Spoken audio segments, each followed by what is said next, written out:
Is that WoW because I'm not playing Silksong?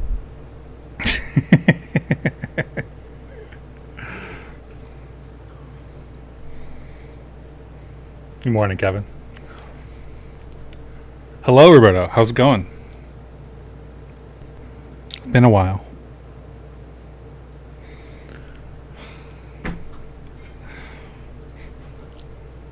I'm also surprised I'm not playing Silksong. Hopefully everything works. I didn't check anything. So just let me know if there's something weird going on, I guess. Actually, I can probably do a quick check. New window. YouTube. How are y'all doing today?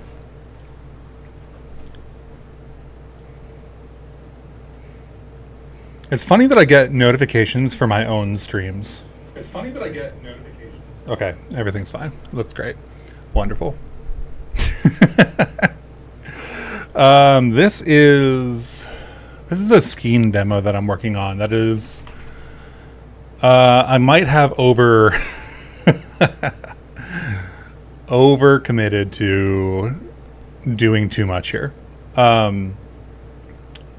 What you're seeing on screen is a height lerped layering of materials.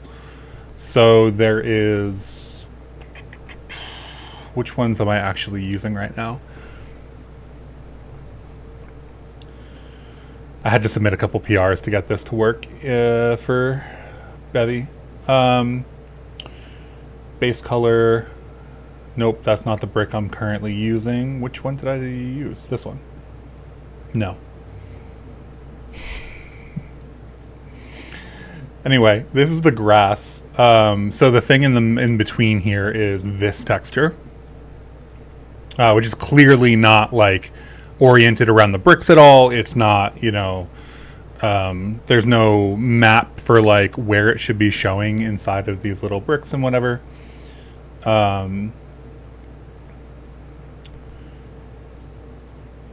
Which brick am I using? This one. Base color. Not the right one. Is that not the right one? I'm gonna look at the file name. I'm going insane. What have I done? I've done so much technical writing over the last few weeks. Like minimum 1,000 words a day. And it's all been on Rust and Rust language stuff, and it's just, it's a lot. It's a lot in combination with everything else. Let's see. That was the error that I saw.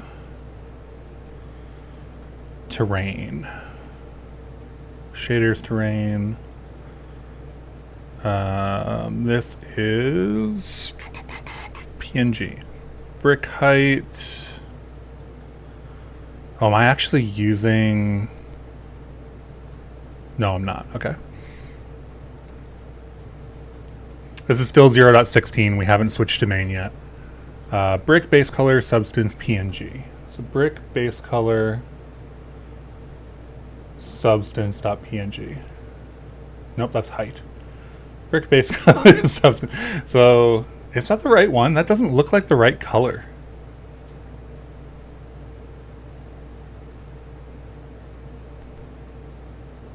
That is the right. So there's two of them here. It's wide enough to have two. Looks kind of like a tire tread in its current configuration.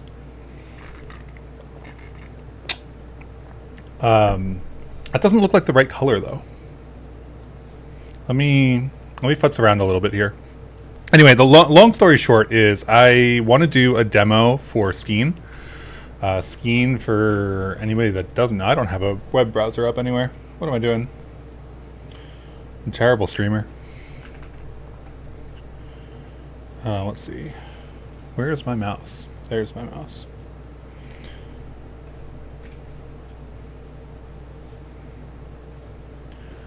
This is Skein. Actually, I have Blender open. I could just show.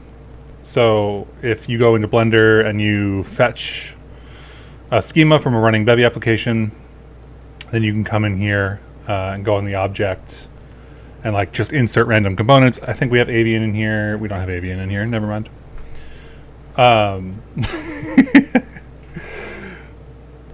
What is useful inside of the regular? Did I call this Tunic? What did I call this project? I'm all over the place. It's running. Fetch the registry. API is what I started calling everything.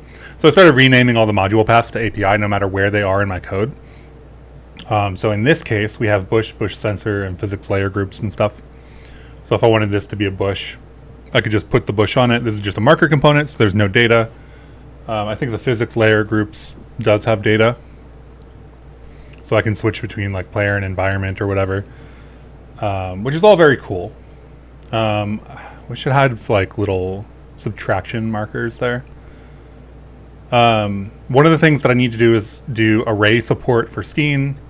I already did 0.17 work for Skein, so it already works with 0.17, assuming no other BRP changes go in, which is, I think, true. But you get to add components and stuff, and then I want to demo using Blender in this way for Bevy, but to do that, people have been asking for like a full game project, and I'm not good at, or rather, I shouldn't say I'm not good. I think that what people want is to like see a game, like a real game, not like a demo, not like a couple cubes, not like, you know, some random stuff in Blender that was like not modeled or like not textured or whatever. They want to see like a real game. So I think that with that in mind, a game that makes a lot of sense is Tunic. And Tunic makes a lot of sense because Tunic was originally made by somebody who didn't have a ton of 3D modeling experience when they got started, which means that it's going to fit the capabilities of probably most Bevy users right now, to drop into something that looks like a Tunic world. So for example, these little trees and stuff, like they're not, I don't want to say they're not hard to model, because if you don't know how to model, then sure, everything's hard to model. But it gives you kind of like an insight into like, how would you model a tree? How would you model the landscape? Yada, yada. So one of the things that I want to do, which is not necessarily Skein related, but like contributes to the overall project pretty heavily, is this texturing. So the way that the places in which you can walk have noise-based transitions between like green areas, which are grass, and brick areas and whatnot, and the sides and everything, right? That is all done via vertex colors that are height lerped, using, I think they used Pro Builder. No, not the Pro Builder. They used something else. I forget what they used. I'm not familiar with Unity's ecosystem. But it's basically vertex colors go into a shader. That shader is a, what's the word? I'm going to forget the word.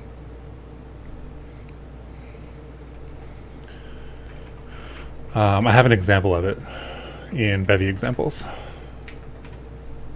Triplanar mapped. There we go. Where is the example? Examples. Is this in examples? No, this is in libs. Block out. So this is a triplanar mesh, or not a triplanar mesh, a triplanar material. You can see it in the sphere. If you're facing directly up with your normal, you're getting like this gridded pattern. If you're facing directly like X, Y, or horizontal or whatever, you're getting this gridded pattern. If you are at angles or like curved surfaces, It's like you have a 3D cube of texture everywhere in the world. And this is used in quite a few different places. But I think that we're going to use this concept with vertex coloring and material layering and a shader to create this grounding material. I think this one's probably a better example. Oh, but that is the actual clip. Okay. Give me the image. Yeah. So there's like a lot more going on here. The little things that are popped up, I hope everybody can see my mouse. I don't even know. This little like blocks here that are next to these little spiky white enemies. Those are actually full meshes. So not everything here is done through this kind of like triplanar height lerped texture material.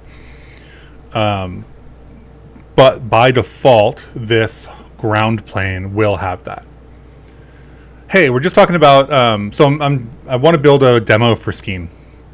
And I went through a whole spiel that basically ends at, I think that for the audience that would be looking at a tool like Skein, for Bevy and Blender integration, the production game that probably matches the skill set of those people pretty much the best, maybe not the best, but pretty well, is Tunic. So I've been looking into building different pieces of Tunic so that I can put that into a small demo that shows off the Bevy Blender like Skein integration. So we're just talking about that and some of the texturing. We were talking about the texturing because I have a prototype of the height lerped textures and the shader, and I was just looking at this going, wow, that color looks off.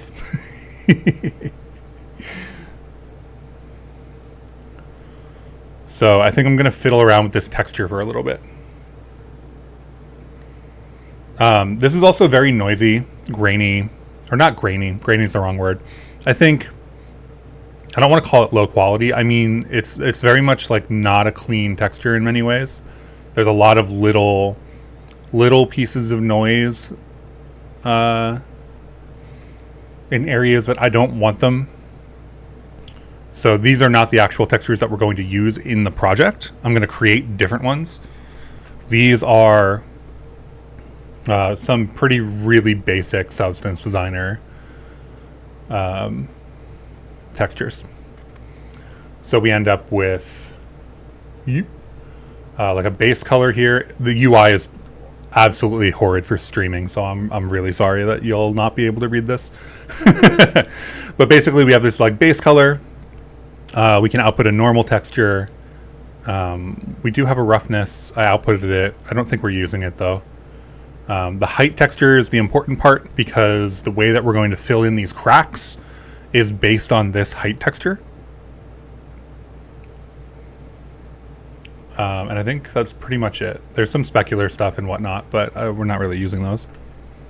So all of those output into a set of files, which I have here because I was working with a bunch of different approaches testing things. One of the things that I figured out, or one of the things that I submitted a PR that will be in 0.17 for is the texture format that comes in here. So Substance Designer will give you a PNG that when loaded into Bevy will be an R16 uint texture format.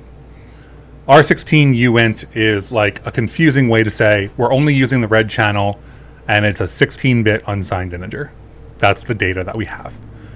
Now the data in the PNG and the data that we get in the shader don't have to be the same thing. So if we've got a uint here, 16-bit uint or whatever, 0 to, what is it, like 63, I never remember these numbers. What is it? U16 max. 65, 535. So you get a number between 0 and 65, 535, right? But if you want that to be texture format. So by default, that will come into the shader, sampling a uint. This is a problem if you're using the Bevy standard material, because the Bevy standard material, not for base color or whatnot, but like Bevy standard material, if you go to, there's so many fields here. If you go for the depth map, this depth map image uses a parallax-based approach to do like height and displacement. And that needs to be in the shader a float-based sampler. So it needs to be like F32s from like 0 to 1. Our data is from 0 to 65,535 or whatever.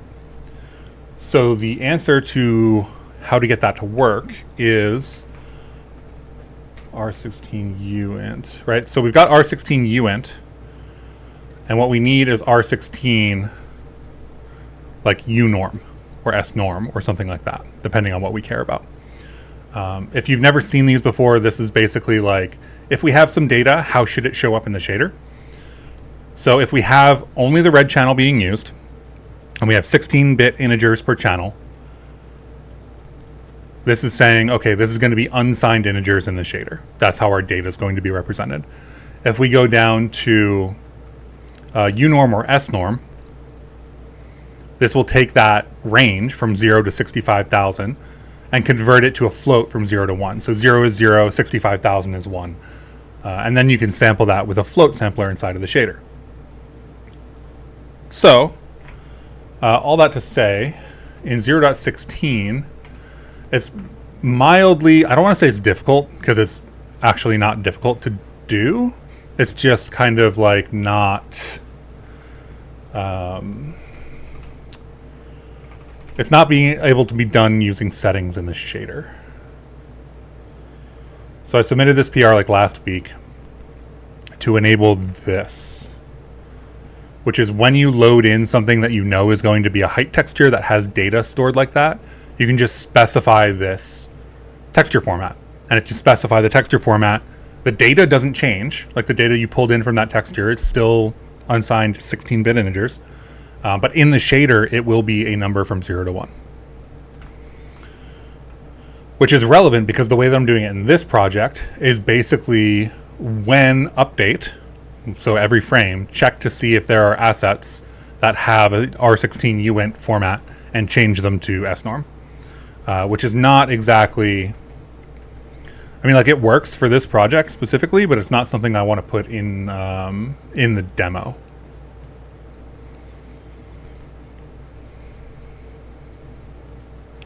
Hey Xavier, how's it going? So we need R16 unorm. I think I have snorm in the... Yeah, I have snorm in here. So if I change this to unorm, look at this. This should change a little bit. Let's just pop this open. I'll drag this over. Oh, that's not what I wanted to drag over. I wanted to drag this over. This is our app. Close this off, rerun it. Because we're going to get, instead of a number from -1 to 1, a number from 0 to 1. So the number from 0 to 1 clearly looks very different, right? If I bring this back over and we try to do a comparison here, I haven't sized anything correctly, so I apologize. But you can see the huge difference here. It's the same data. It's just whether it's interpolated from 0 to 1 or -1 to 1 inside of the shader.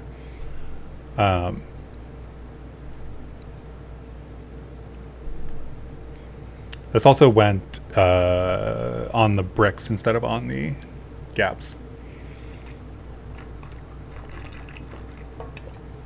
I think I was futzing around with... We'll just save that.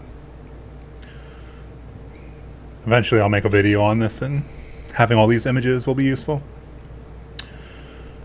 So the question is, let's see, can we run with File Watcher? That's another like 20 in... The cargo feature system is great.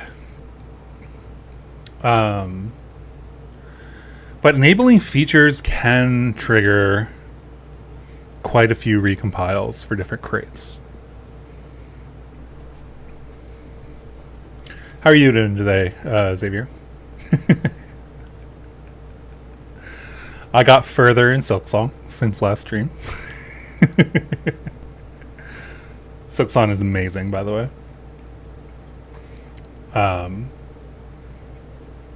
If I could work it in, I would be doing a full, like, here's how to build everything in Silksong series of videos. I feel like that would do really well, actually. Still better than in C++ with CMake and Conan. Yeah, I don't... I'm not a person who feels that the Rust compile times are...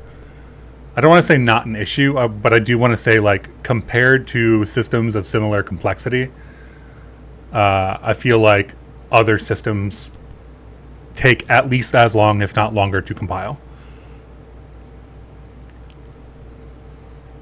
I appreciate the work the compiler does. And I think that some people skip over that the compiler is actually doing valuable work. That's not to say people are wrong or whatever. They can't have the opinion, but...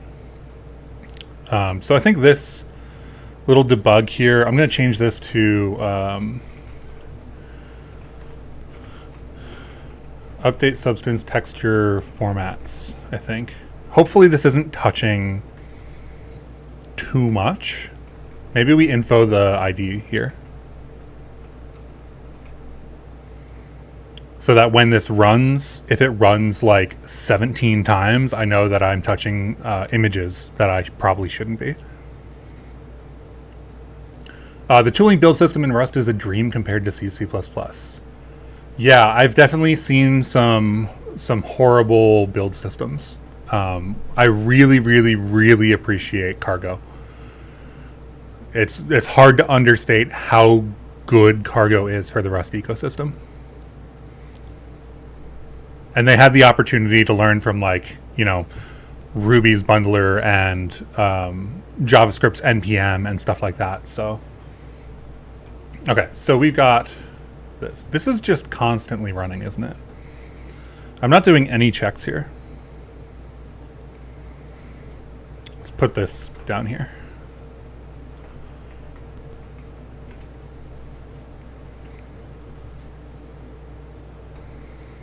Okay, so we've got this image. Do I have a camera in the scene? Am I spawning the camera, or is the camera...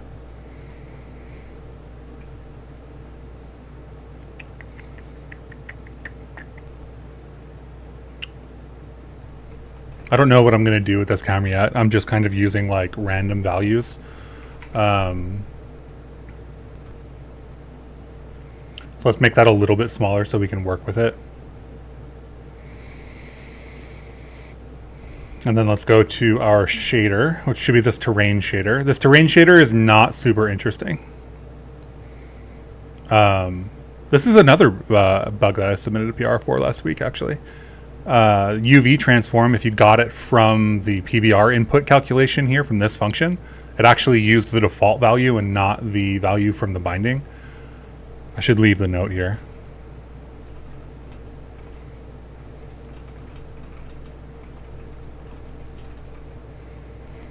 0.17 can get this from PBR input, not the binding directly.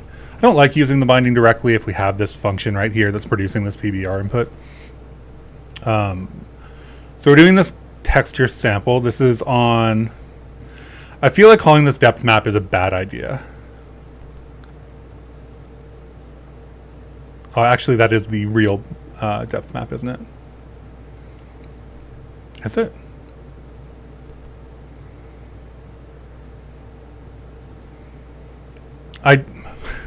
So what I don't like is that the depth map texture and the depth map on the camera are named the exact same thing. I wish this was like parallax depth texture or something like that. But this is basically the height map. So if we talk about this sample, I should probably rename this to like height sample or something. Oh, I'm changing the... Okay, I'm using the actual height sample here. So if I change this... Cool. Am I using... Height map too late, yeah. Well, I can't change it to, I can't change this to height map. This comes from the Bevy PBR imports. So unfortunately, this is going to be depth map texture, even though I don't think it actually is the depth map, so to speak. So the terminology overlap is unfortunate, I think. Height sample. So right now we're just checking the red channel, checking to see if that's less than the Y UV coordinate.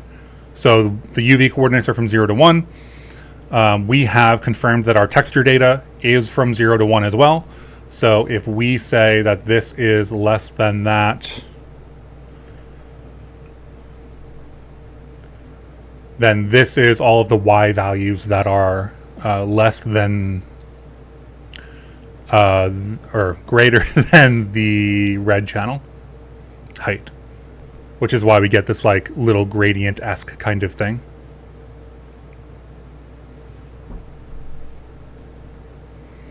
So if we have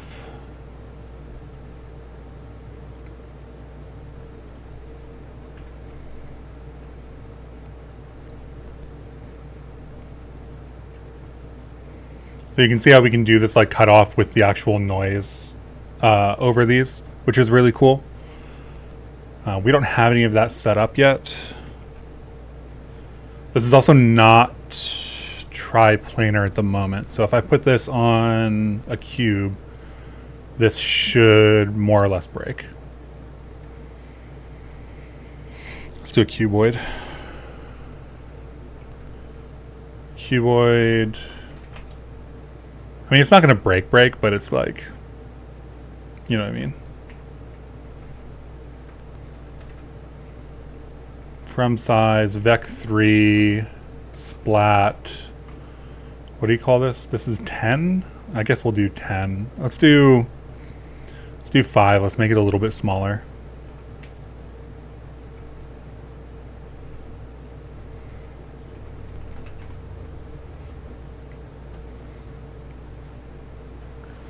So this is what we got from a texture perspective. I haven't done any work to get the sides to be different than the top or anything like that yet. I haven't done any of the triplanar stuff.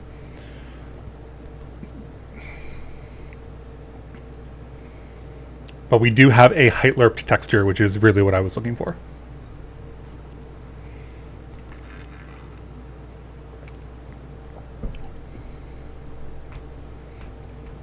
We still have our tunic up here. So at some point we're going to have basically like these tiles, and they are going to need to, based on a vertex color, transition from one to another. So I think we need to get our vertex colors in here, actually. Thinking.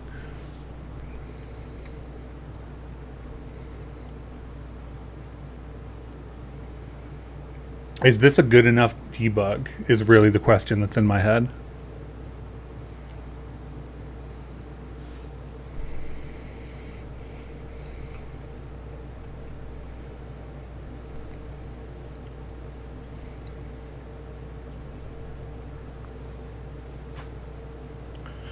If sample is less than UV, why? That makes sense.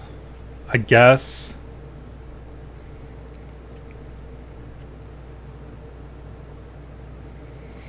I guess this will be red channel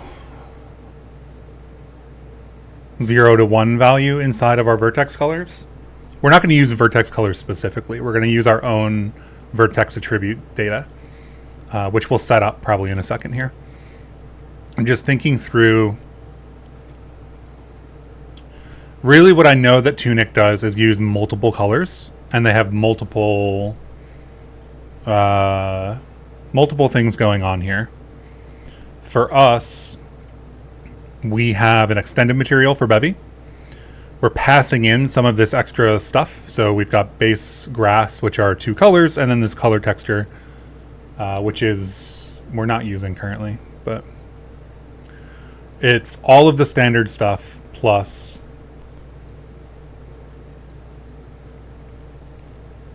Material, color, texture, color sampler, UV. That's actually not a height sample, is it? This shouldn't be sample. This needs to be... what do we call this? Grass?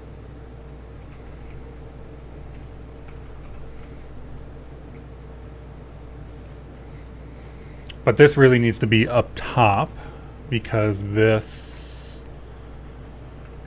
belongs there. And then this doesn't belong here. And then we get our little like dirt that looks like various things and whatnot. I don't know.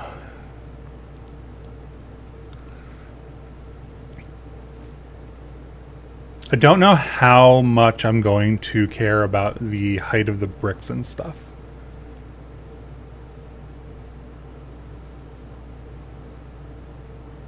I think we'll just go with the one texture, and we should set up the vertex colors.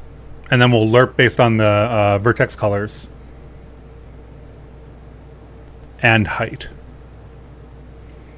So we have a couple things to do for that then. It's always interesting. Well, the very first thing we should do is get a cube in here from Blender. So I've got this Tunic blend file, and let me open that. Oh, which one of these is it? I have two of them named that. That's not good. Okay, that's the one from Bush. This one is the one that we're using. Don't save that. Debug grass. So this is the grass implementation from the TikTok that I really did, like, I don't know, 2 weeks ago at this point.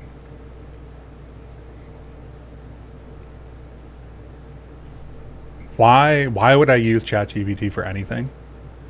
That's not a... it's not a thing that is... Why would I use it though?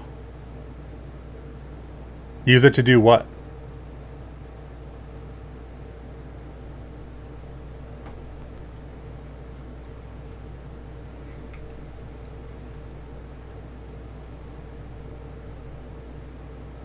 So we'll have this like overworld cube in here.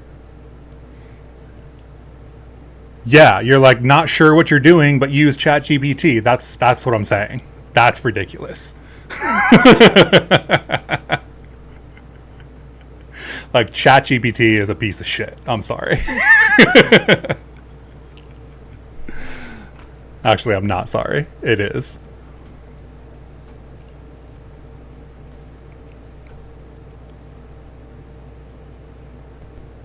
See, assets. Did we put this in here yet? No, I'm using GLTF. I'm using GLTF separate, specifically because using GLTF separated out will be able to show everybody the textures and stuff.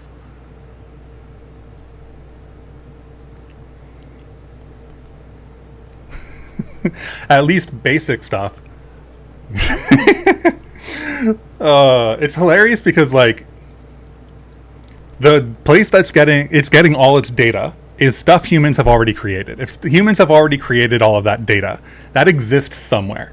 So really all you're doing is asking ChatGPT to try to go find something that already exists for you. It can't do anything else.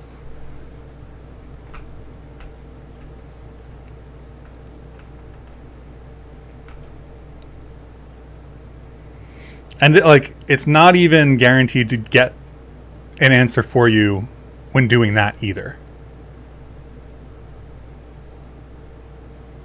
I don't want this to turn into an AI conversation stream.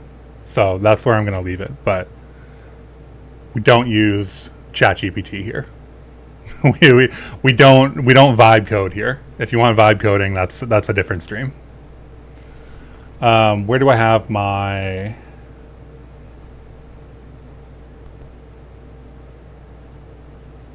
Did I put this here? No. So this is going to be, I guess, like, I'll just throw this into a GLTF folder. GLTF folder doesn't really make that much sense, but I can always move it later. It's just a GLTF file.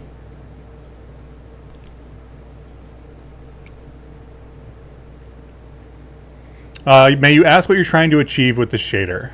Make like a height map or whatnot? No, we already have a height map. So the point of the shader is to do a triplanar mapped, height lerped, vertex color driven, multi-material layer solution. The visual for what that means is this in Tunic. The whole goal here is that I have a project that integrates Bevy and Blender. I want to build a demo for it. That demo, I feel like if I build something that is like Tunic, Tunic is a really good example because a lot of people who currently use Bevy are not necessarily Blender inclined. They're not necessarily like 3D modelers. And Tunic is a game that was built by somebody who, at the start of the game, wasn't as well versed in 3D modeling. So a lot of the shapes are simple. A lot of the things in the world are simple. And I feel like that will feel more achievable to the people who are coming to the demo.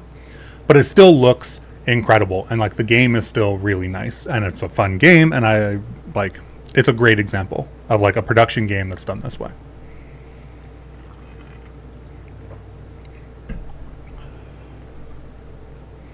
So we're building this like texturing solution right now is what we're doing. GLTF. We'll just call this tunic.gltf. Why not?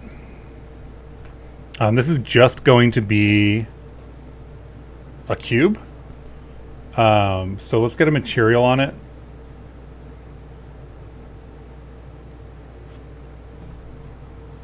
Yeah, the colors look wrong. The colors look wrong, but I'm not worried about it at the moment. The colors look wrong, and also, importantly, this is just like some random Substance Designer output that I put together. So it's just like some test images that I dumped out. It's not what I want to use.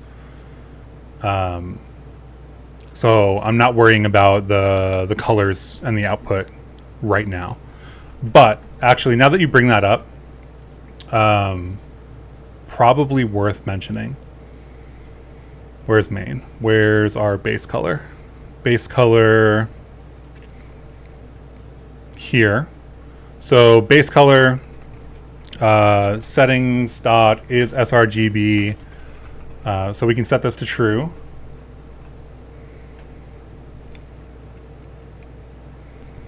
And this is what true looks like.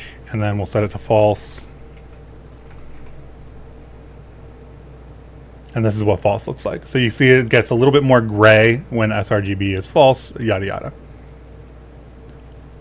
I wish I knew Rust. I wish I knew Rust so you can play around with Bevy. You could learn Rust using Bevy.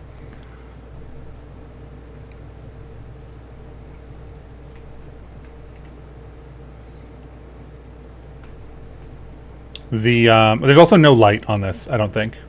Do I have a light in the scene? I don't think so. It's hard to judge things that are just like in a void, you know? So I'm not judging the colors and stuff too much yet. Let's call this material terrain mat. And we'll base color this as like some weird green. I guess we could pick something that's like reasonable instead. We could pick, was it like Tailwind colors? The Tailwind colors are pretty good, generally speaking. So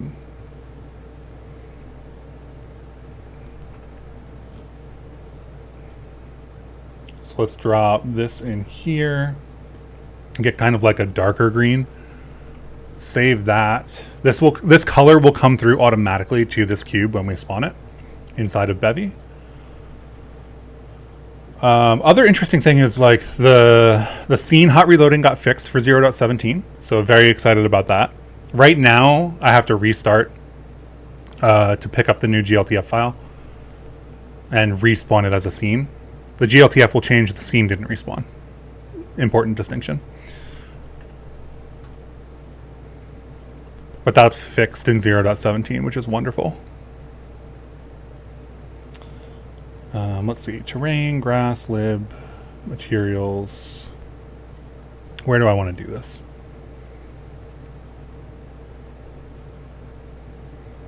We are currently setting up the custom material here. We probably need to set up the custom material. I guess in startup would be fine. And then we'll just have a handle to that. We don't have Bevy asset loader in here yet. That's what I should do. My real answer is going to be I'm going to use Bevy asset loader.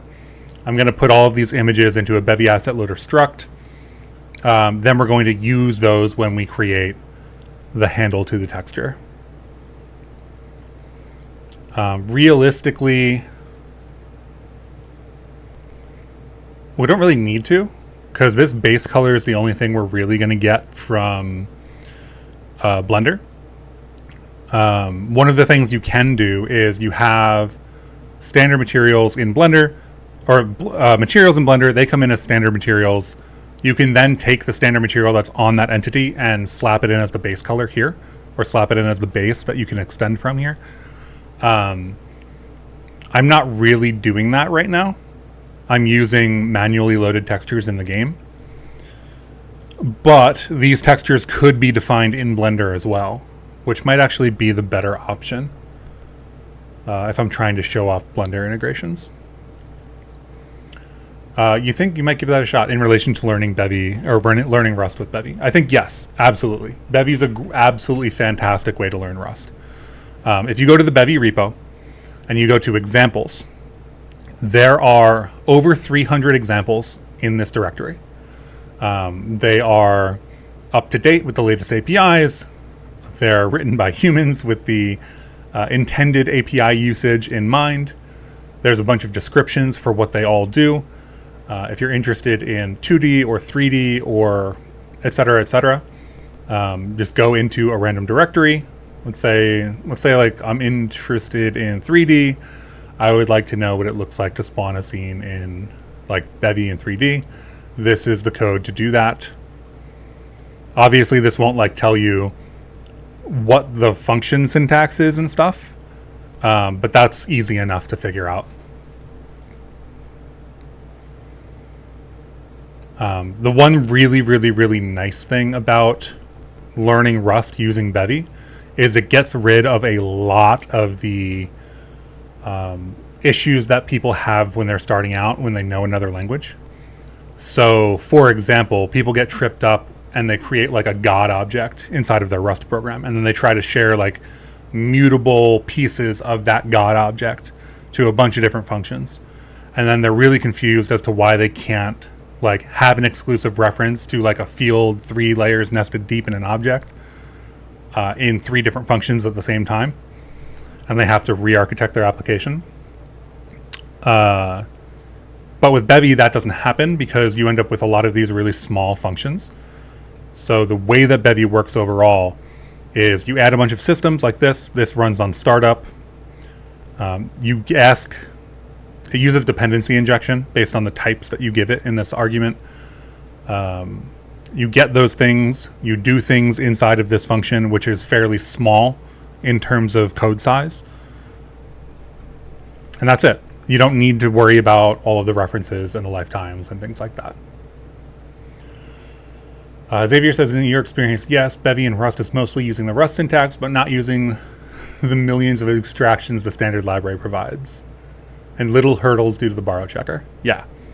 I think that if you wanted to learn Rust, Bevy is a fantastic environment to do that in. Absolutely.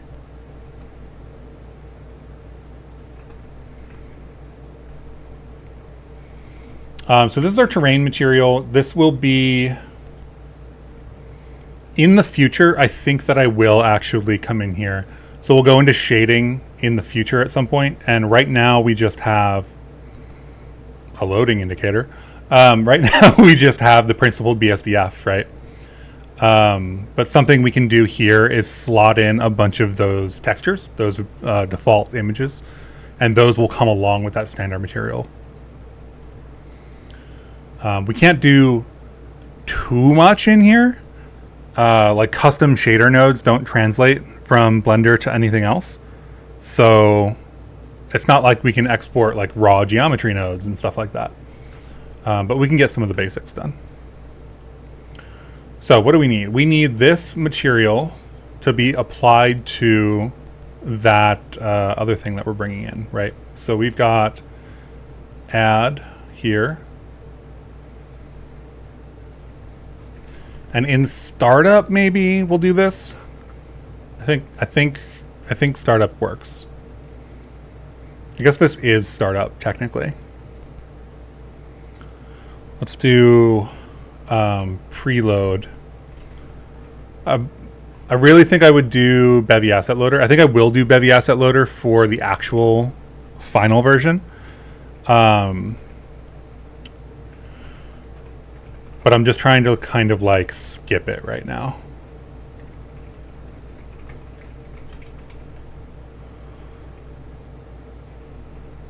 So we need the asset server. We will need this action.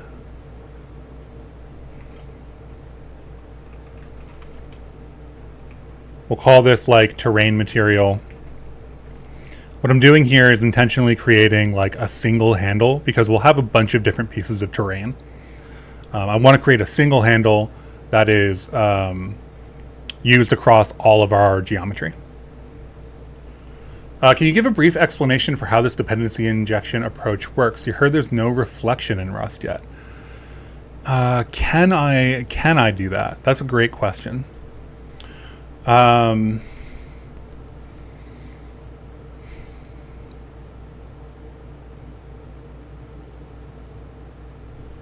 don't know that I have a small version of it.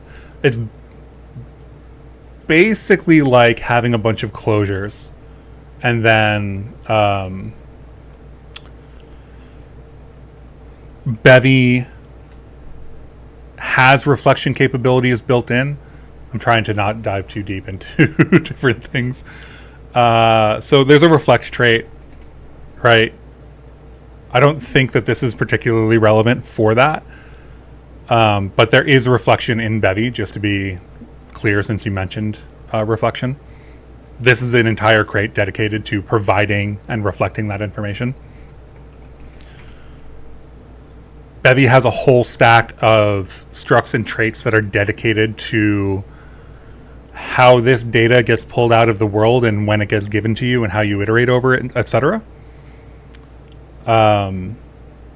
Those are typically called system parameters.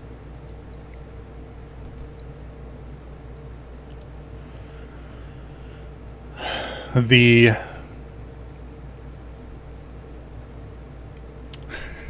so many concepts. There's like schedules that get run that have systems inside of them that will run in some given order depending on how you order them. They have types. Those types are used to query the world for the stuff that they need, and then after you query the world or whatever, it gets given to your thing that needs it. And based on the data for the type signature for the function, Bevy will know whether you're accessing something in an exclusive way and need mutability or not, and thus it can do scheduling based on that. What just happened there?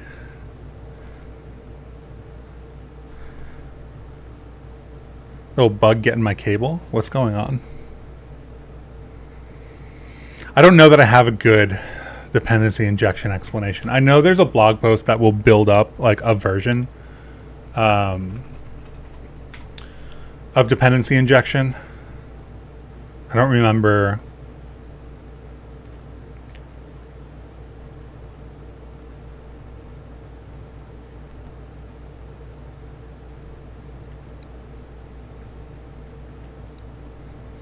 I don't think this one was it.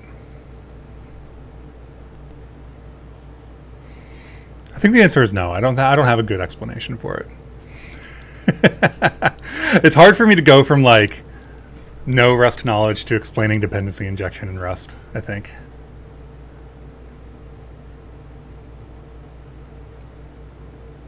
Without just like iterating over all of the concepts in my head. Maybe I'll do that. Maybe I'll write that all down I don't think this is...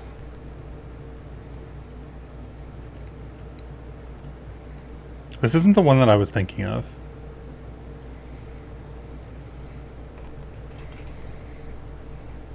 There we go. This is the one I was thinking of. Promethea27.github.io, dependency injection like Bevy engine from scratch.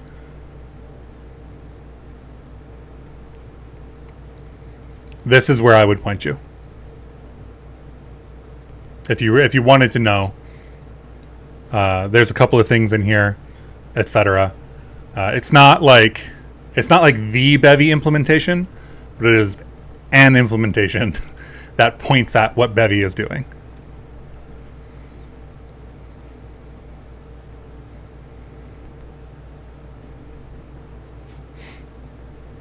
But short of saying like this type ID thing exists in Bevy, there's type ID and component ID.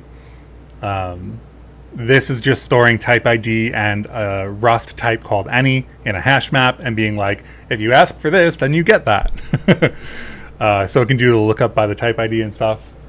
Yeah. Anyway.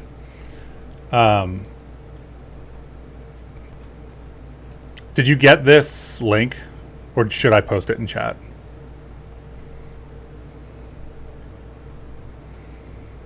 I think I'll post it in chat. Dependency.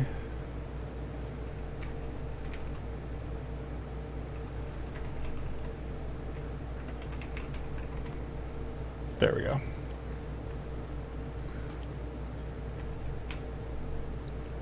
I think I'm the only one that can post links, so.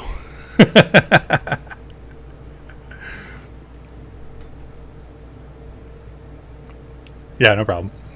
Sorry I don't have like a more concise like answer for you. Bevy's infrastructure is like production level. And like on the other end, being like, yeah, you could store stuff in a hash map and get it later is like unsatisfying. So I don't know where to land in between those two things. What was I doing? The materials stuff. Let's get a struct terrain handle. I just call this terrain handle, yeah. This will be a handle to a, whatever we call this, extended material. This will be a resource. This resource is going to create this, so we'll need this. I think we already have asset server, but I'll copy that up too.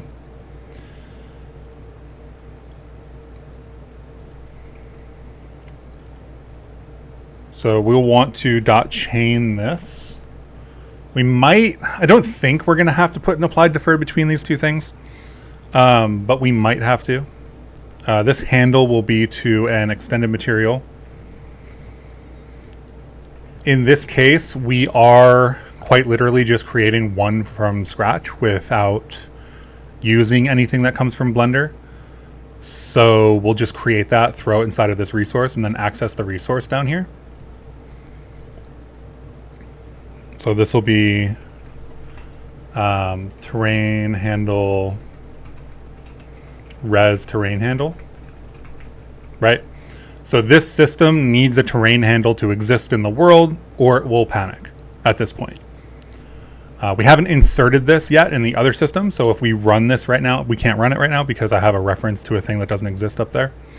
Let me put that in and then run.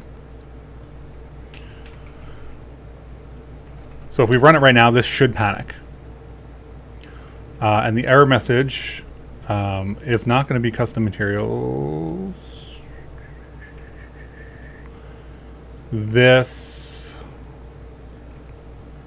doesn't need to be here anymore. Although it needs to be one less. So we'll do this. And this will be, let's see. Terrain handle, right? I think .0.clone will work for us. So we're just cloning the handle for the terrain material. we're assuming that this terrain handle is going to be used for a whole bunch of stuff, right? It's going to be used for any cube-like thing in our world that needs to look like a terrain. So useful to have a single handle to that material for all of these things. Yo, may you ask what type of game you're trying to create, or just experimenting around with shaders and stuff? This is a replication of Tunic. Let me insert this and then I'll show you.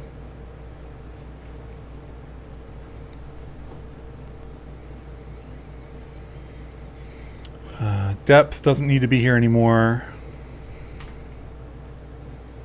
All this stuff is what I'm going to show you in a second, so I'll leave that.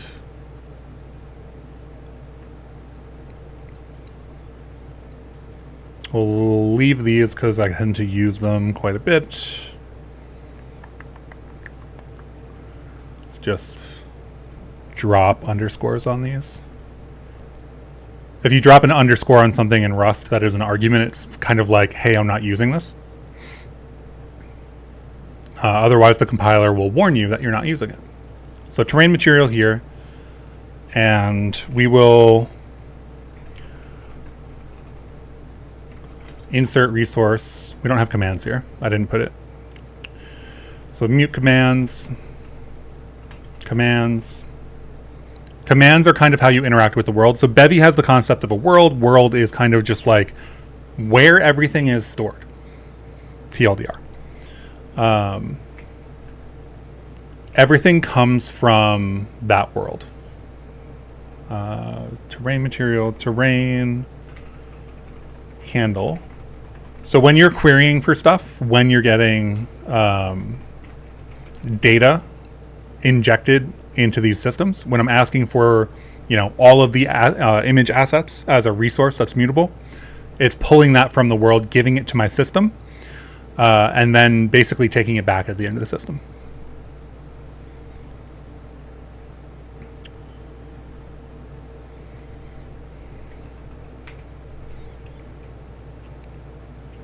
So everything still works. We should be able to futz around with this now. What would be the best way to show this? Brick, base color, substance. Let's do a different base color. I think I have another file here. Brick, base color, substance. Let's use this one.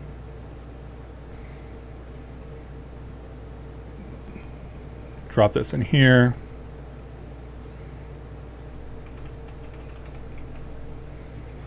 So just to prove that we are actually using that code, this is what the bricks look like. Now we're using a different height map, so it doesn't match up. We would have to use the height map meant for those bricks for that to work, but that works. So we are using this new resource that we created. So let's take a step back and I'll show you something else. Let's see. Tunic GLB.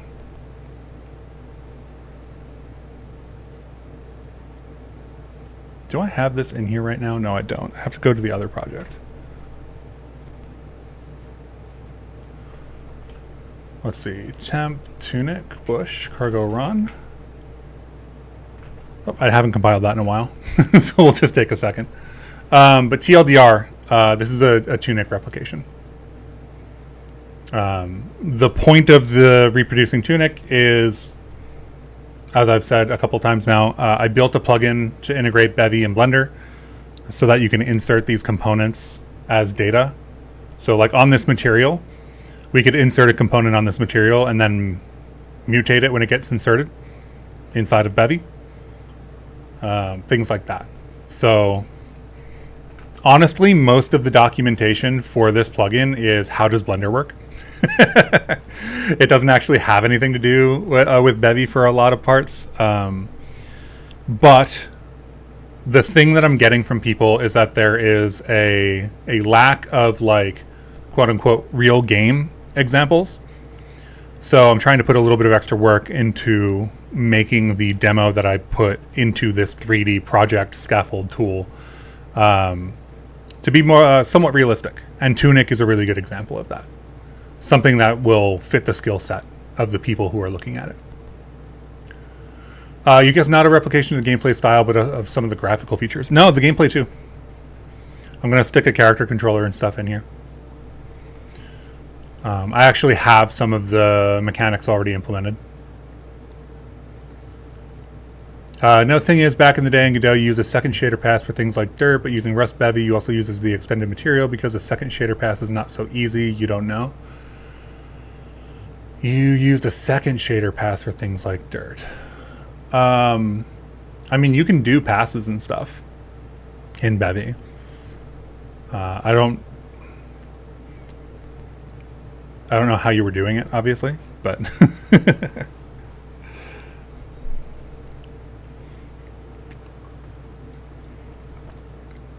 if you're trying to do things in certain ways, I feel like Bevy has a thing where you can render to a texture.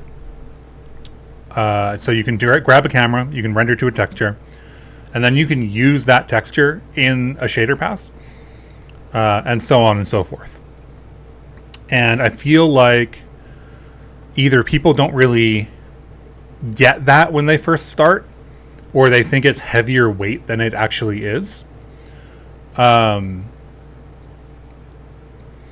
you can do some pretty complicated things by rendering to a texture, sticking that into a shader, and then using that inside of a post-process or something.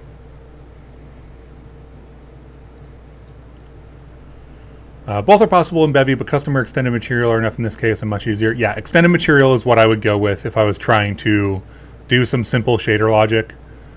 Actually, I think extended material is what I would do for the vast majority of stuff.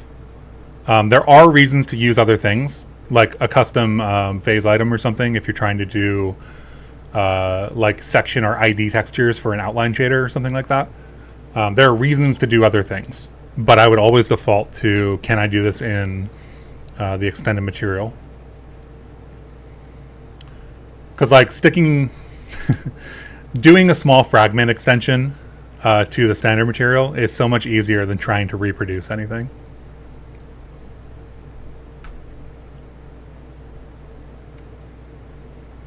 But it limits you to just being able to stack one shader. You mean like...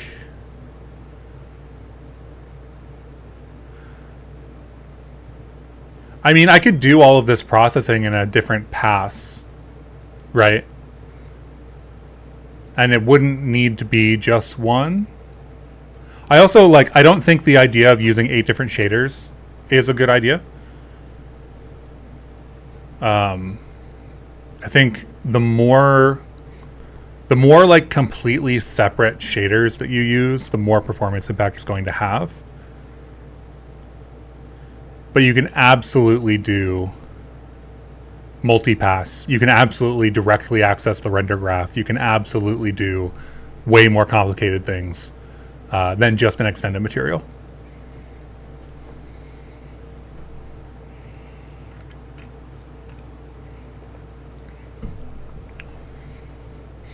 Like, there's nothing preventing you from doing any of that, other than I think that the mental model of, hey, I have a shader and I want to run another shader on it, is conceptually simpler than what's actually happening under the hood.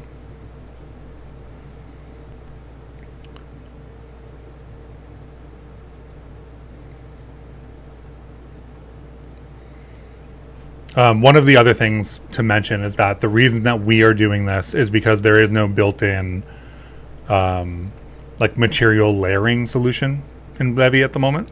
If there was, we probably wouldn't have to do this.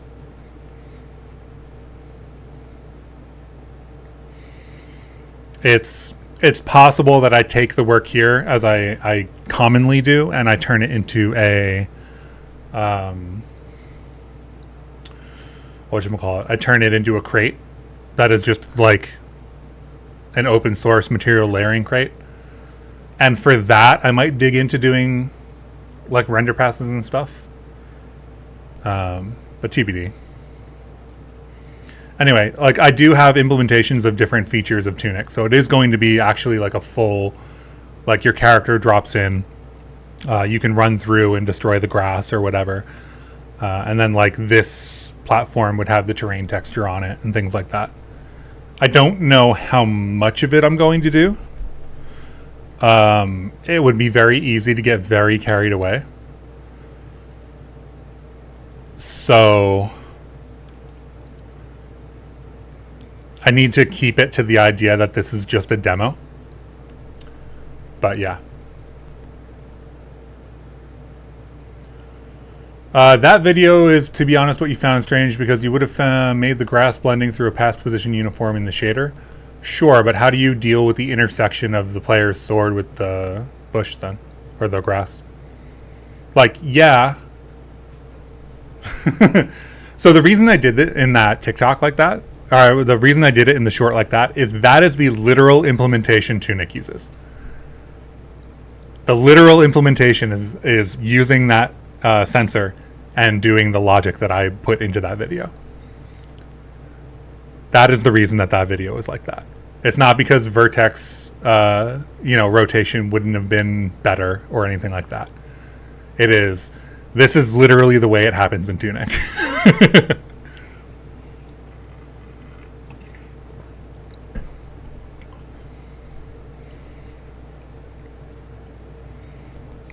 There were comments on that video that were like, oh, it would be like super astronomically more performant if you did it in the vertex shader. And I'm like, okay, this is like more grass than Tunic ever has on screen. Like Tunic only ever shows like 10 to 20 pieces of grass total at any given time.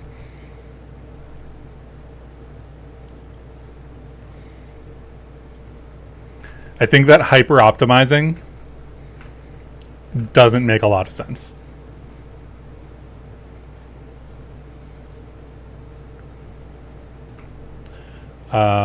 Where are we? Right. Oh, you actually have to bring that logic over into this part of the project, though.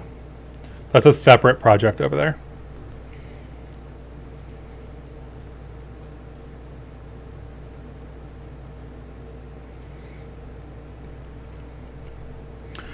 Using TempFS, assuming you have enough RAM for the whole project, would speed up the build by how much? Any idea? You say because you're seriously thinking about buying those AMD APU 128 gigs of memory? I don't know. Yeah, no, I'm not taking hate from that comment. Don't worry about it. I don't know how much putting everything in RAM would be speed up a build by. I have no idea. Maybe somebody else has those benchmarks. I know that there are people in the Leptos community that have done, like Ben has done some tests for a bunch of different linkers and et cetera, et cetera. I know Jan and some other people that are working on the Bevy CLI have done a bunch of build profiling for Bevy projects. I don't know the answer to the question.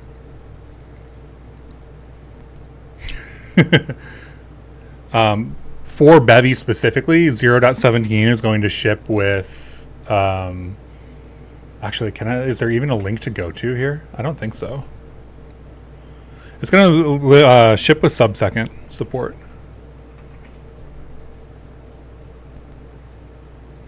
This is just a placeholder. It's actually in the Dioxis repo. So Dioxis put a bunch of R&D effort into making like a Rust code hot reloading tool.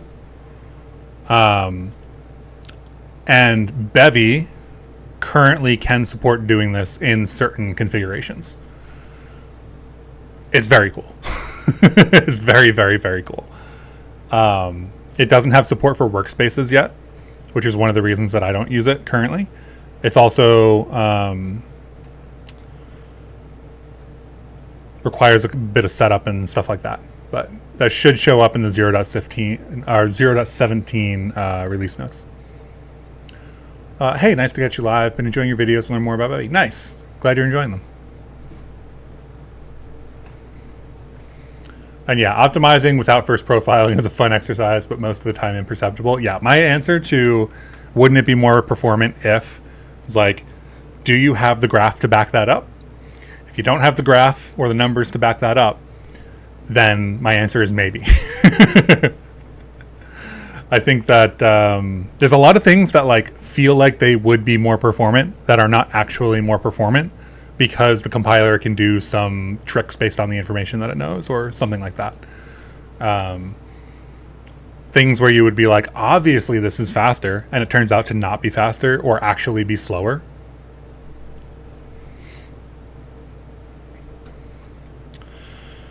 Where are we? This has the environment. This has yada yada yada. Does this have that relevant scene? It has the grass blade and it has the debug grass. Okay, cool. Let me see if this works.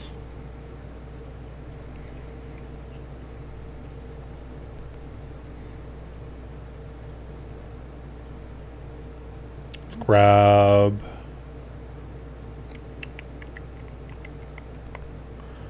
these two.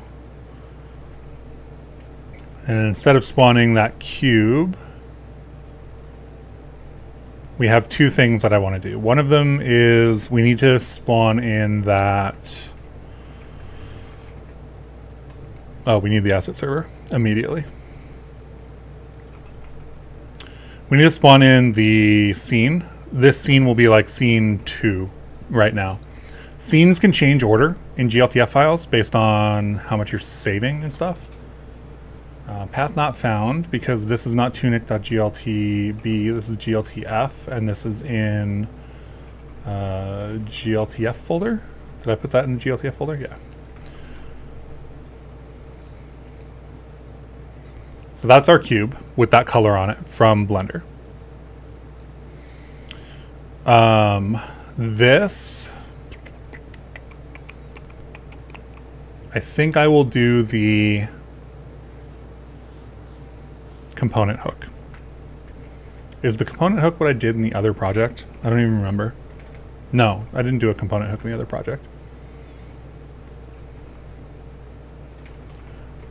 Oh, that's not the repo that I wanted. Skein has an example.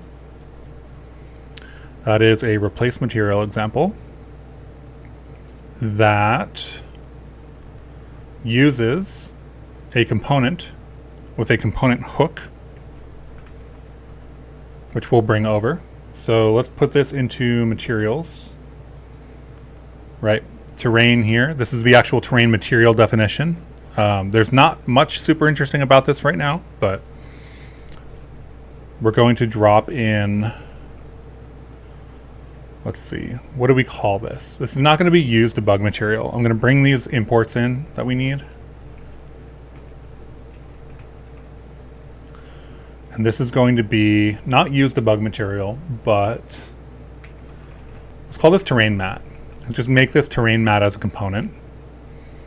In 0.17, this will automatically register.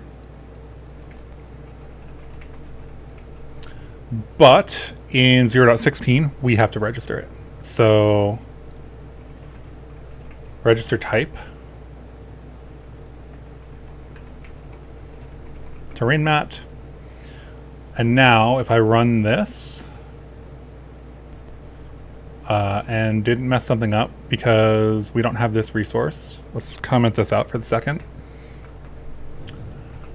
Because what I want is this to run so that we can offer up that reflection information that we were talking about earlier.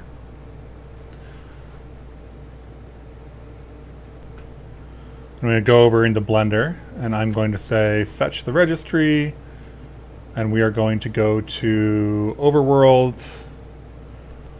I'm going to go to this material, and in this material I'm going to do, that's what I should do first. I should name it. That's what I haven't gotten into the habit of doing this yet, but I am doing it for a bunch of stuff. I'm going to take this type path and I'm just going to say API on everything. Anything that I intend to use inside of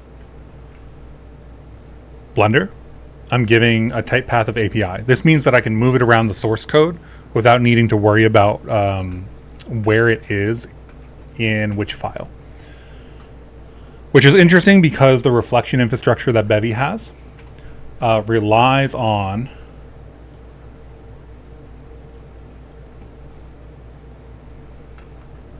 the type paths and stuff to create the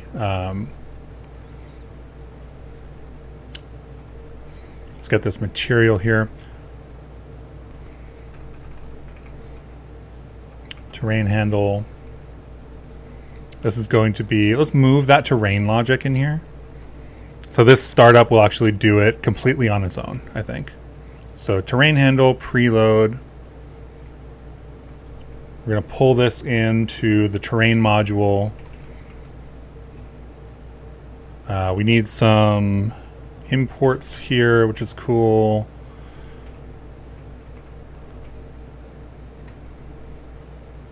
Affine 2 is unrelated. We don't really need it.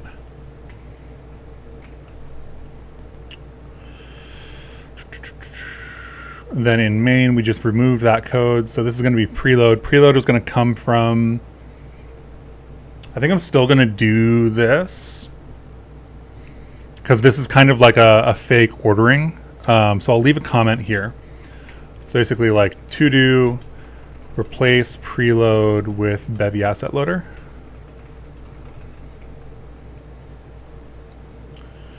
And in terrain, we'll just assume that terrain, what do we call this? Terrain mat? Terrain handle? I think it's mat in the resource, right?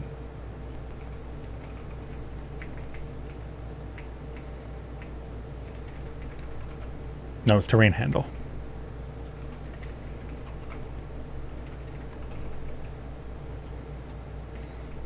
There's only one terrain handle, so that's the terrain handle, and then we will insert that. I want to dot remove here as well. We're inserting a new mesh material 3D new typed component. Standard material. So mesh material 3D is a new type wrapper around the material data or the material handles. So we have one on here because this is coming from a GLTF. So we're going to remove a mesh material 3D with a standard material. And we are going to insert our extended material. Which is like this. So this should successfully replace that now. What do I think about front-end WASM programming in Rust? Which framework is best for this? Vue, Leptos, Deaxis? I'm a huge fan of Leptos. This week in Bevy is actually a Leptos application. So all of this stuff is Leptos and islands. I think this is on 0. It says either 0.6 or 0.7. I started an upgrade. I haven't finished it. Leptos, fantastic. Wonderful. I think Leptos is doing a lot of really good web-centric Rust UI work. I don't really use Deaxis because I don't really need something that is on web and also on phones as a native app and also on desktop as a native app. Like that whole like everything use case isn't one that I actually have. If I'm targeting web, I'm just targeting web. If I'm targeting native, I'm just targeting native. So typically my go-tos are Tori, which actually Deaxis shares a fair bit of infrastructure with. Or if I'm doing web, I'll do Leptos. If I'm doing mobile, I'm probably either doing native, React Native, or a Bevy game. Being honest. You know almost nothing about web tech. Leptos have good rep, but isn't it for single page website? No. So I have a whole talk about this from RustConf actually. RustConf 2024, Chris Biscardi. Here's the talk. Websites, web apps, and WebAssembly. This is the answer to that question. Isn't Leptos a single page website tool? And it's not. Things have, how do I say this, evolved over a number of years, right? Whereas Backbone, jQuery, those are client-side technologies, right? They're basically only done in the browser. Then at some point, React comes along, makes render to string and things like that popular. So like 2014, 2015, you can do a server-side rendered React application. There's no infrastructure for it. There's no frameworks, like meta frameworks. There's no like explicit support for that, but you can totally do, and I was doing in production, server-side rendered React apps. Fast forward 10 years. Jesus. Fast forward 10 years, and we're living in a world where the kind of most modern approach to doing web applications uses the same technology to execute a bunch of different approaches. So yes, you can use something. I'm just going to use React as an example. I'm not one way or the other on all of these. I'm just going to use React as an example. React is capable as a single page application tool, right? You can load a script tag. You can have React code that you compiled with Babel or whatever, or wrote in ES5 at this point. And that will just run in the browser. It'll be a single page application. Everything works. You can also write a React application that renders on the server and just renders HTML to the client. You can also do a plethora of approaches in between those two things. And this is when you start to get into, what are they calling them? Like the React compiler and server-side components and client-side components and things like that. So the naive approach is the way that I'll frame it, or like the original approach was render everything on the server using React. It has a bunch of IDs in the HTML that gets sent to the client. The client uses those IDs and the code that you have, and this is called hydration, right? This is what people mean when they say hydration. It attaches to those IDs, and now your client-side code doesn't need to modify what the server sent down, and your client-side, like, single-page application, so to speak, is running, but you server-side rendered the first request. That has evolved over time. IDs went away a long time ago, right? The approaches are much more sophisticated these days. The current approach of using, let's say, Leptos, do a server-side render, use a feature called islands, and what you end up with is a Rust-based server that renders, that uses this like full stack framework approach to send down the WASM for only the parts that are interactive on the client. And if you want to think about it like this, if you're old enough, it is basically using one tool to build a fully automated version of the plethora of jQuery scripts that we used 15 years ago, right? So what you end up with is you can build your entire app using Leptos, right? I've realized that people probably haven't seen Leptos code, so maybe there's an example in the doc right at the start here. Maybe not.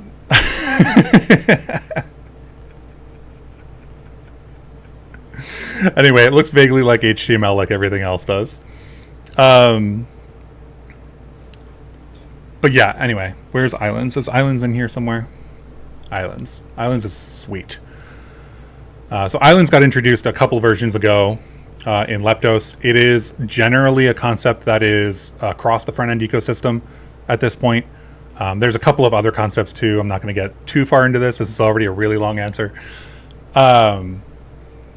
But yeah, TLDR, if you build your application with Leptos, you can have it be just a server-side application. You could have it be just a client-side application. You could have it be a islands-based application that fetches and renders a bunch of stuff on the server and then only sends the WASM that you need for client-side interactivity down to the client, which is actually really, really, really nice.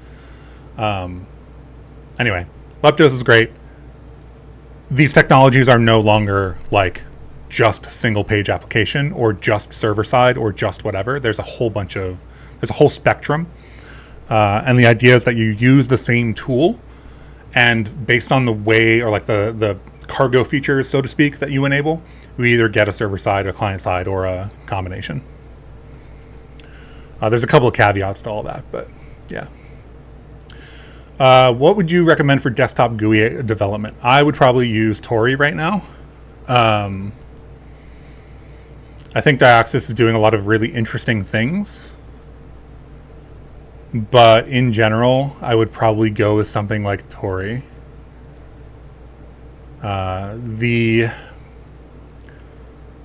It's been a while since I had a good crack at building a desktop app with Diaxis, so I need to do that again before I'm like, hey, don't use this. So I'm not saying don't use Diaxis. Just like Tori is a really, really solid production ready answer to that question. Let's see. Oh boy, you see a Chris answer coming. You can mix Leptos and Bevy ECS for a website. How? No idea. Oh yeah, that's what This Week in Bevy is. This Week in Bevy takes all the stuff I just talked about, slaps Bevy ECS as the data fetching mechanism, and then renders out a Leptos islands-based site. That's what This Week in Bevy is. It is actually Leptos and Bevy ECS, which is I have a lot of fun with. That hits like a I don't know. I do Bevy stuff. I have a long history with like all of the front end meta frameworks of the world. I've done consulting work on those and things like that. So it hits like this very specific like confluence of a bunch of my interests, and I'm like, yes, I know what that is. That is great. I don't know that I would suggest a lot of people use the current tool that I'm using. It's kind of just like a thing that I know was built and that I like and works for me. But Leptos heavily suggest, definitely. Would you embed a Bevy web on Leptos if you had wanted to have, i.e. multiple Bevy web demos? Yeah, so the thing about multiple heavy WASM, we'll call them bundles. The thing about multiple heavy WASM files is that it doesn't matter how you do it, right? Because you can just load in WASM and let it run. So you don't need Leptos for that. You can definitely have Leptos be the skeleton of your site, right? Like you can build a Leptos islands-based site if you want to, or a Leptos static site, or a Leptos client site, or whatever, and delegate to Leptos for doing the actual, or like triggering the actual WASM loading. But all of those Bevy apps are going to be separate WASM bundles, right? So you're going to pull those down, and they're going to instantiate themselves into whatever canvas you have. You can swap out Leptos for anything at that point. You tried a Leptos project just for fun learning. You stalled when you had no idea how to do the permissions stuff. There's some permissions examples in the repo. It depends on the approach that you want to take, but there are some authentication examples in the Leptos repo. You feel like all these frameworks are incomplete. There's always something missing for me. You mean like all the front-end frameworks, or all of the UI frameworks, or all the Rust UI frameworks? I don't know which set of frameworks you're talking about. It's a lot of frameworks. You mean there's ways to do it, but what is the correct way? Oh, I mean like the quote-unquote correct way depends on what kind of application you're building. Because you can do all your auth via session cookies, right? Encrypted session cookies. Then you're only doing like secret stuff on the server. So if you have a server rendered application, that works really well. If you are doing just a client side application, there's a whole bunch of like OAuth based solutions and things like that, where you are basically like log in for this, do a bunch of requests back and forth, confirm that it's the thing that you want, and then you get a token that you can then use to like send it to people and whatnot. Use JWTs for auth, yeah.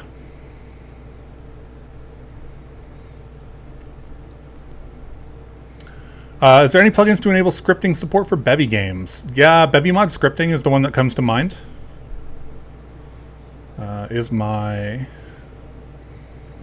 Bevy mod scripting.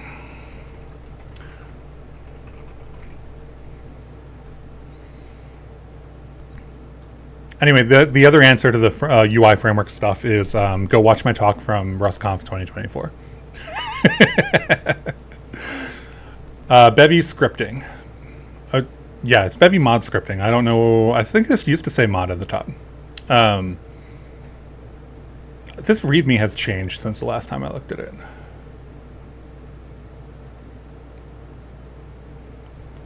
But yeah, I don't think there's like a... there's no like, hey, this is Bevy's scripting support. There's no upstream scripting support, so to speak. But there's a couple of people working on modding and stuff.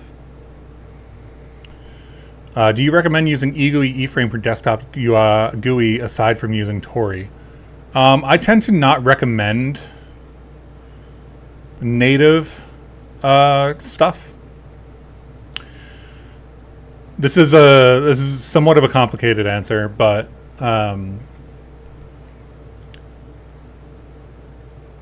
you give up a lot by not using web technology for UI.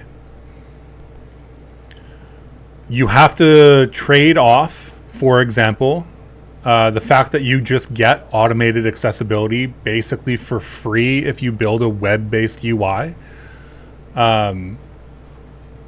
You have to weigh that off against like what your application actually does.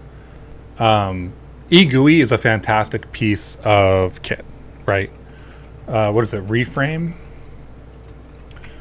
I can't remember the name. Who sponsors eGUI? It's not. Wait, is it not eGUI? Why am I not? What is the live profiling? This person. This person makes it. This I'll be able to find it through their profile. Rerun.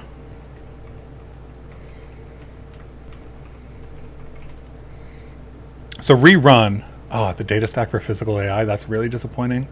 They must not be doing well.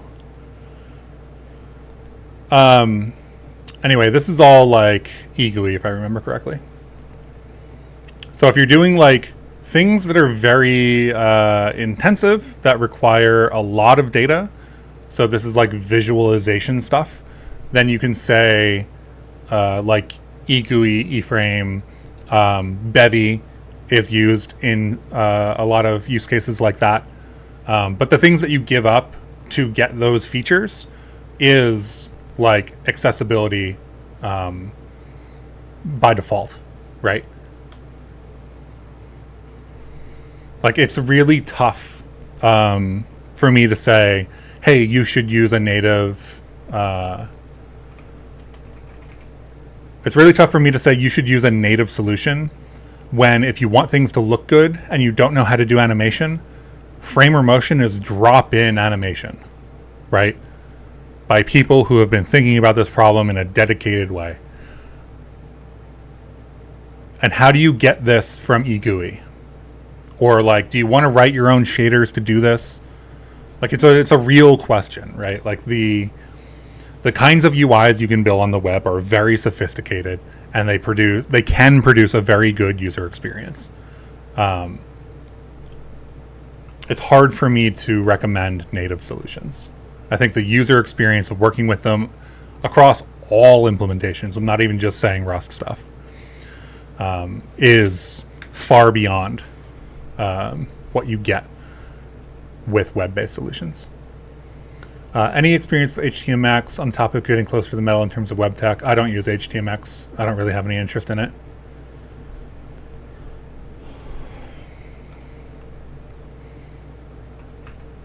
Where are we? What am I doing here? We're doing Bevy stuff. Okay, we've got a component hook. We derived component reflect. We reflected the component. That put it into Blender for us. We put this component onto the material inside of Blender. That is right here. So terrain mat, right? That is on this cube now. So when that scene gets spawned, we have a component hook. When that component gets added, when that happens, we reach into the world, we grab the handle that we put together, and we clone it and we put it on that entity. So this should be working. I don't remember if we ran this to check.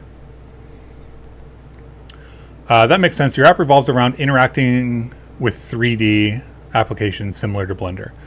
Like, is it That's wrong. What happened here? Oh, right. I didn't make this pub and I didn't use it. Where's preload? Here's preload. Pub. And then in main, this needs to be qualified. This is a temporary system, so I'm just going to like fully qualify it. We're going to remove that when we start using Bevy Asset Loader. Yeah, I would also say like what, like if it's literally Blender, then I think you have a case for doing more interesting 3D GPU stuff. If it's just like show a 3D model and rotate it, maybe not. But if it's like Blender, like swap into edit mode, view all the vertices, etc., I think you have a strong case for that. That's basically like, not Framer. What's the name of? Not Frame.io. That's a video tool that I use. I'm not going to remember this. It's not Framer. Is it? It is Framer. Yeah, okay. My brain's just not doing it today. Framer. That is Framer you're talking about. So Framer is backed by similar technology to WGPU. I haven't seen their code base, so I'm not leaking anything. But they are backed by similar technology. And they do a bunch of GPU stuff. That said, the UI on top of that doesn't necessarily need to be like the canvas either, right? Like if you are working on the web like this, you could use Bevy and WGPU for the implementation of all the rendering and some of the interaction and communicate with that from like an HTML UI. So like it's not one or the other either, especially if you choose a solution like Tori. How do you compile Bevy apps for WebGL2 versus WebGPU, or is it automatic? Depends on what you're using. If you're using the Bevy CLI, then it's WebGL2 by default, and you can just enable the WebGPU feature and it'll just work. You find WebGPU very laggy compared to WebGL2? That's weird. Are you on Linux?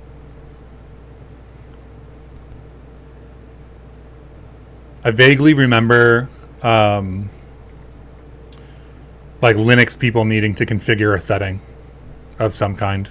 I can't remember off the top of my head what it is, but you might find it in the Bevy Jam. I would look in the Bevy Jam channel if you're in the Discord and look for something like Linux performance issues or like Linux laggy or something like that. Jan would know probably, but would probably also have to find the message. But yes, there is some kind of issue on Linux that is just like, you didn't click the checkbox. Like literally that's it. It's not like a problem with WebGPU or anything. Thanks for the insights. You're really stuck on what to use, so at least you now have a little idea on what technology to use. Yeah, I think if you're going to...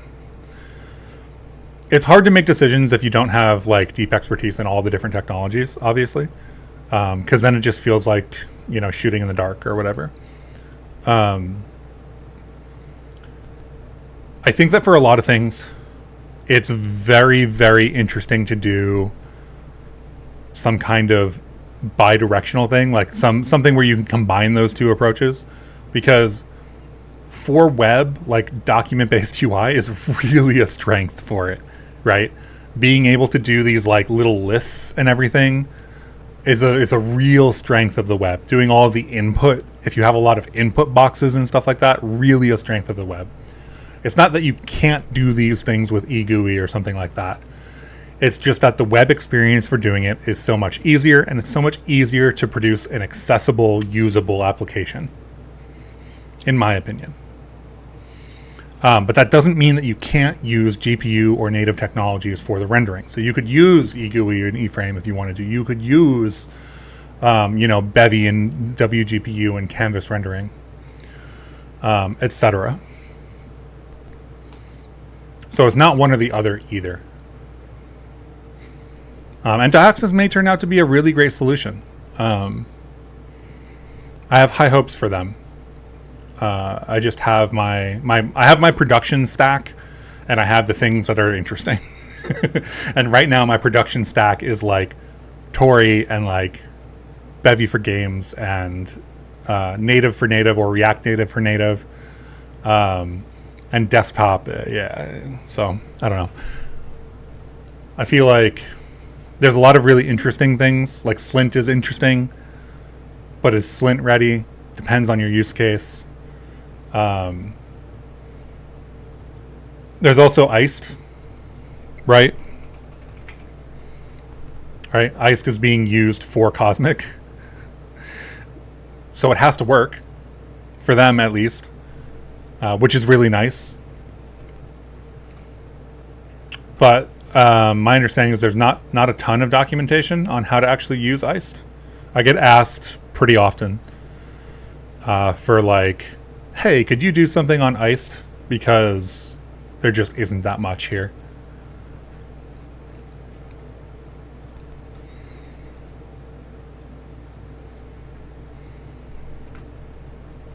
You also need a way to show LaTeX equations and compile to PDF.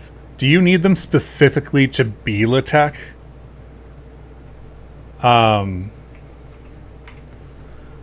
Because this is where I would send you for compiling to PDF. This is 100%. If you can get typists to work for your use case, do it. Because compiling PDFs and generating PDFs and doing anything with PDFs is painful. And typist is not painful. Use typist. It comes as a Rust crate. Just use it. If you don't specifically need LaTeX for some reason, don't use it. Use typist.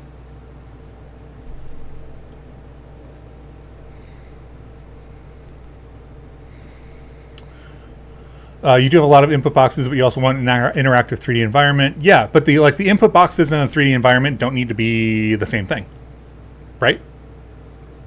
So I don't know how much experience you have. It doesn't sound like you might have that much with the web. So like, there is a difficulty there in like, do you want to learn two technologies to build the thing? If not, then like maybe you just suck it up and pick one, and if it doesn't work for some reason, work around it, you know?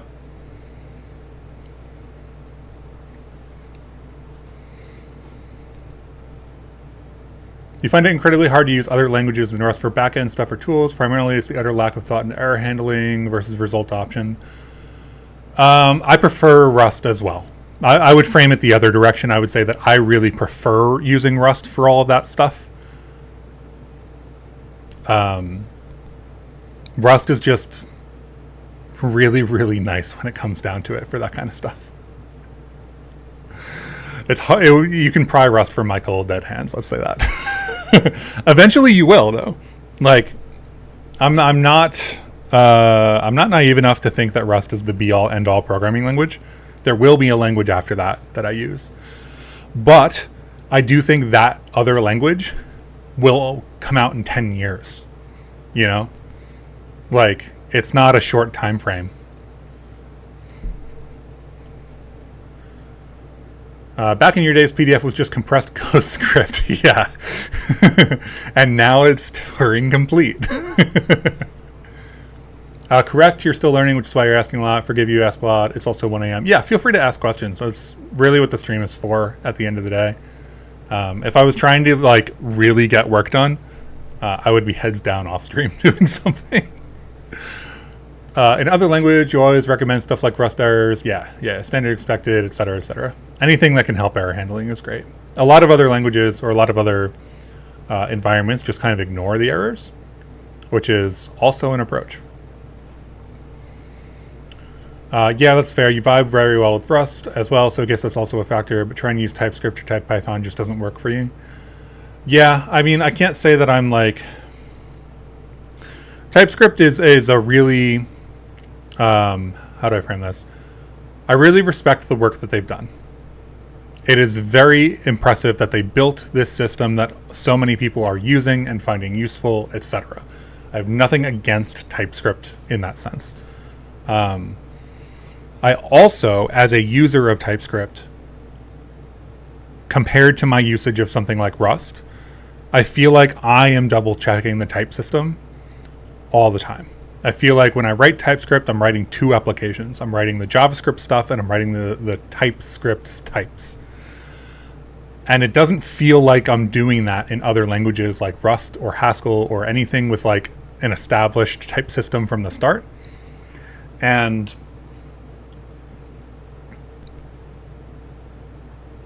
yeah, I think I'll just end it there. I just like, it doesn't feel like I want it to feel writing. I don't feel like I can trust the TypeScript type system in the same way that I can trust the Rust type system, right? When I see a Rust error, it's an error worth reading, right? And that, to me, is incredibly valuable. I care a lot about things being high signal. So if the error message isn't going to tell me what's actually wrong or point me in the right direction, that is a thing that I'm just missing a pub here, aren't I? Sitting here talking so much.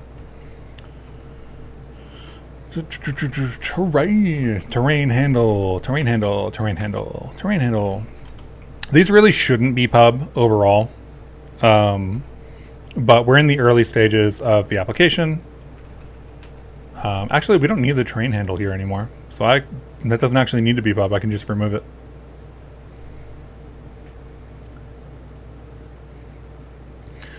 Yeah, I mean, you're free to have your opinions about other languages. I think that the culture around hating JavaScript is really not doing the industry any good. You know, like I really think that in general, not just for JavaScript. JavaScript is just a place that it comes up a lot. But people saying they hate other languages or like other languages are bad and you shouldn't use them and whatever. That culture leads to a lot of harm for people who are learning how to program and trying to get into the industry and things like that. So while I totally respect, like, I don't want to use X language because it doesn't match my expectations for whatever, right? Like, I don't want to use TypeScript. I do use TypeScript. I use it for clients, right? Plenty of people want you to write TypeScript for their applications, and I do that. Given a private project, I'm probably not going to choose TypeScript though. And that's fine. But you won't catch me being like, I hate TypeScript, you know? That's why you love to learn Rust. You love the compiler a lot since it gives you direction on what to fix. Nice. Yeah, that's the thing they put a lot of effort into. Esteban and especially, but a lot of people put in a lot of effort to make those error messages like actually mean something. Also, 80% of the time, compiler Clippy will tell you exactly what needs to change, which is amazing. Yeah. You ended up writing your own result type in Python code base and worked fairly well, but it only works in your code, so it's limited use. Yeah, there's a lot of things like that in the, like, sometimes it gets pushed too far. There's a library called Ramda.js that is popular in certain projects. I haven't seen it used much recently. But Ramda is basically like, what if we took all the things that are nice about functional languages and we tried to find implementations for them in JavaScript? And it's fine. It works. But there's a mismatch between like this library and what it expects of you and the semantics and like the JavaScript language. And I find that the disparity in those two things, if it grows too large, makes it hard. Yeah, I think I'll just stop it there.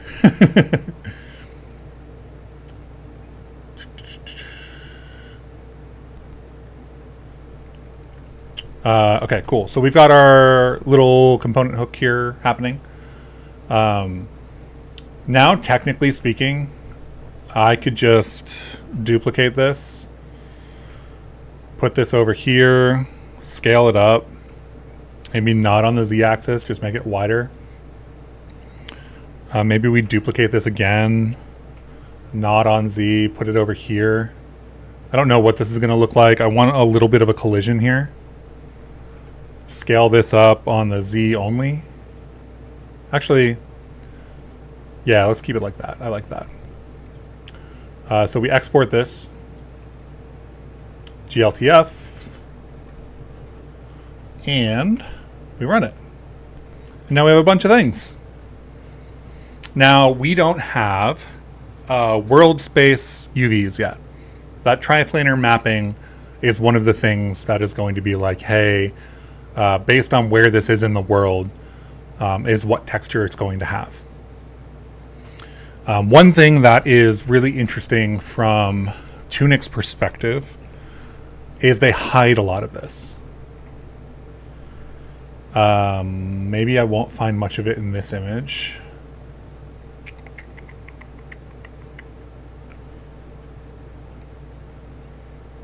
But you can imagine that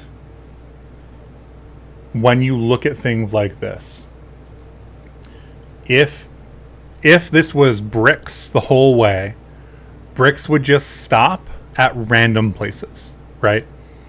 So you either have to make the world space texture such that one brick is one box wide and everything is box width in your world, which is fine, and it's pretty close to what Tunic does actually.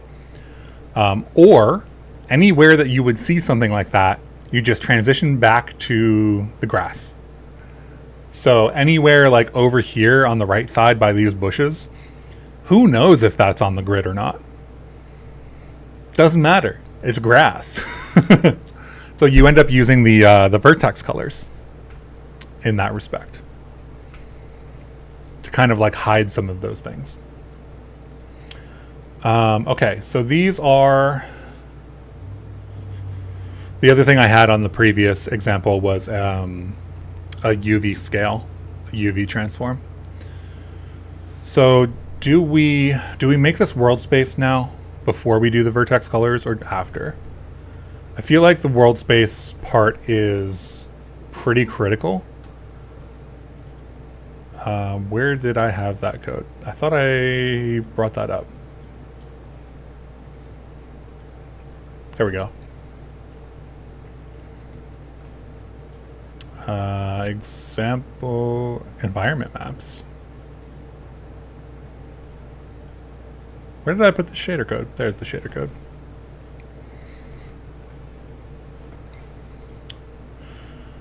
Let's see. Block out.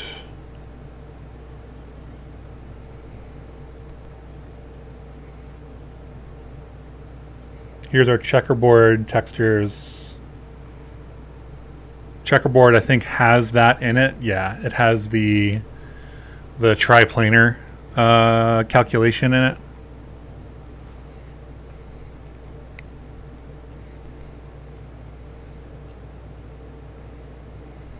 Let's start with...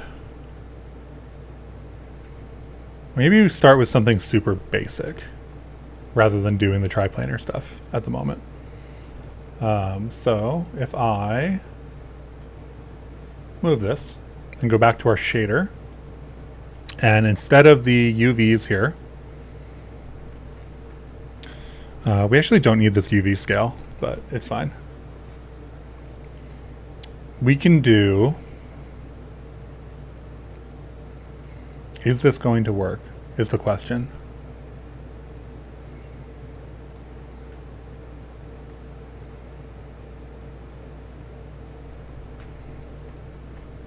How are we doing it here? Max checker. Where's checker?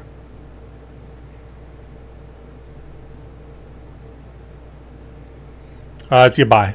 Window manager is you buy.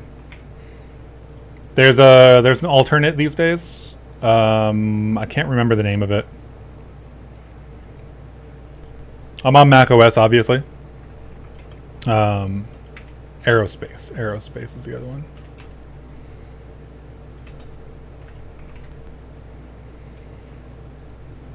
So aerospace is another one. I don't know anything about aerospace.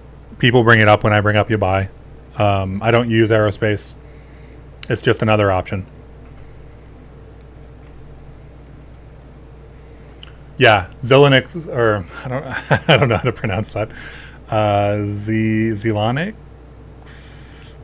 Ilani, I don't know. Anyway, they are using aerospace. Maybe they can give us a rundown of why aerospace versus something else.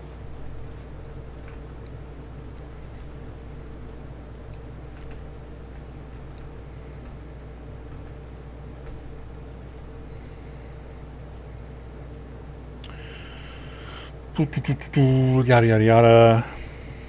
We could do this based on the. It's going to get very quickly into the triplanar stuff.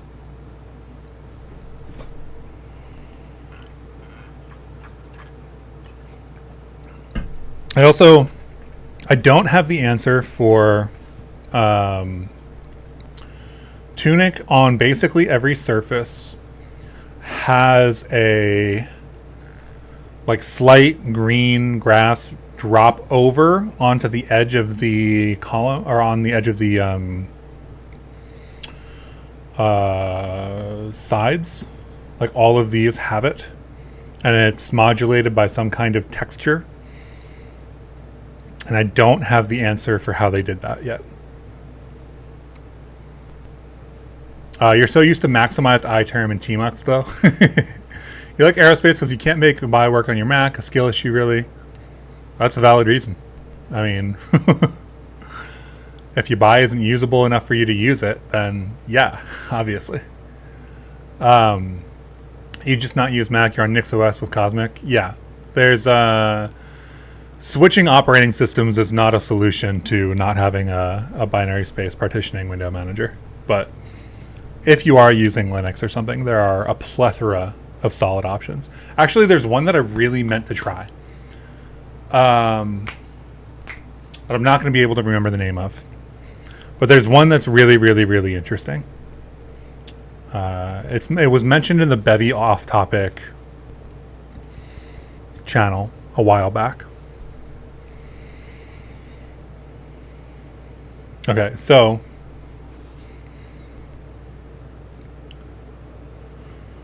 yeah, I mean, window layout tools are very popular. I think that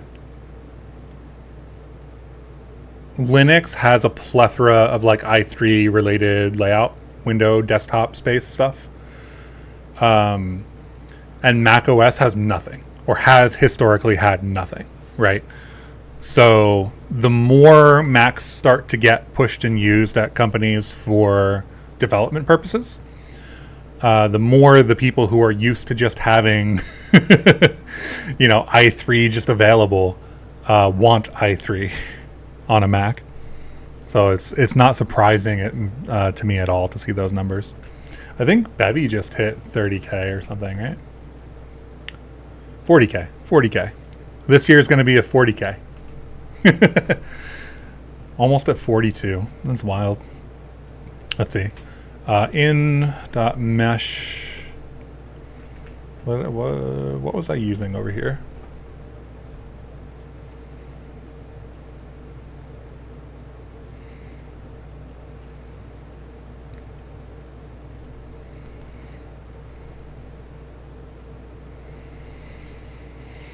I guess I could just take this.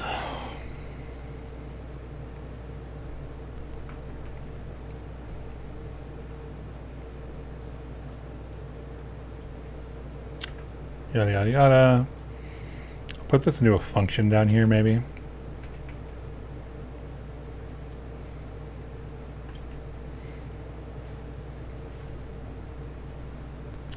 There's been Moom and stuff, but there's still a trackpaddy solution. Yeah. You went through most of them. It's all spaghetti code. Only Gnome and Kitty. Are you disparaging every window manager other than...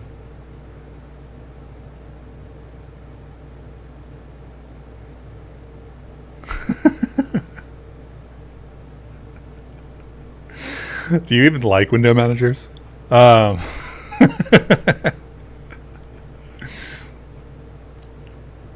see. FN, what am I doing here?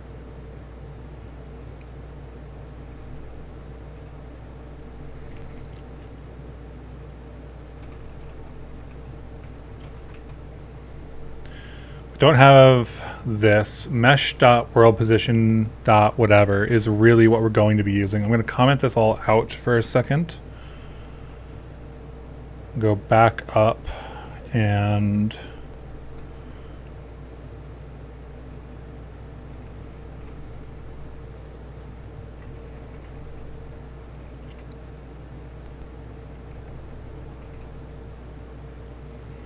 we do the height sample, which is kind of awkward. Because the height sample is going to have to match. I guess it does match, right? So I'm just manually accessing the UV in a bunch of different places, and it's making it a little bit awkward for me to do this. Let's see, let's not use in. uv.y, that doesn't change anything. Cool. Let's do let uv equals in.world position.xy.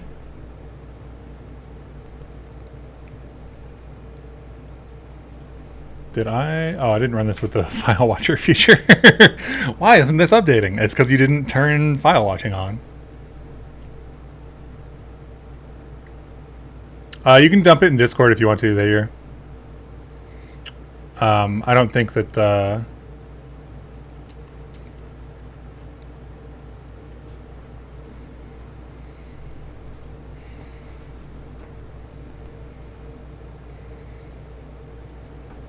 All right, let's do this. Let's do X, Y. Can we just do the mod here? Why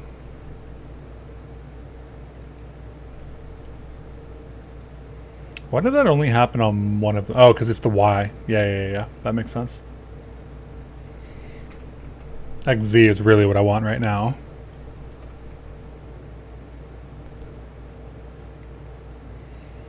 So this is our full kind of like world space repetition for this texture.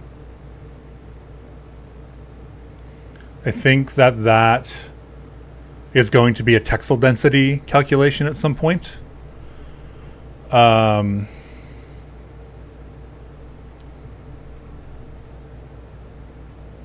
think these are 2048 pixel textures, which makes them kind of like really high density. Oh, you posted it? Nice.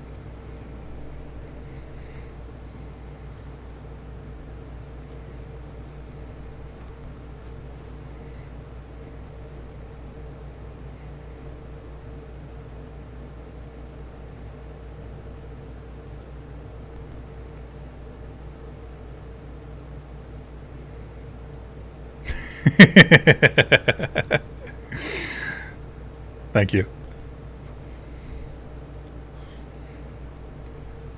What time is it? 10?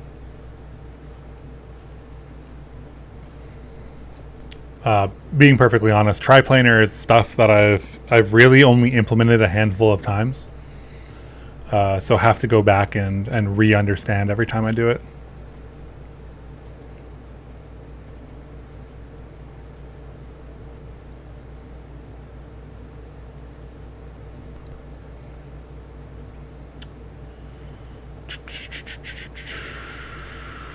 Where is this? So if we want this to work for the base color texture, we also need to modify the UV coordinate before we pass it in. I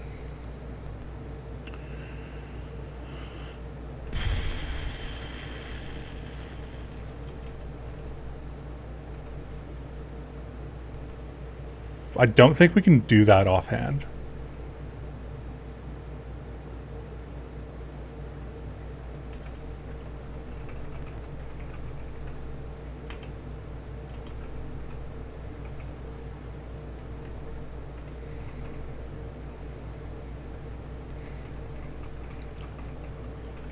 So var in, we can't use, so this is going to be in A. There's no in anymore, so this is going to be in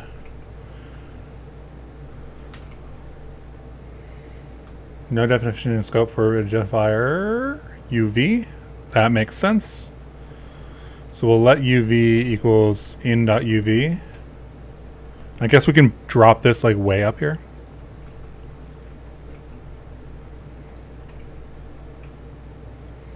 Type doesn't match type stored in.a.world position dot xz is what we had there. So with all the math corrected, that texture comes through.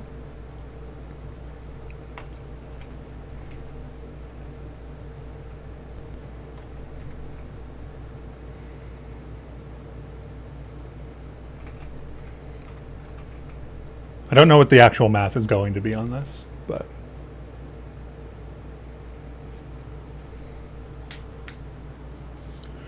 you're nodding with a remake of old 4X space game where the map is simple 2D shapes. Would it make sense to just render these in a shader? The map is simple 2D shapes. Why would you render them in a shader? I guess it depends.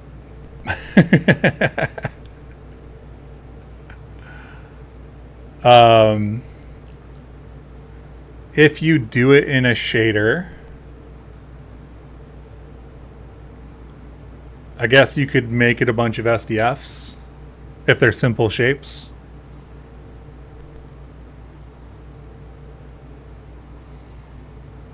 So like, I don't know, it really depends on what you want it to look like. They could also be gizmos as a really simple solution. Mostly to make it crisp. Yeah, I feel like I don't know the 4X map visual.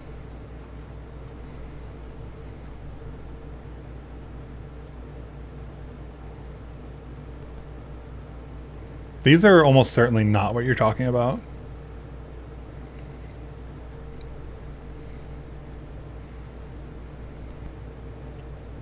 You've used SDFs for it to blend scanner distances movement. Yeah. I mean, like, if you're comfortable with SDFs in a shader are fine. Right? If you know what you're doing and like, that works for your use case.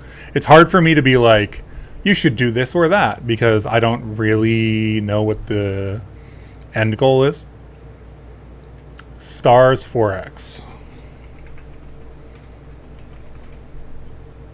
How to play stars. This. Oh, so you're looking at doing this for like the whole map? I'm assuming it's this one.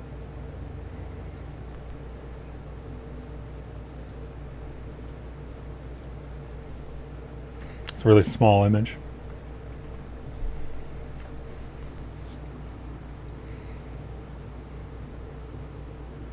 Yeah, I mean, you'll need to figure out how to do the interior texturing, right?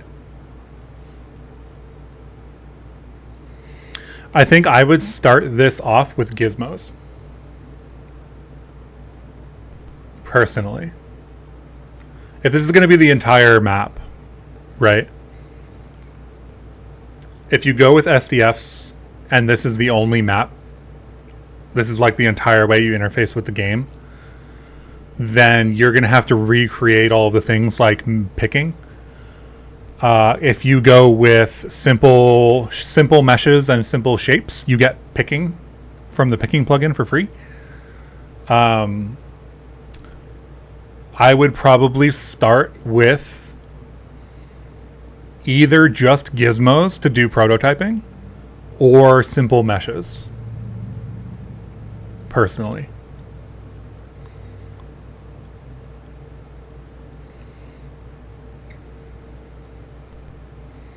It could be layered too, so you could choose different approaches per layer. Yeah, I mean, there could always be alternate renderings. And like once you have the positions, right, like an SDF is just a position and an algorithm, right? So you could totally do that and render it to a texture and do whatever you want. That would totally work.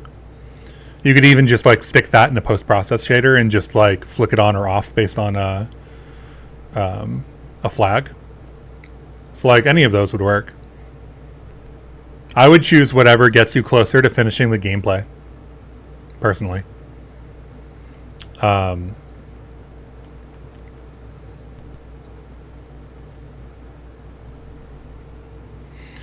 sure you'll SDF for scanner rangers, minefields, and stuff that's non-interactive. Yeah, the other thing is that, like, if you wanted to, if there were effects that you were going to render that were in widespread use, you could do all of those in a custom phase.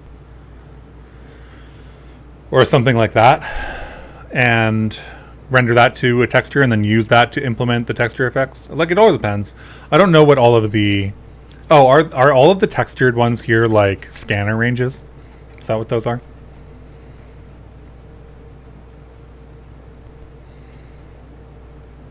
I feel like I would still personally start with meshes. Meshes will make everything easier if you need to click on anything.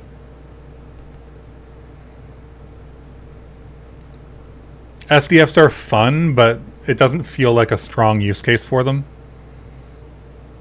Unless you're going to take advantage of the distance factor, you know, like doing like a scanner out using a sine, like an animated sine wave over time. Something like that.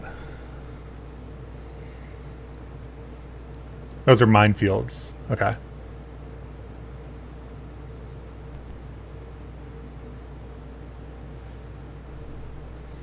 Yeah, I mean, I've never played the game, but I think I would start with meshes, personally, from that visual. This looks like the same thing, but in higher graphical fidelity.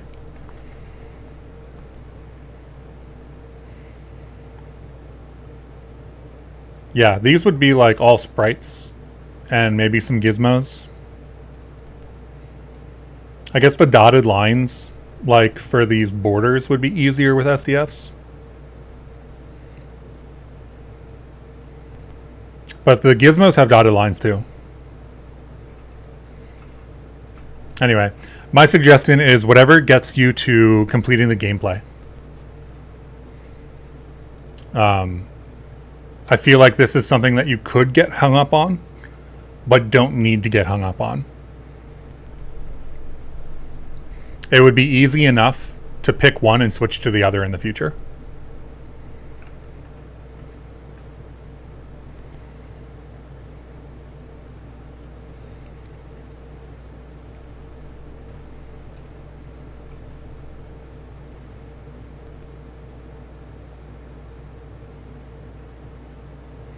Yeah, this is going to be like to figure out textile density. Because these images right now are 2048 by 2048, and that is a lot of pixels per square. And I really only need so much resolution. That's math I'm going to have to do off screen. Let's do the vertex colors. I know that we don't have the triplanar stuff. Maybe we need to do the height first too. In.uv, where is our depth?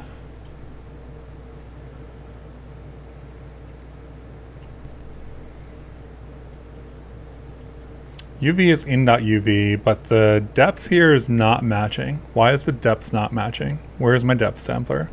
Height, uv.y, depth sampler. That looks like it should be working.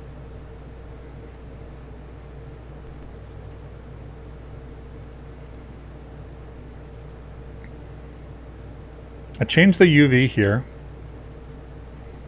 And then we use UV for this height sample. But that's still gigantic and incorrect thus.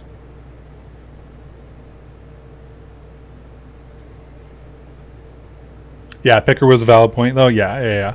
I don't know what's interactive in that scene, so it's hard for me to be like, hey, you should do this or that. If there's a bunch of interactive stuff, then I feel like meshes are a good default. And if meshes turn out to be not performant enough or whatever for some reason, because you can always switch a mesh to a billboard too, right? And do whatever shader you want on that mesh in that location. Like, it doesn't have to be one giant unified shader.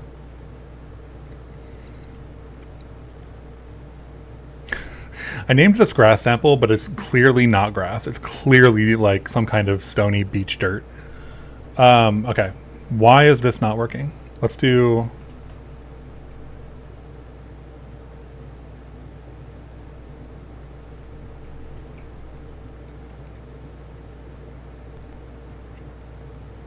Why does it feel like this is not using the same value?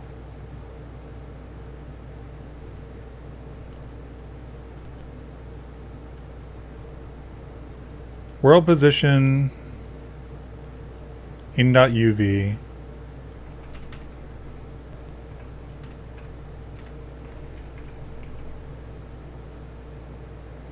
Why is that so wrong?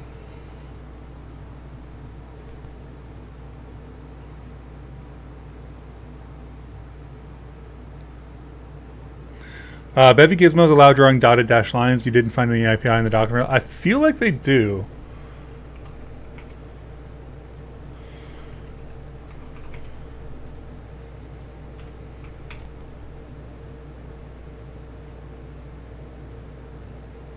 Gizmo storage, gizmo config, gizmo line config, gizmo line style, solid dollar dashed. Solid dollar dash. Wow. Yeah. English. Solid dotted dashed.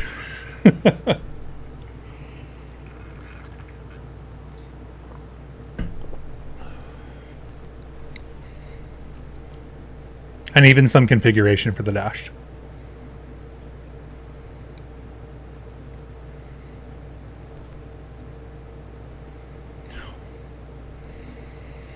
I read so much. I read so much Bevy content every week. It's like, I have like a dictionary in the back of my head that's like, somebody was like, oh, you remember that thing? I was like, yeah, in this channel 3 months ago, was referencing this other thing from 7 months ago, ended up getting merged, got reverted for this version.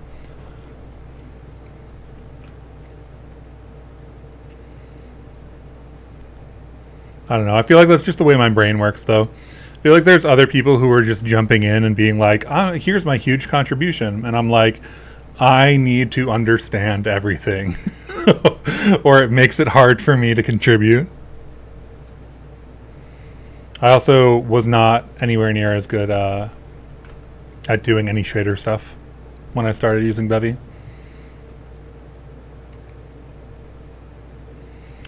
Why is our UVs look a little wonky here?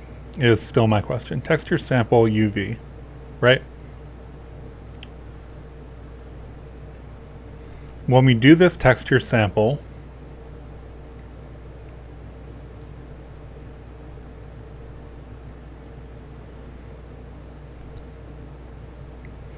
this should be like 4 meters, right? Is a 0 to 1. Which I think is the approximate size of that cube. Actually, this is a default cube, isn't it?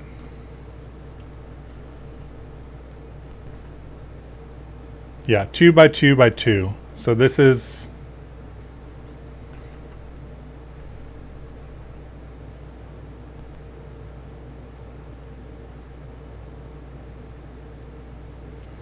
Interestingly, over 4 does it.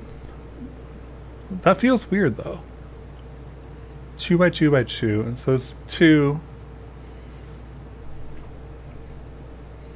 Shouldn't the world position...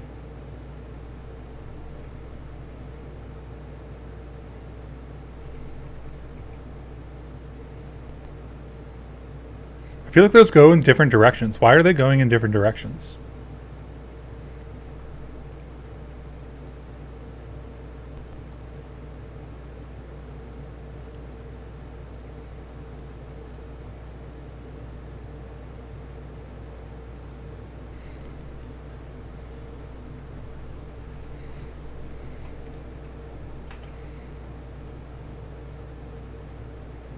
No. Okay.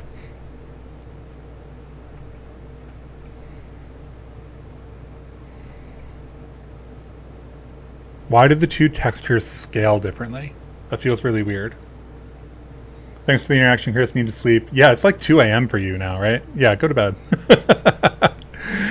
Good to chat. Thanks for hanging out.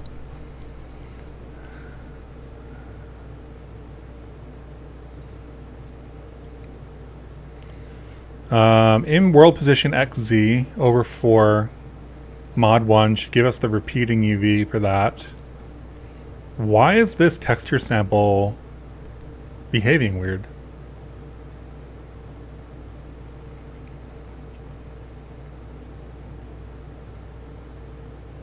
You assume gizmos were only for debugging purposes. I mean, technically speaking, gizmos are used for whatever you want to use them for.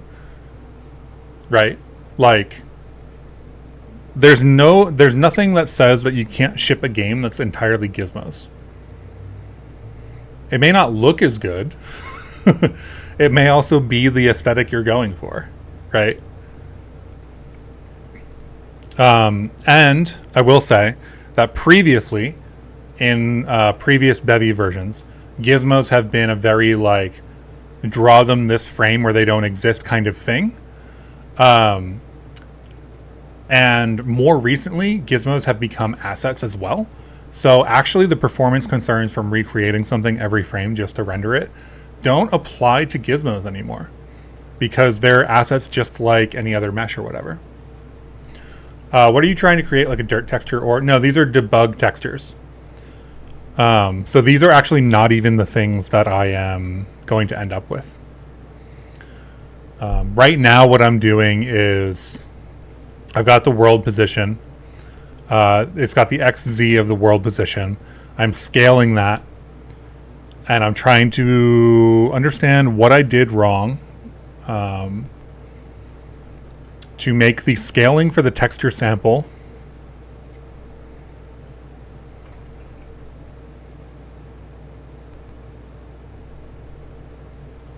not match with the scaling for the UVs that I have.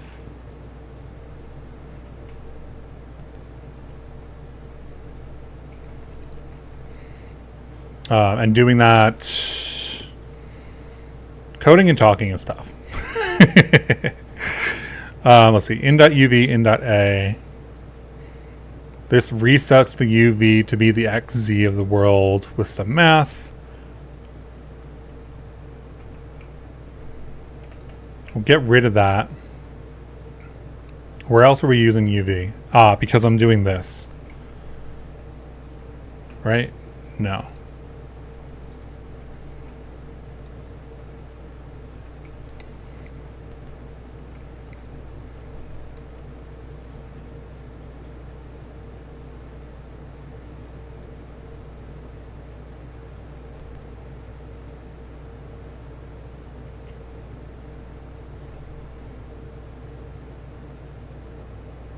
I'm sampling at the UV coordinate. You use gizmos for tools like cursor, ruler, lots of dash lines, but you draw a lot of small lines and not a dash line. Hey, well now you can use a dash line, right? Somebody, why am I forgetting their username? They were in chat last on Wednesday.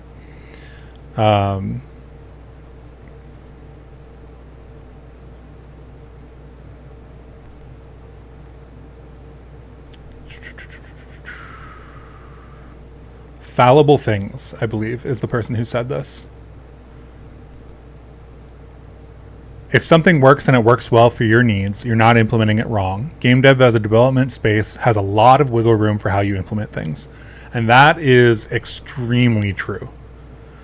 So like even with gizmos, right? It's like, oh, are gizmos not a thing that you should be using? to like do the graphics for your game. Like, it only matters if it doesn't work for the aesthetic and like the implementation that you want.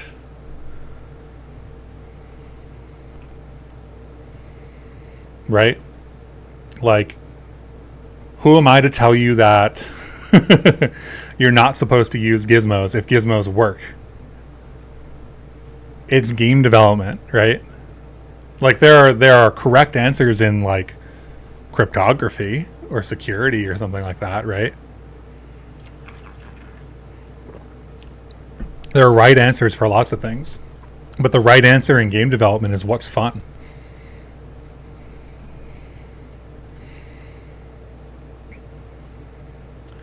Okay, what did I do? I did something silly. And I don't have it in my head. Material, color, texture is getting sampled here. Right?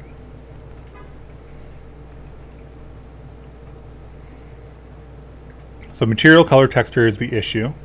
The material, color, texture is...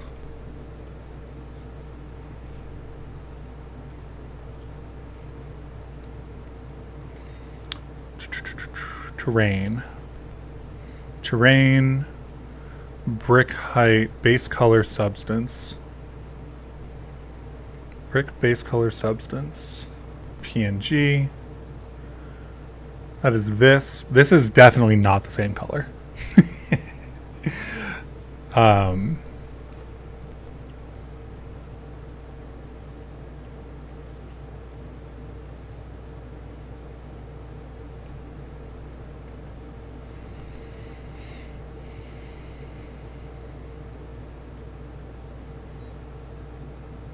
Brick base color has the repeat for the normals, repeat for the grass base color.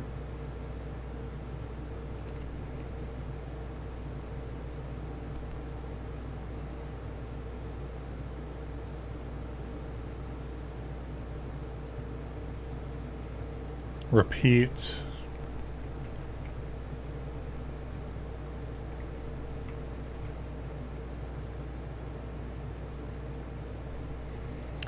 Yeah, the fact that you have no idea what's going on because you asked ChatGPT is one of the problems with ChatGPT.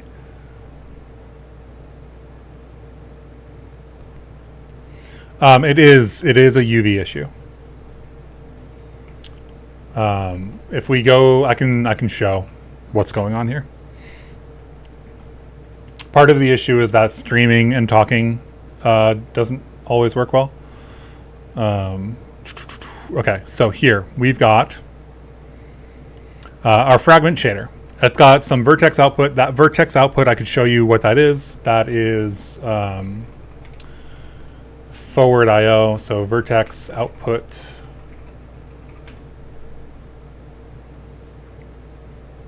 If I can find this in the prepass. Here's the prepass. This is the one we're getting. So vertex output is this struct. This struct has a bunch of shader defs that are like, if you have UVs in this way, if you have UVs in that way, if you have whatever. Vertex colors are also flagged by a shader def here. So if you have the vertex color data, then it shows up here. What we are doing is taking the UVs for this vertex output in our fragment shader. And if I go back to my shader, we are setting that to a mutable variable because what I want to do is I want to test using the world position XZ coordinates. I'm scaling that a little bit, so I'm scaling that by 4 units and modulating it by 1, so it's always 0 to 1. Basically, this ends up giving you like 4 meters. You end up with a 0 to 1 value over those 4 meters. And when we mod, that gives us the 0 to 1 repeating. So it's like 0 to 1, 1 to 2, yada, yada, right? But so this ends up being 0 to 1 always. And the issue here is that we have to do it here because we do a bunch of calculations using this PBR input from standard material function. PBR input from standard material is a function provided by Bevy that basically says hey, do what you would normally do for a standard material. And that is a whole bunch of stuff, as you can see in here. There's meshlet stuff in here. There's stuff conditional on tangents and whether you have like a second set of UVs, etc., etc. Like there's a lot of logic in here. So this function is getting run on all of that data. And that gives us PBR input.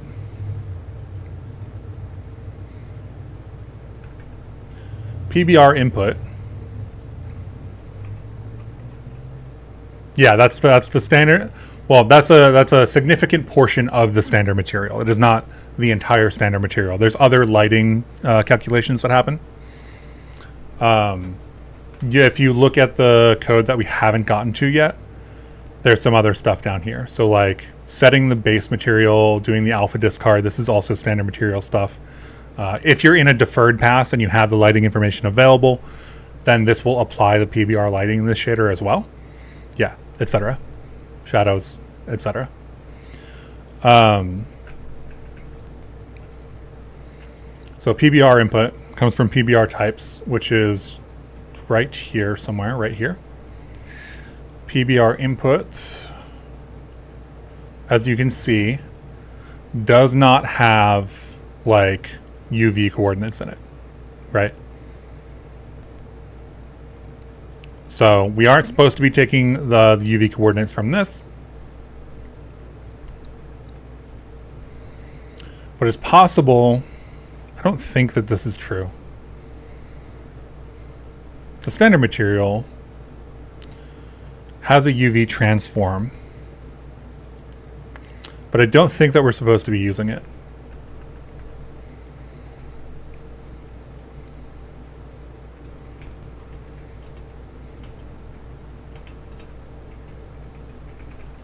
I don't think this matters.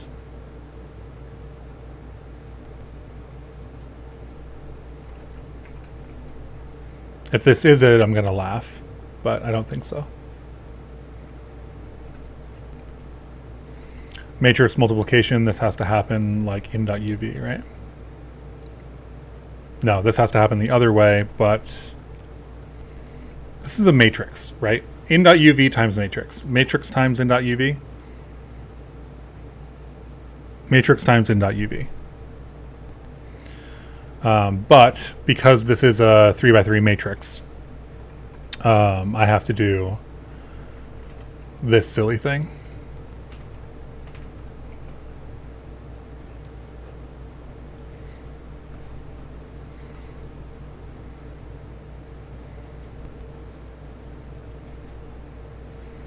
Is that still an issue? This has to be wrapped. Okay, so that's that. And then UV here would be what we use for these samplings instead of these.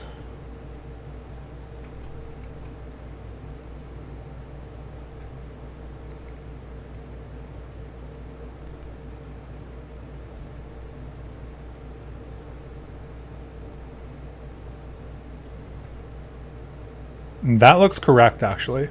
I think that we just weren't applying the UV transform. Do I have a UV transform on these? I don't think so. You could use the UV transform to replace the over 4 scale. Yes, I could. But I think what I'm going to do with this texture is apply it to basically a bunch of different shapes and stuff. So I don't think I want to specify UV transform on all of those things. So I think I'm going to embed that into the shader and make the assumption that this set of textures is coming in at a particular size, like 2048 or 1024 or whatever size I end up using. And that is going to be the texel density per meter, so to speak. Hey, Lo, how's it going? We're just doing some stuff, some Bevy stuff. Long story short, I want to build a Skein demo. We're doing a little bit of texture work, etc. In shader code, you set the UV according to the world XZ position, so not surprising that the value at the same Y position would have the same UV value. Yes, the columns are not what I'm worried about currently. The vertical lines are not what I'm worried about.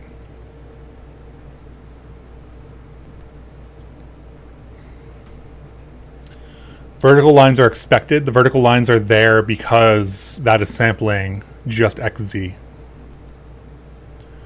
How's that game 15 boxes going?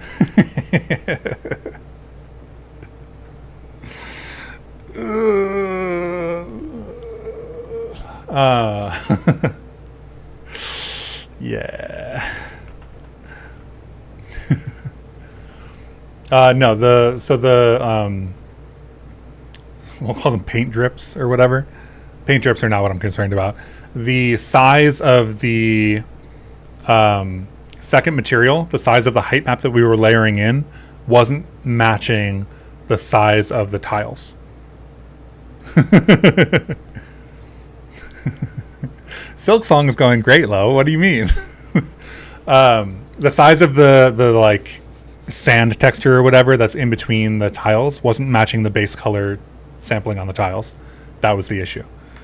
Now it is, and it's just because I was not using the UV transform, which feels weird. That means the UV transform is something that isn't one. Right? Am I reading that correctly?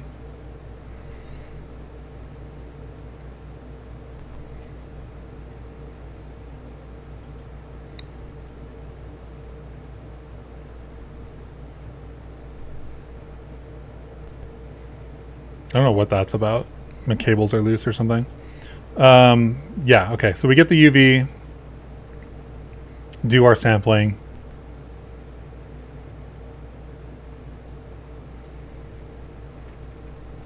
I'm going to look at the...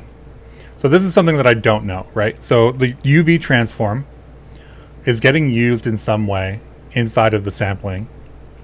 And I wrote the line of code on 123. But I don't remember... Yeah, this little like UV transform times XY...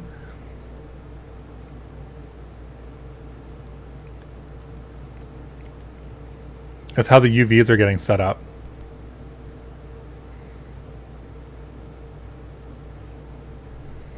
I don't think these UVs ever get set either, though.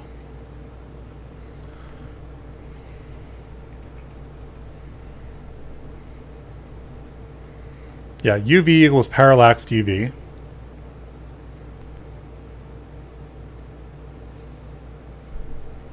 Maybe we do actually need to use this as well for that height information.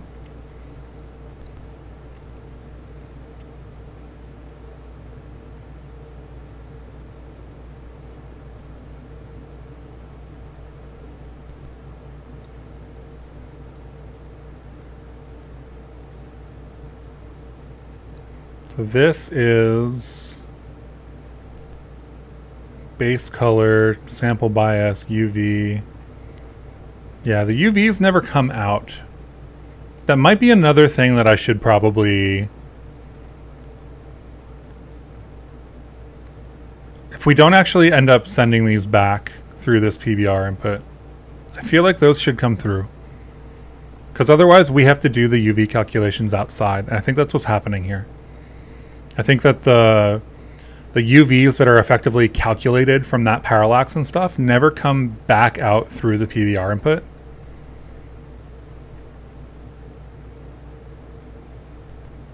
So we actually don't have access to them. And that's all that's going on.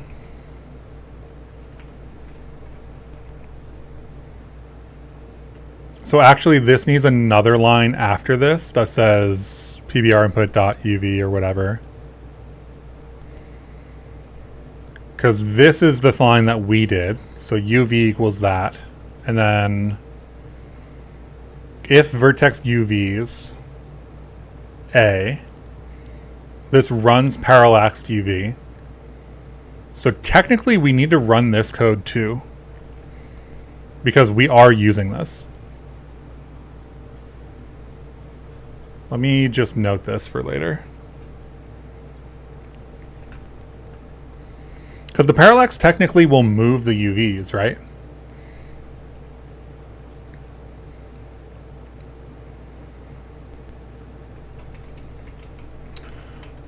Figure out if we need to also use...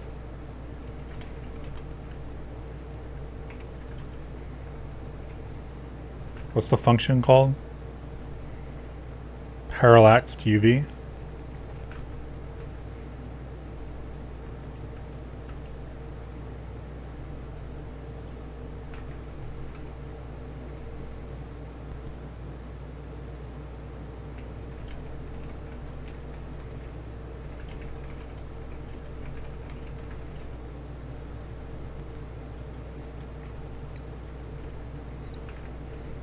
This UV code is what PBR input from standard material does to the UVs. So I think that PBR input should return the UVs.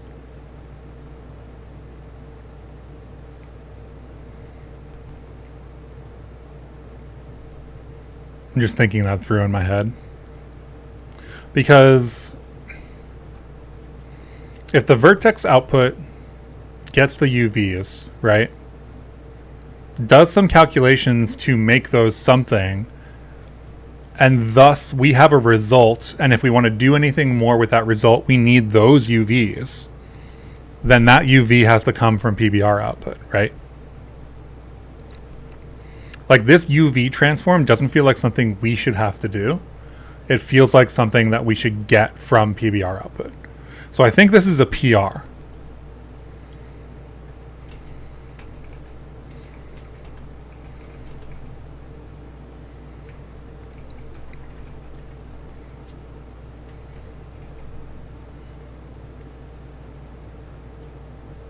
Okay, so I think that the next thing that I want to do is actually the vertex colors. So far, so good. This is all fine.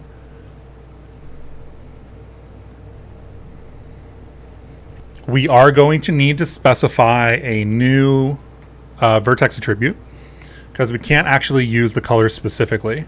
We can't use the colors specifically because the colors are actually used inside of the base color calculation.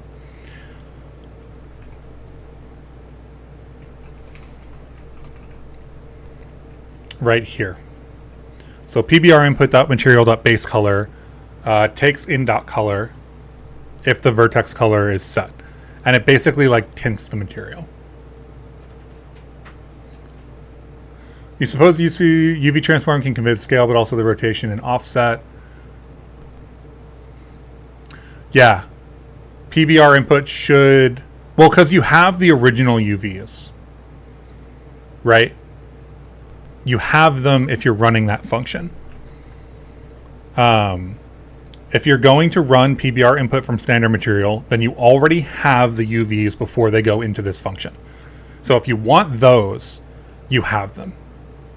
If you want to use those and the UV transform, you have that as well.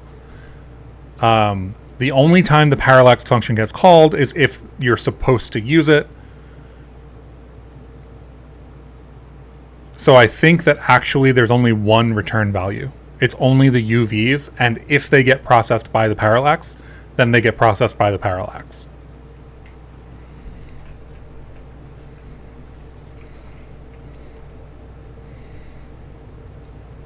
Right? Because UV transform, you get the UV transform.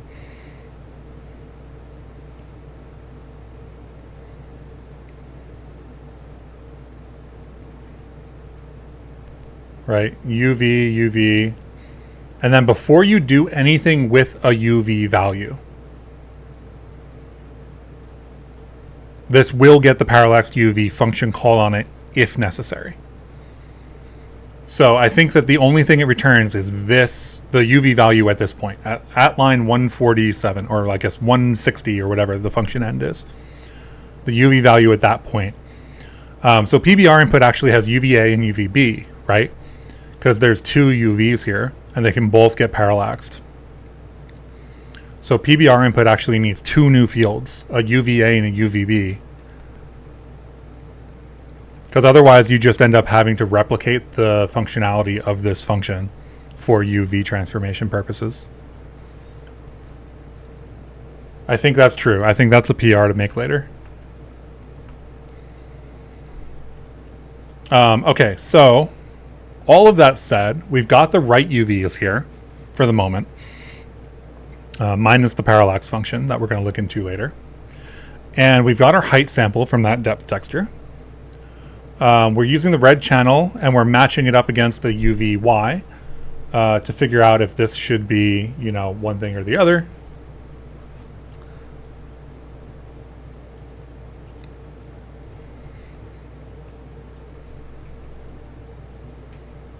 Let's see if this...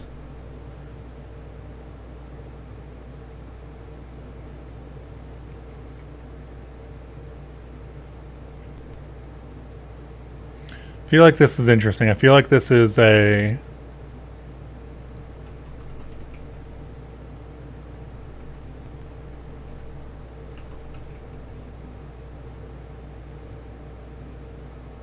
Oh, right, world position. That's why it looks weird.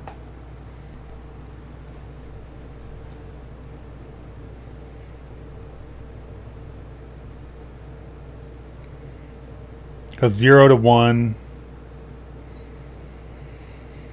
That's, yeah. Okay, that it looks weird because it's overlapping 0, right? Because we're basically going like 1, 0, 1 with our world position calculation. So this is just a weird position to have put the cube in if we're doing this hacky version. Okay, so with that in mind, the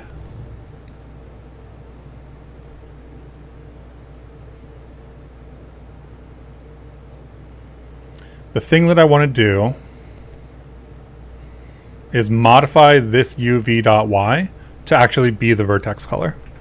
So the first thing that we would do in that scenario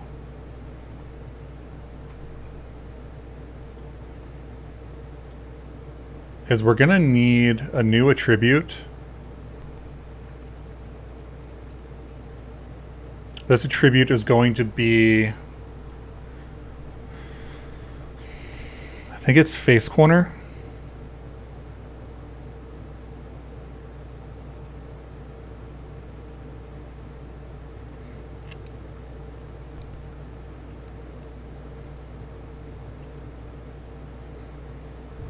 And the question is, which of these do we actually want? Because we don't actually have color.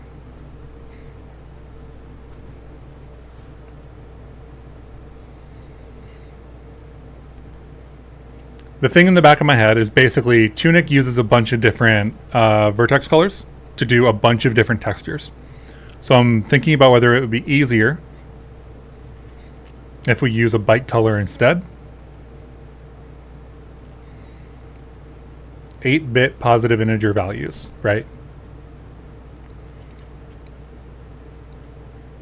You can also add attributes that are not color.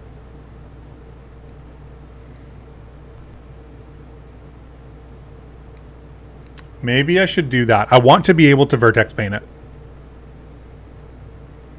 Is one thing that I should say. That's why I went to color initially.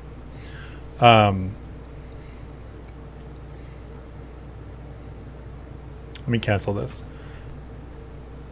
You're talking about... These are color attributes here.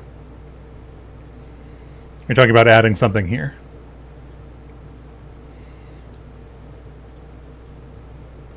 And this can be anything then? So can we paint that?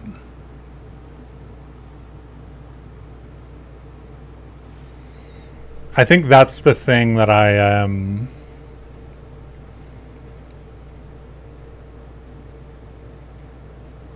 That's the thing I'm curious about.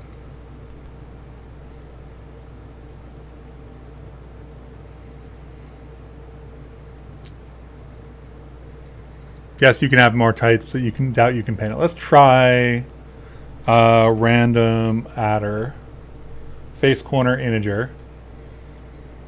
Yeah, it doesn't show up in our ability to paint over here.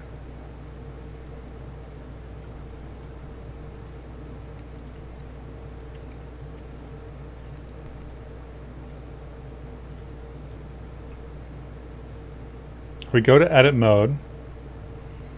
We can definitely set it, but setting, well, actually, I don't know if we can set it. Can we set it? How do you set the value here?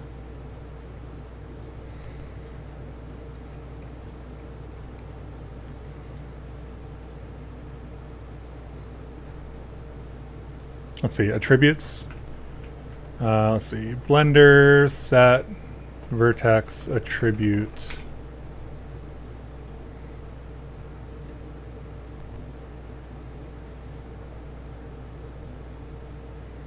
Can do it via Python for sure. Python or geometry nodes? Okay, yeah.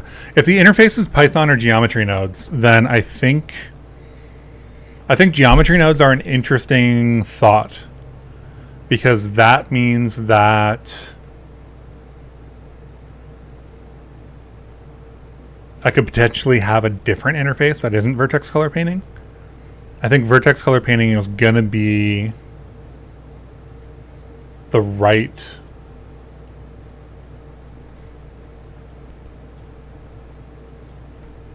one to use for now. So let's call this terrain. And this will be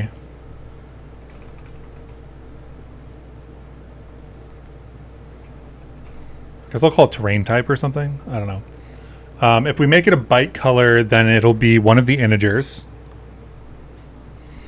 GPUs are of only floats, so I don't know if we actually need to check that anyway.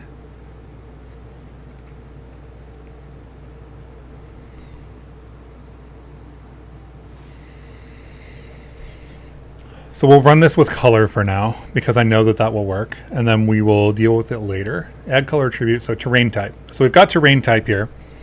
Terrain type is going to be, I'm going to go through two examples, I think. One of them, if I remember, is in the 2D repo, and the other one's in the shader repo.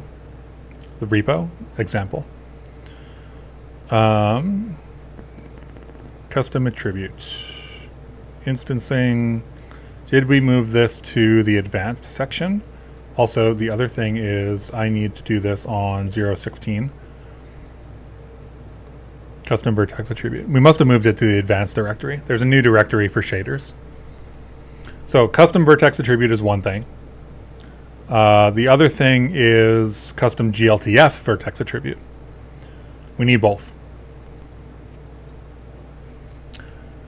Yeah, you could use a color attribute and use geometry nodes to convert to another attribute that converts the color to an F32 using luminosity or something. Yes, I think that I will put some more thought into what I want the authoring experience to be like. One thing that I saw from the Tunic dev is they were using something that was like, it was vaguely like positioning vertices, but it wasn't actually. It was using effectively like an intermediary step to define where the colors should be, and then that was calculating where the vertices and the geometry needed to be created, and it was applying the colors in those places.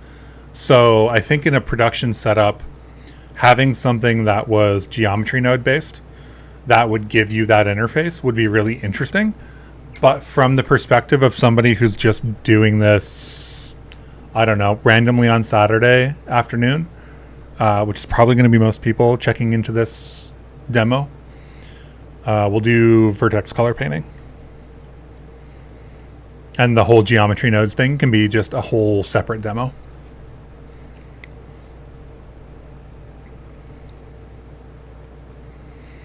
So this is our GLTF vertex attribute. So we need to specify this in these two ways. So in main,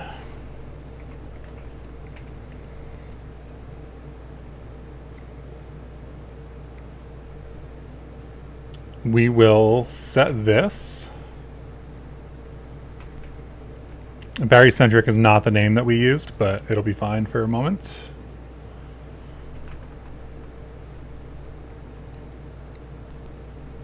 Dot set GLTF plugin. GLTF plugin comes in. This is not barycentric.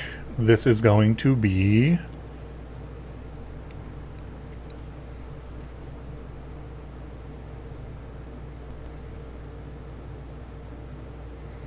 what did I call it?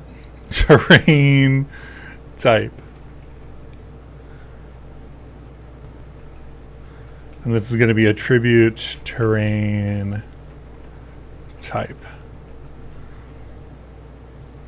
We do need to pick an arbitrary ID here. I guess I capitalized it in Blender, so we'll capitalize it here too. This needs to be some random number. Usually what I do is I just change one or two of the numbers, which is not the best, most sanitary way to do that, but you know, nobody else is going to use this besides this project, so it doesn't really matter. So that will allow us to actually ingest this type. Let's see, actually, before I do this, let's do comment this out. Am I missing a parenthesis here? Set. Oh, right, this comma. Let's comment this out. So GLTF doesn't have it currently. Doesn't have the correct attribute. Everything's fine. Doesn't have the attribute right now. Let's do face vertex selection.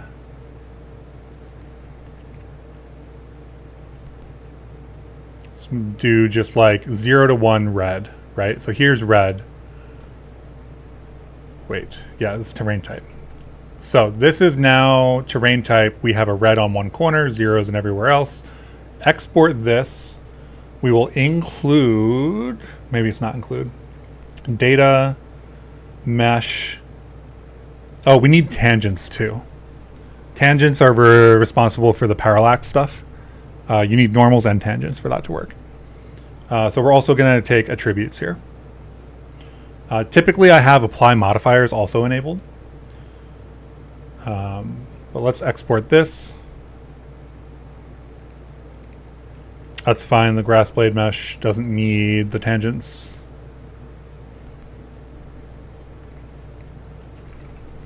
If we run this, we should end up with a unknown vertex attribute color 1, unknown vertex attribute color 2.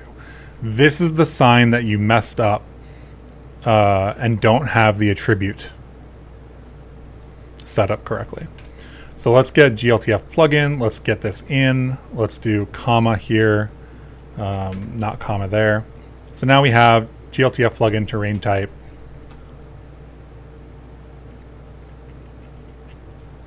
Oh, this now also has the vertex attribute color 1, color 2. That shouldn't be true.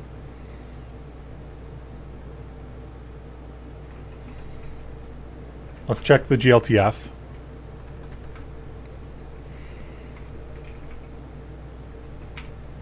And let me look for terrain.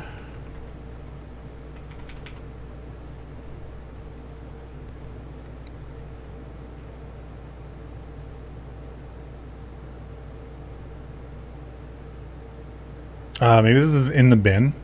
Where's color? Color 0, color 1, color 2. That feels wrong. I did something wrong. Terrain type, face corner color, GLTF, data mesh, attributes.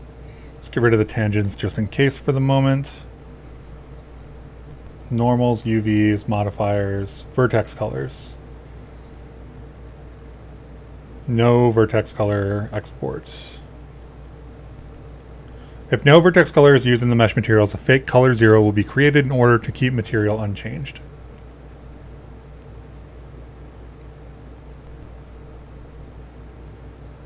Export active vertex color with no material. There's no material in object. Export the vertex color. We're just going to get rid of those for the moment.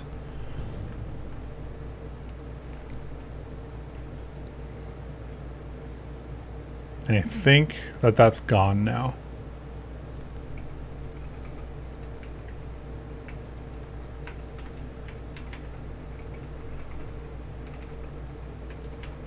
So the colors are gone.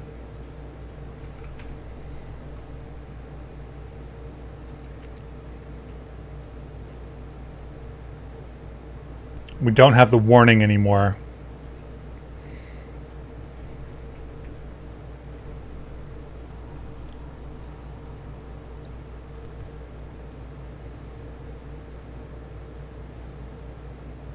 Is this an accidentally created random attribute value? Did I do that on accident?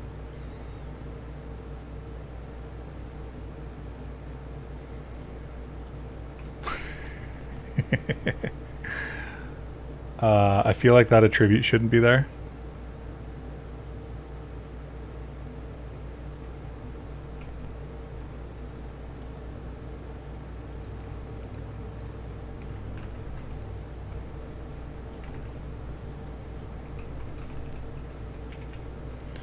What is this cube named? This cube is cube 3.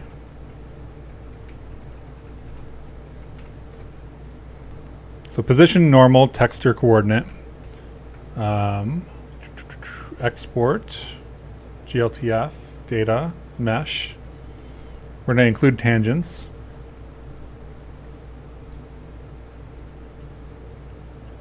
Yeah, the attribute was created automatically by Blender. When I entered vertex painting, that's what I thought happened.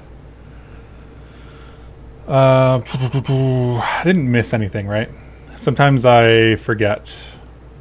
Let's data include custom properties. That should all be good.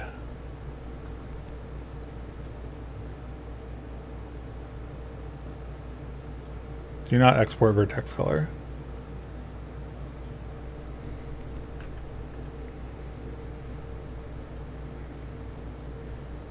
There we go. Tangent, text chord, position. Question is, why doesn't it have terrain?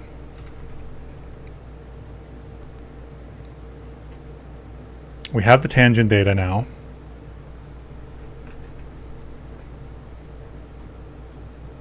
Oh, you know what the issue is? This is really unfortunate, actually. If you don't have an underscore, it doesn't get exported.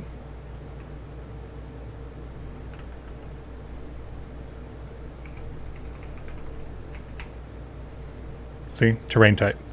I always forget that. If you don't have an underscore in the name of the attribute in Blender, the vertex attribute does not get exported.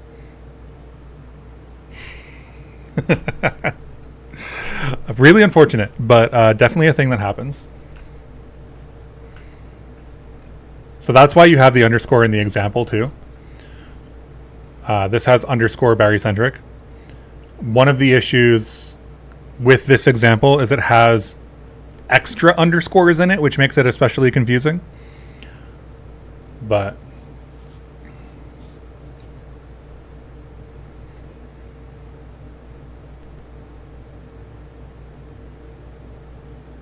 okay. So that's all good. I was trying to show the error and then I just messed up the export. We need this. We already have this. Blender's doing this part for us, the with inserted attribute. This is a random attribute blend color up here defined as vertex format float 32 by 4. The big thing is this specialized function is what we're going to need to pull in.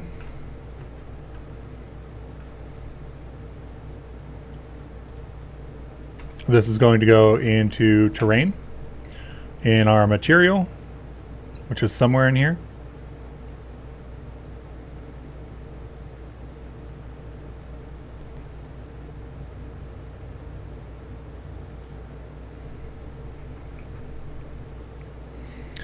Pull in our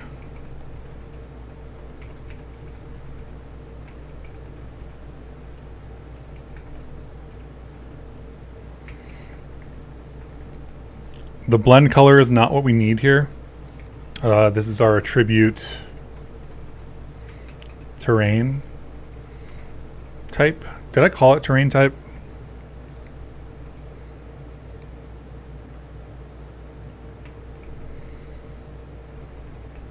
This is a couple of changes just for... Am I on the right branch over here? 16.2. This is a custom vertex attribute, but not on a material extension. The material pipeline and the material extension pipeline are different.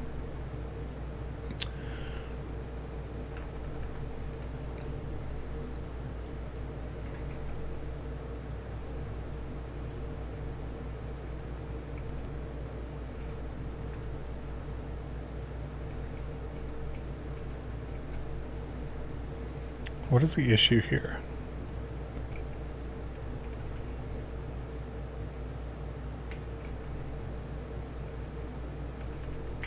Yeah, it's the import, but it doesn't, like, man, Rust Analyzer really messes up on that. That's unfortunate. It needed to get the item into scope, so it needed to bring in material extension key. But to do so, it had to specify explicitly the terrain material rather than having it be the self keyword, which was really weird. It's interesting, though. That's a Rust Analyzer processing thing. Okay, attribute terrain type. This is going to be... Should probably set this at least in lib. So we're going to take this out, put this in terrain right next to all of our stuff here. We're going to bring these things into scope.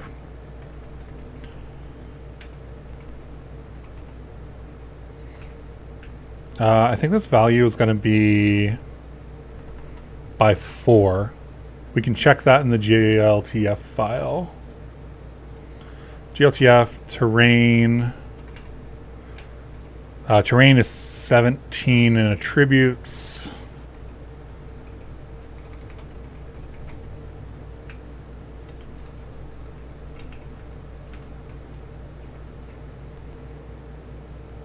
These are the accessors, right?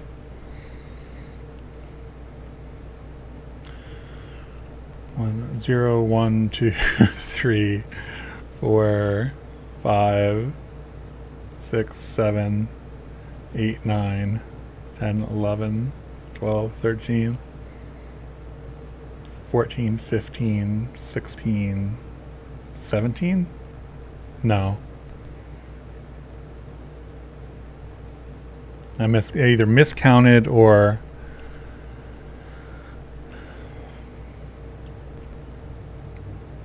try this.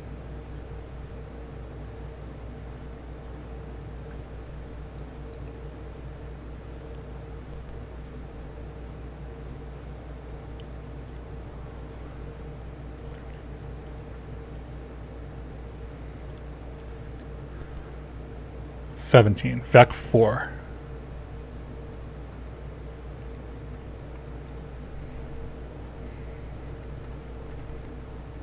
I know that was a super exciting counting. Where's lib? Here's lib. Did I put that in terrain, right? Terrain type. This is a float 32 by 4. We just checked it in the GLTF. RGBA, that is. That has float 32s. And we need this to be pub. And we're setting it up in main right now. I don't actually know if there's a way to asynchronously set up a vertex attribute like this. I think you have to do it with the GLTF plugin. I'm not aware actually of a way to set up an attribute in like another crate for a GLTF plugin if the GLTF plugin is then added.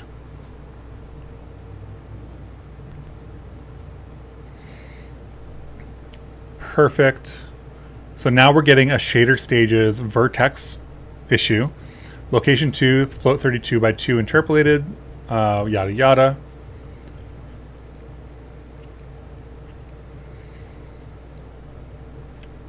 So we go back to our terrain, we go back to our specialize function.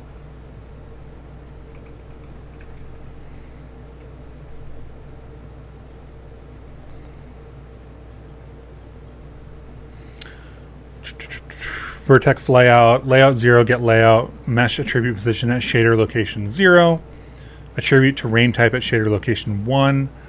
I think there's more to this, especially when it comes to the vertex shader.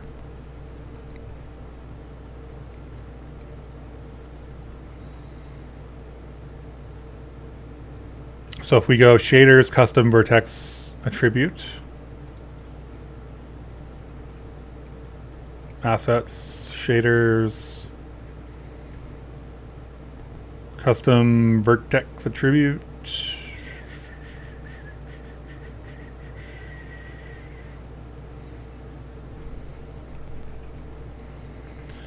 And in here we have vertex.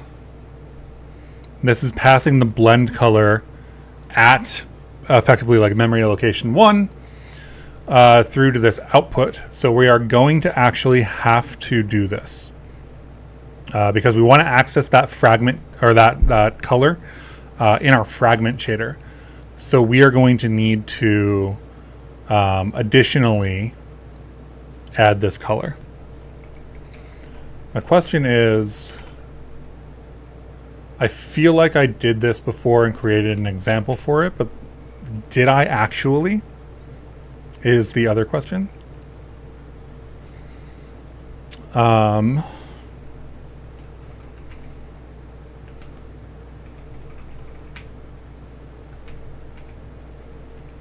only other place it would be like Bevy examples, but I don't think I put this in Bevy examples. Oh, the edge detection has to have it. Yes. Where did I do this? See, in here we have something similar. So here's an attribute section color with a section color name, float 32 by 4.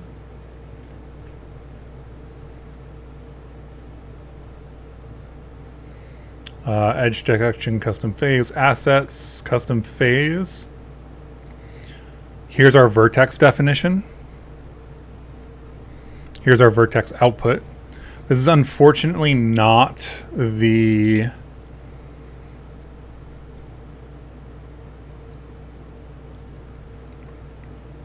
thing we need for the extension.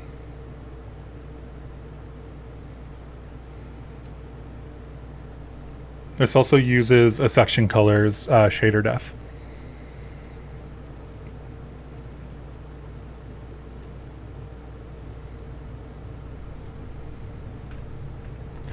So really what that example is doing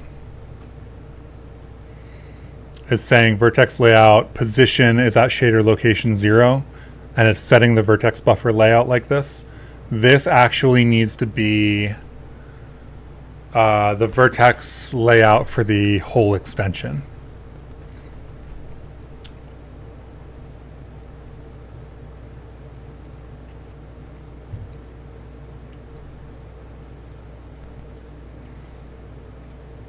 The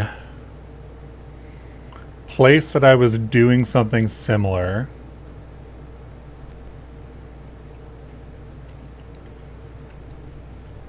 I believe should be in boxes.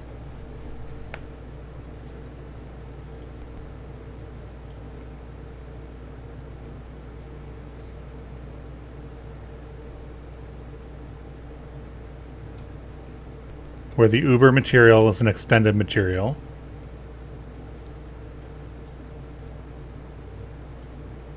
Assets, shaders, Uber.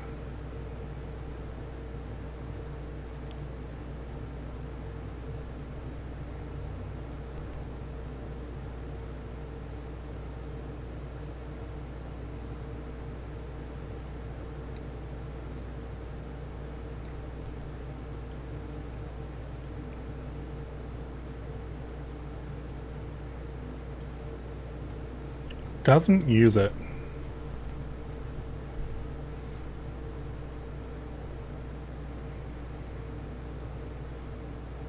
Oh, right, because I moved everything into a separate... am I not using that? I am using that. I moved everything into a separate crate and then depended on the crate, if I remember correctly. Pre-pass pipeline, multi-sampled. So the Uber shader doesn't actually use the section texture, but I believe at one point it did.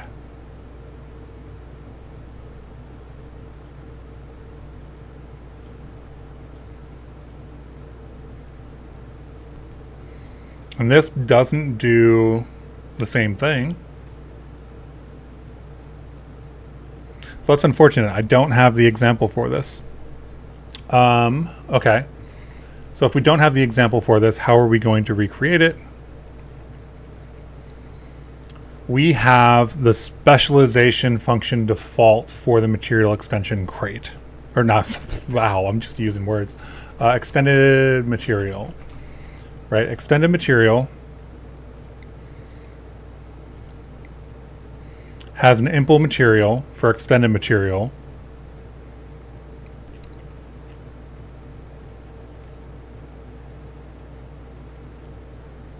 Where the specialized function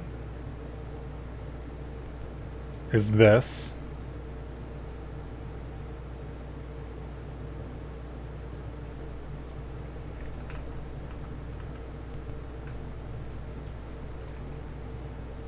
Wow, it took all the numbers. That's really unfortunate.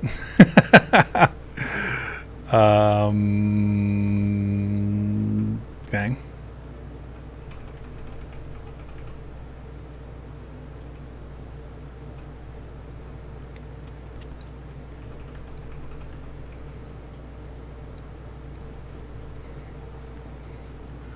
Have to go. Okay, see ya. Thanks for hanging out.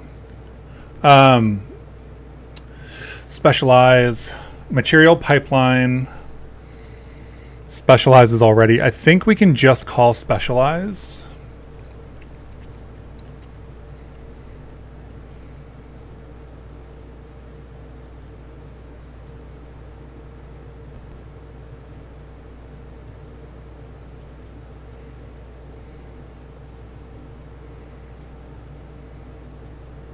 The material pipeline self equal pipeline clone. Base pipeline. This is all of the pipeline information for everything. Specialize, specialize. I think, oh, here's our specialized function. Okay. So we'll get this and then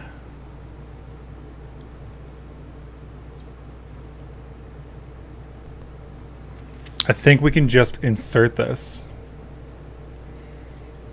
The question is,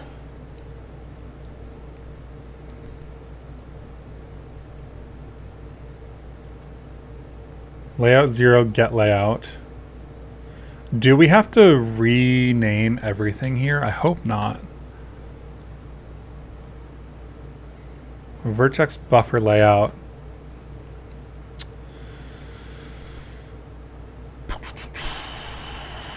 Can we get this without having to do manual specification? We can do the manual specification.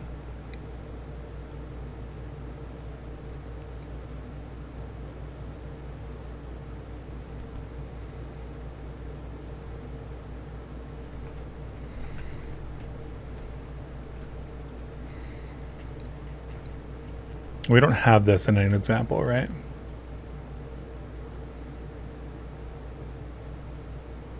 Extended material.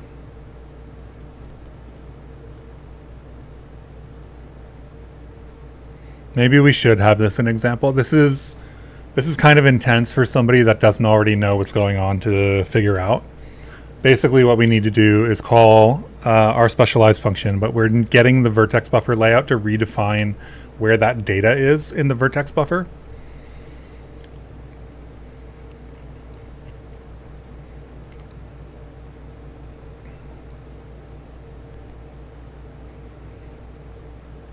And the only custom attribute that we have is a non-special or a non-standard material. This was created before the extended material existed. Yeah, like we're looking at like 3 years ago. So there wouldn't have been an example, but we might want to create one if we're going to have custom vertex attribute.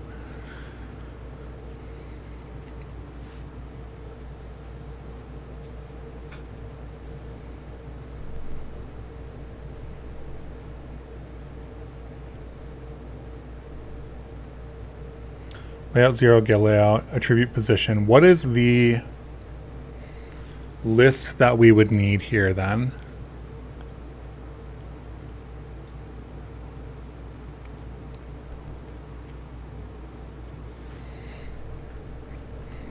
What is the type that we have here? We have a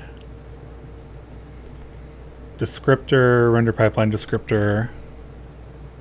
But layout is really what I'm looking for. Layout.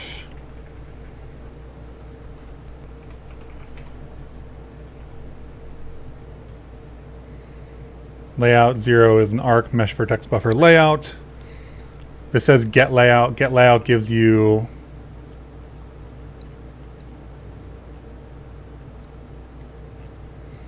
a specific set of things, but we need the vertex attributes that are relevant to the standard material, as well as the ones that we want to add in. Can we do that without having to specify everything?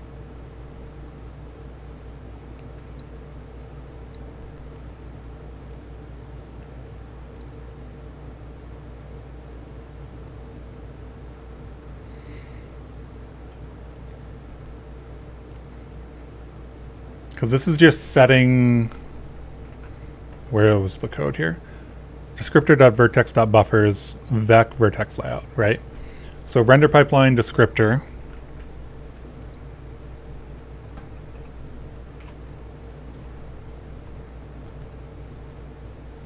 vertex is vertex state, right?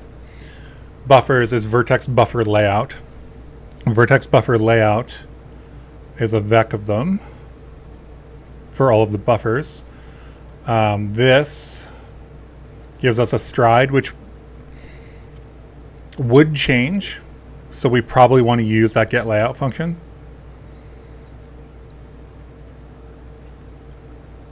The vertex attributes we could just throw in, but we probably don't want to do that manually. So we probably do actually want to use get layout, because that seems like the most future-proof way to do it at the moment.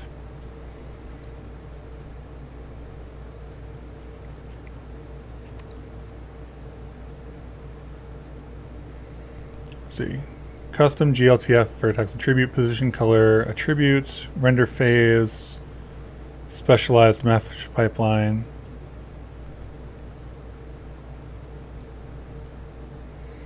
We need the list of vertex attributes for a standard material.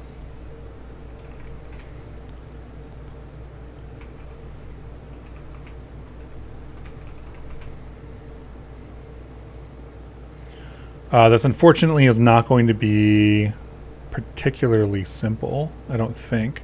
I don't think there's a list of that code.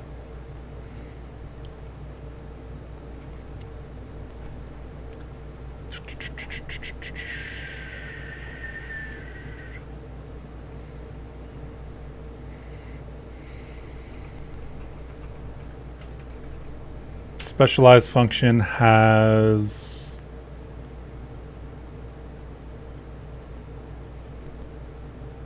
all of the shader defs, cull mode, label.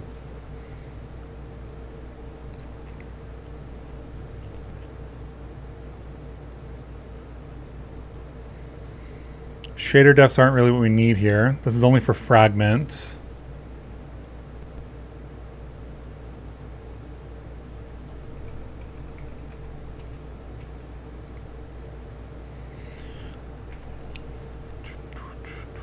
Doesn't use the layout.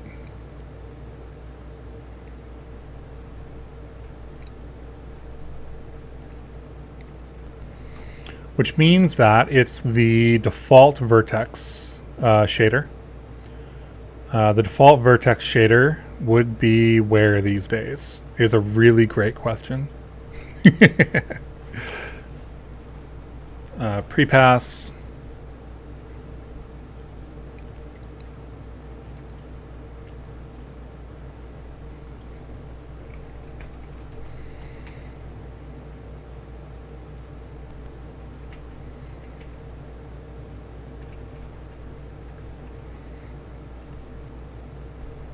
Sorry, forward IO is what I'm looking for, not prepass. I don't know why my brain blanked on that. The other thing is probably we should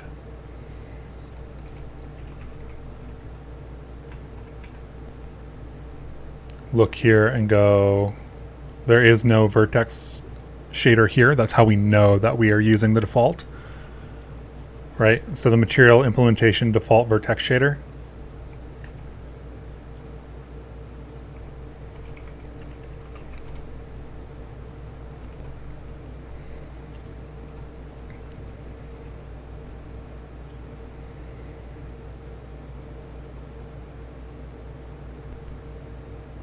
Which should be defined in the pipeline, I think.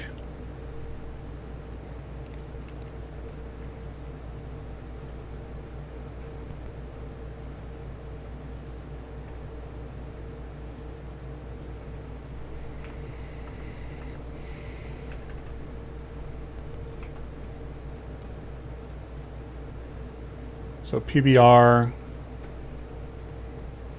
where does the vertex shader live?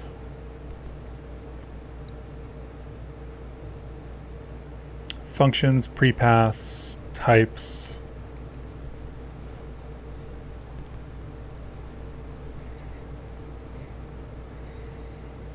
Mesh.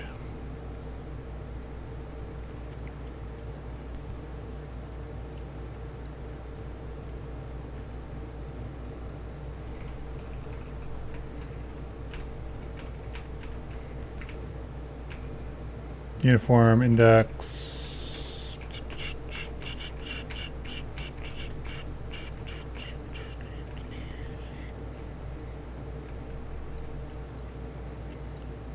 Specialized mesh pipeline. I think this is going to be it.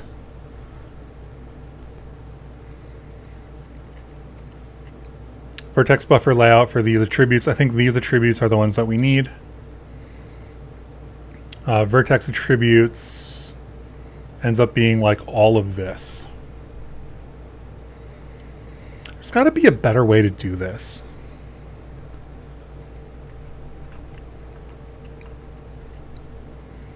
Let's get rid of this because we know our specialized function is going to get called. I'm going to comment this out.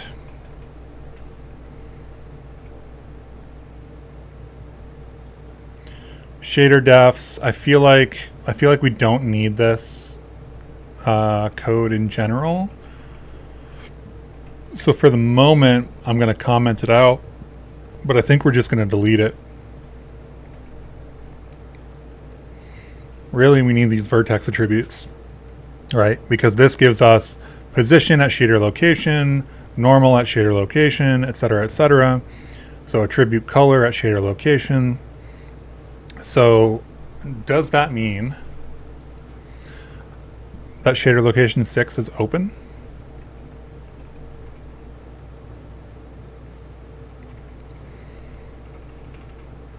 Which would imply, I guess technically we could wrap this in another if, but we know it's always going to happen. Attribute terrain type, right? And then this has to be at 6 by definition. This is not mesh because it's ours, it's not on mesh.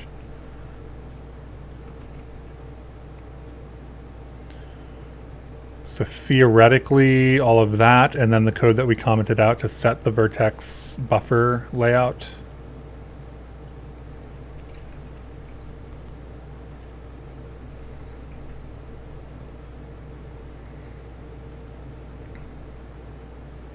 So it's basically these two, but we're going to use vertex attributes to power it. So I'm going to leave that commented out for a second because it's the example code that we brought in and I want it for reference. But these vertex attributes are going to be this here, yada yada.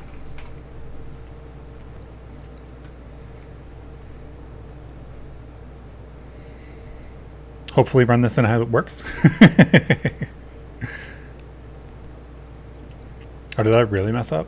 Okay. Metal float 3 to float 2.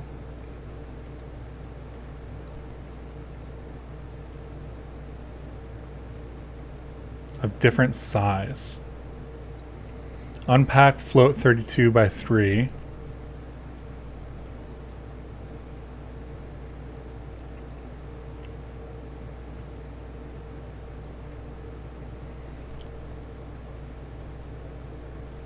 So that's definitely data issues. Let's do this. Let's do... let's try to get it to work without our special one and hope we get the right panic.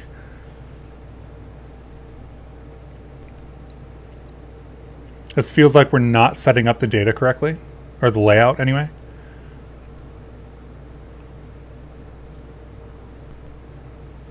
Which feels weird.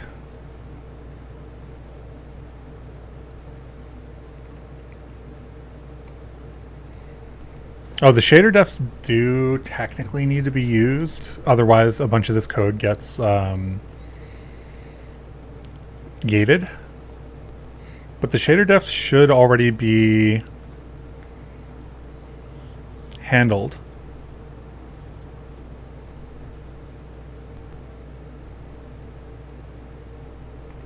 Welcome back.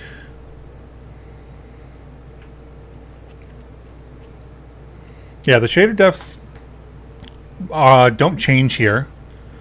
The vertex buffer layout should be the thing that we just gave it. Is that not true? Where's the shader? Self.shader.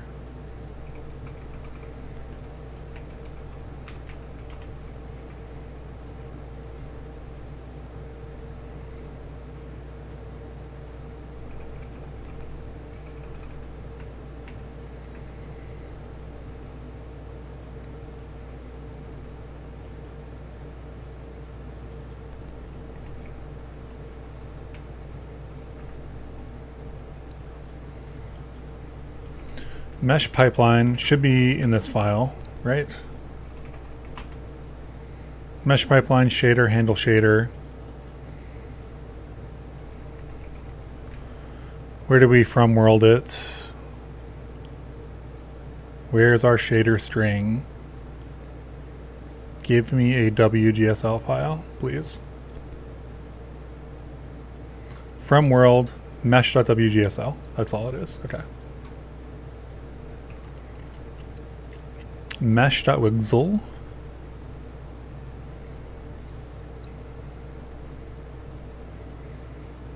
All of this stuff is set up.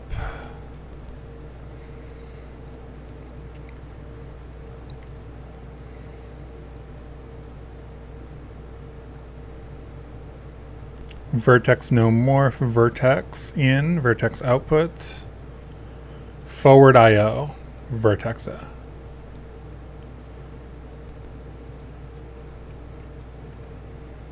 That's what I was thinking when I was thinking pre-pass earlier. This is effectively what we need.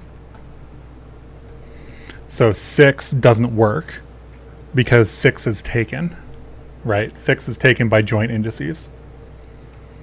We don't have skinned meshes in this example, so I feel like that shouldn't exist, but we are just getting the layout arbitrarily anyway. So this says position normal UV tangent color. What are we using? We're using position normal UV tangent color. That looks correct to me. Color is 5. And the issue that we're getting is a metal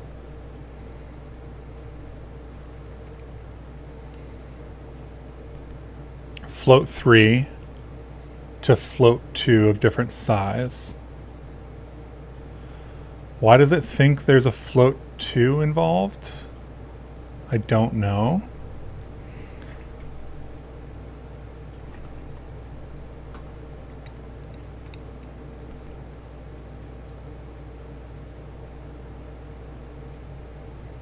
I'm just checking to see if this changes the error message.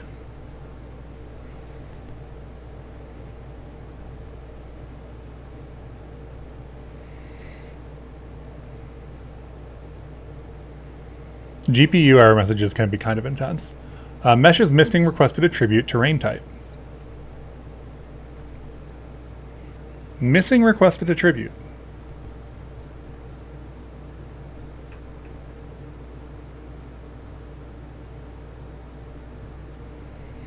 Missing requested attribute. How is it missing requested attribute? Did I mess up here?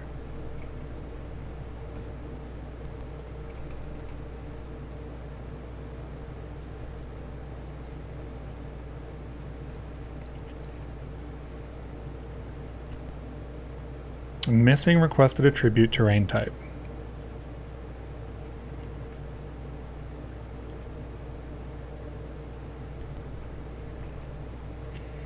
What do I have in main? This doesn't need the underscore, right? I forget where to put the underscores, if I'm being honest. Ah, that was nice.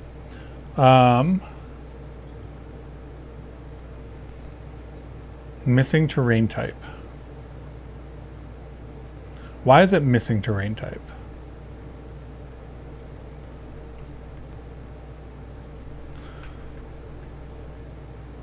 Let me check the example over here. The thing that we're dealing with right now is the data that we're requesting is actually missing. And why is it missing? Because it's in the GLTF. Blend color, so this would be underscore blend color in the GLTF. And they're just attribute blend color, right? And did we look at the shader for this? This shader was the... I feel like there was a PR to move all the shader asset paths up to like the top of the file. But I'm always looking for it here. Like I never want to see the shader file unless I'm looking at the material implementation. Shaders custom vertex attribute. Bevy. Isn't the random integer at 2 different places? What do you mean by random? You mean like I need to set it in 2 places?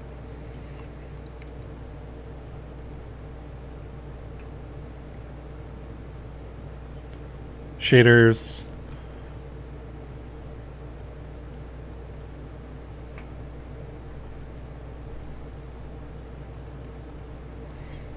It shouldn't matter if I am in the shader not grabbing it, right? As far as I know. Like if it exists at a location and the shader doesn't look at that location, then it doesn't matter, as far as I'm aware.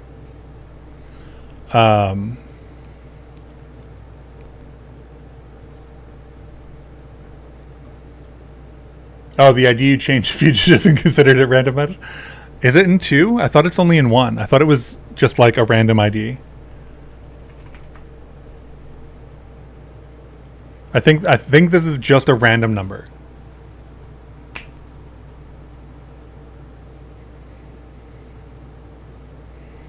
Let's see, mesh vertex attribute. Let's check the docs. It was basically a how to read the docs excursion anyway. Mesh vertex attribute ID. Unique ID of the vertex attribute. This will also determine sort ordering. Built-in standard will use close to 0 indices. When in doubt, use a random very large U64. So unless I got really unlucky, which I could have gotten really unlucky, right? I don't think this is our issue, just to be clear. But I would have to get really unlucky twice in a row here for that to be true. Okay. Requested attribute to rain type in the pipeline, in the pre-pass pipeline. It's not supposed to be in the pre-pass shader, so maybe I do need to gate it with this if.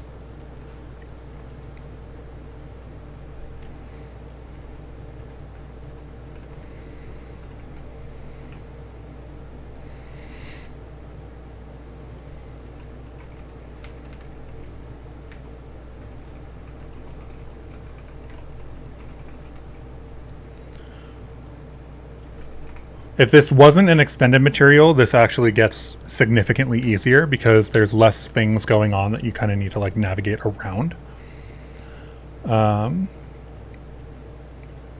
Okay, so we do find it in a couple of places. Cool. That means that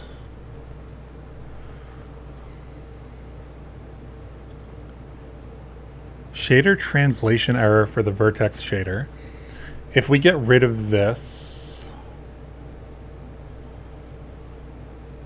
stuff, all of it,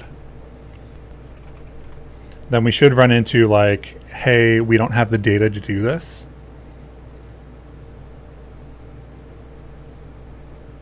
Yeah, float 32 by 3 is not provided. That's expected. This is the PBR opaque mesh pipeline.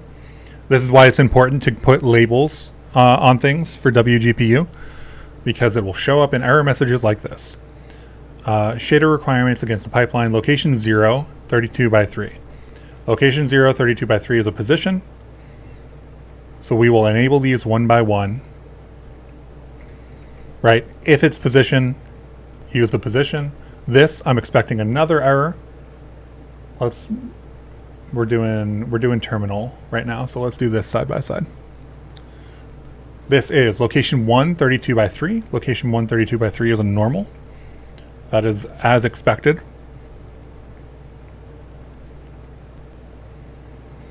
Location 2, 0, 1, 2. Float 32 by 2. That's a UV. That is exactly what we expect. Location 4, 32 by 4. We don't have UV1, so I'm just going to skip that and do tangent at 4.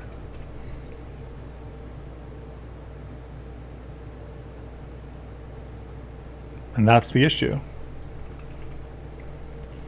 You know what? It's probably related to those trees not having...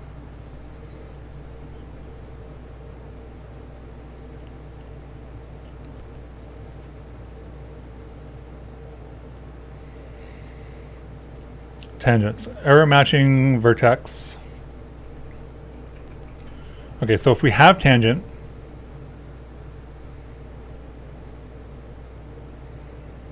then we run into float 3, float 2 of different size.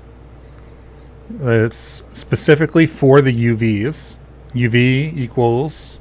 So this is like compiled shader code is being outputted here. So this saying UV equals float 2. This is, I think, our code. Maybe. The vertex shader should be mesh.wgsl. Where is our mesh.wgsl? This is forward. This is mesh. Let's check the UV.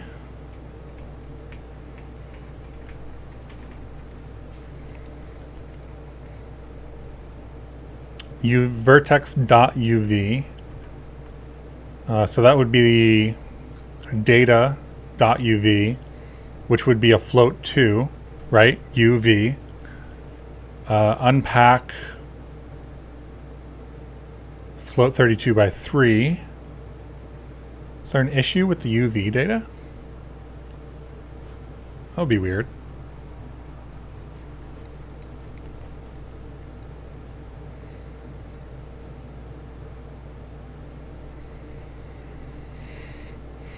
From float 3 to float 2.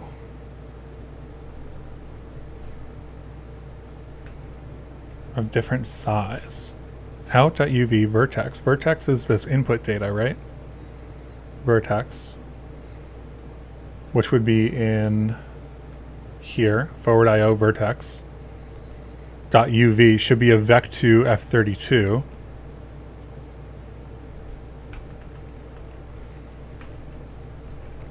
And it is telling us that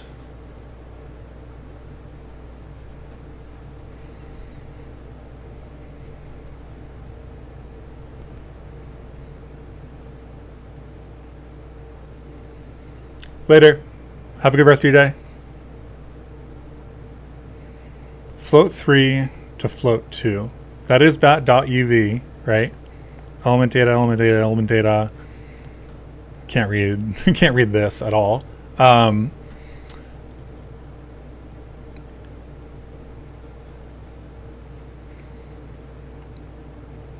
Unblack float 32 by 3. This doesn't look like a...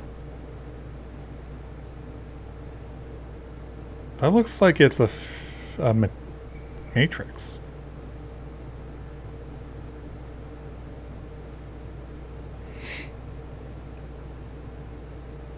From vector float 3 to vector float 2 of different size. This is in the prepass. So I think one of the issues is that the prepass expects different stuff to be true.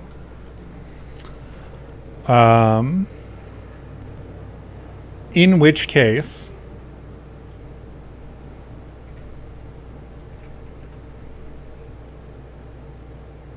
what does that mean?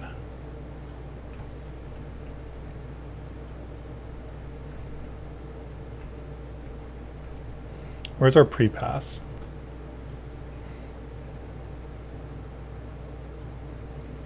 Prepass.wgsl takes in vertex. Is there a UV calculation in here? Yes. Out.uv. Oh, is... No, I don't think so. I don't think that would be it.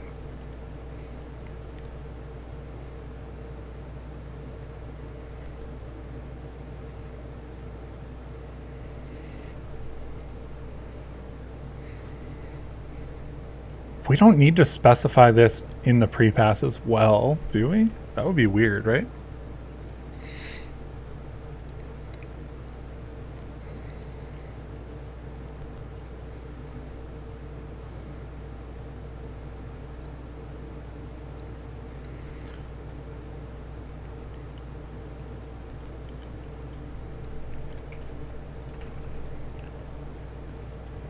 Are we, because we're not using this, getting the wrong layout? Is that what's happening here?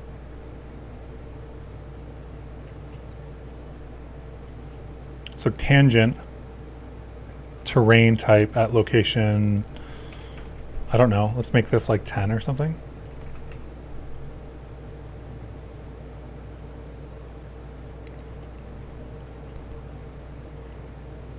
I feel like there's data we're not matching on here, and thus the stride is wrong.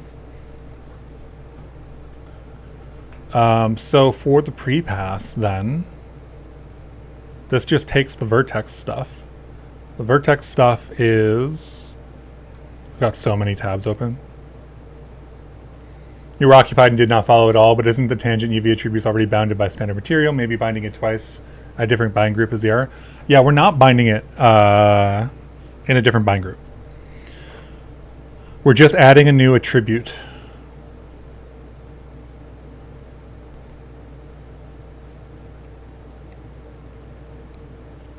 Yeah. It's all good. I understand that you're like coming back into me debugging something, and the thing I'm debugging is non-simple either. The TLDR for what's going on right now is we need to call getLayout, and we need to add our attribute into the vertex buffer layout definition. Oh, you know what? Should I only be doing this if it's... Should I only be doing this if it's defined? Maybe I'm modifying the prepass.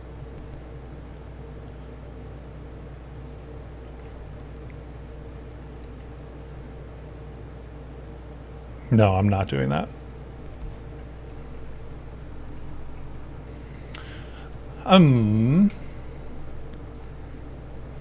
Can I do something simpler? I feel like I wrote simpler code at one point, but it's like totally escaping me.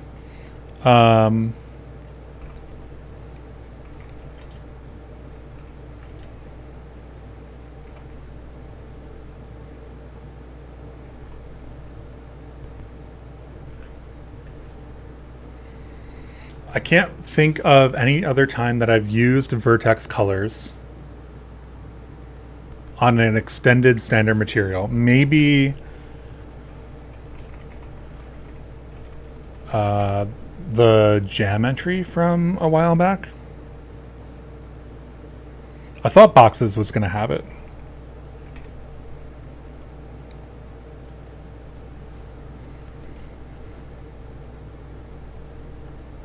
Because these levels should have it, right? Section texture, shaders.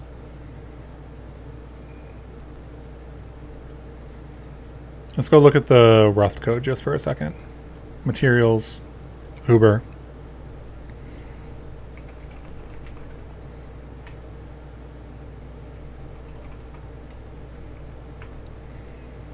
Right, material extension doesn't have additional attributes. Did it ever?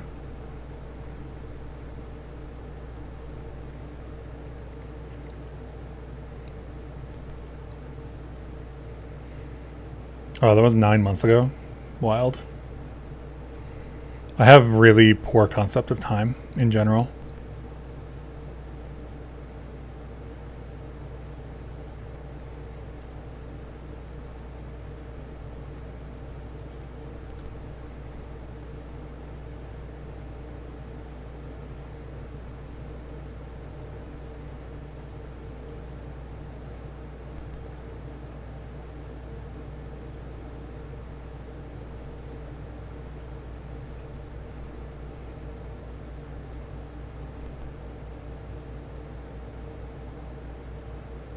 I don't think this ever had attributes in it.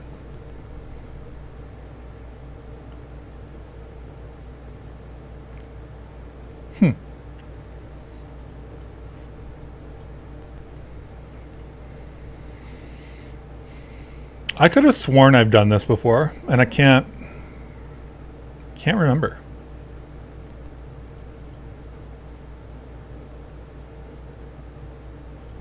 Can I just push this in?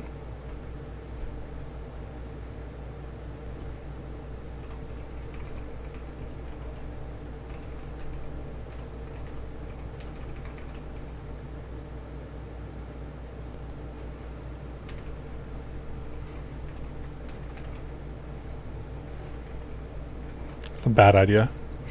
It's just a generally bad idea. This is a data mismatch, I feel like. The data mismatch, and I'm not sure why. We have put more data in here, right? I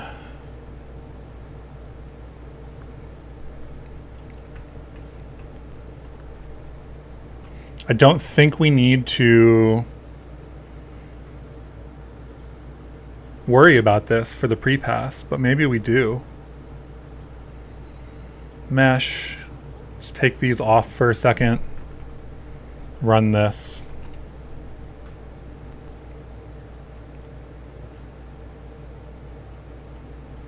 Still an issue. Okay. That's interesting. So it's an issue without that. Is it an issue? Am I getting the wrong layout?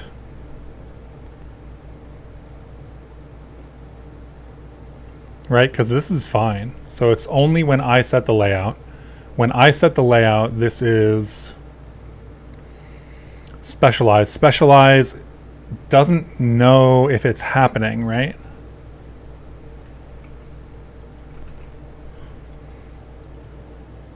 So we don't have this data, so it should still run fine. So the logical conclusion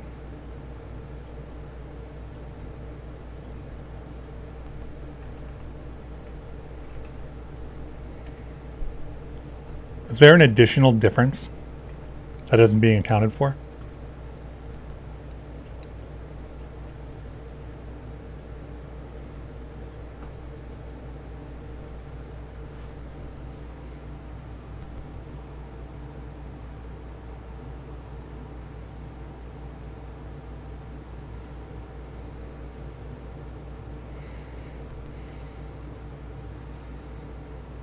It can't possibly be that this is in the vertex buffer in a different location, right?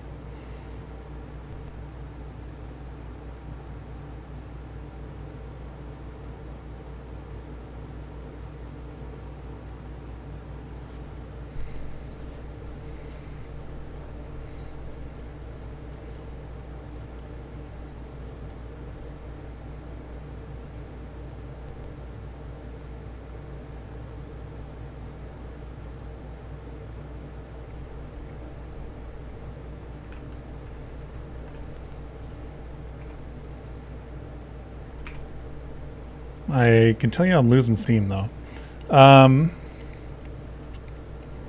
So this is 3 to 2.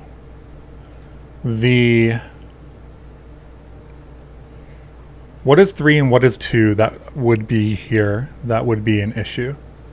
UV is 2.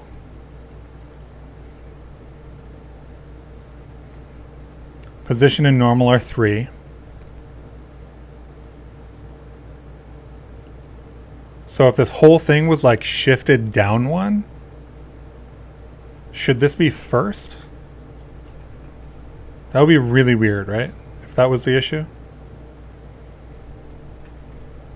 I am absolutely at the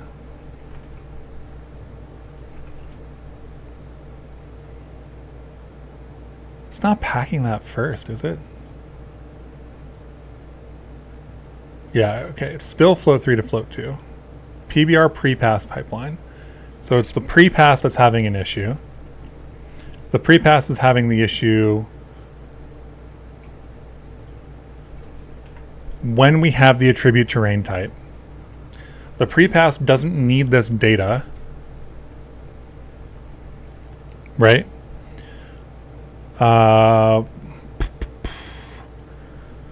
Should we do something really silly? I think we can get the label, right?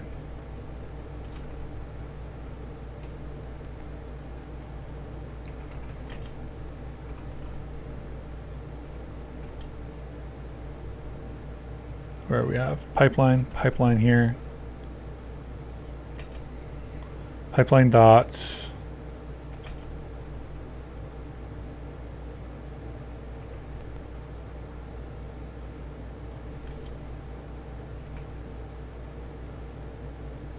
Mesh layouts, view layouts. I feel like I should be able to use one of these to put this together.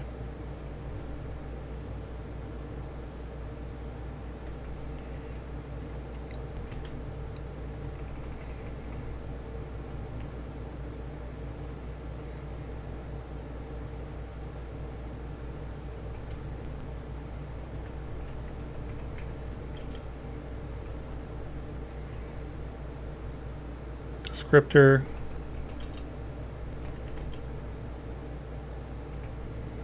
Label.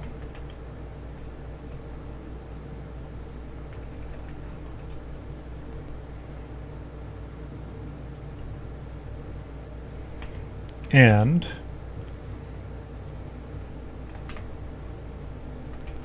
not equals.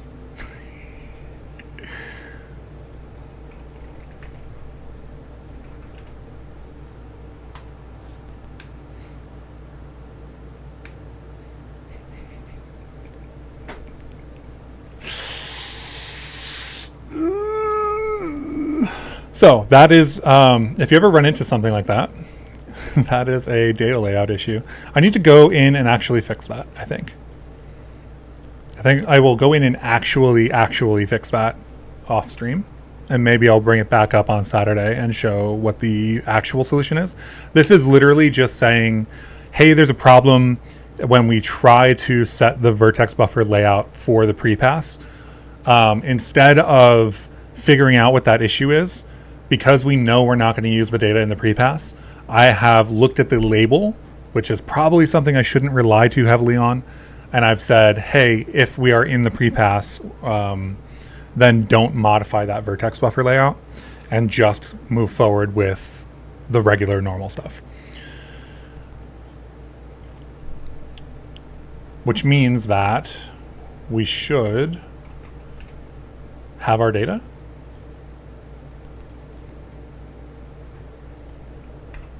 Where is our terrain WGSL? And we need our binding.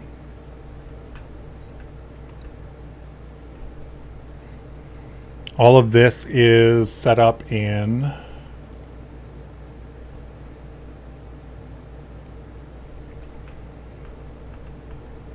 so we're not going to have this in the vertex because we didn't override the vertex, or we're not going to have this in the fragment because we didn't override the vertex shader, right? So we still haven't done that part of it. If we want the data in the fragment shader, we have to pass it through the vertex shader into the fragment, I believe. Because what effectively happens here is we get the vertex output in the fragment, but not the other stuff. So if we did something like this, this would crash. Input is not provided by the earlier stage.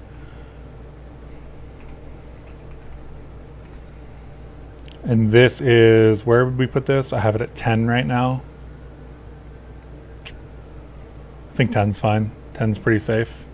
I feel like it should be closer. I feel like it should be 6 or something, but so at 10,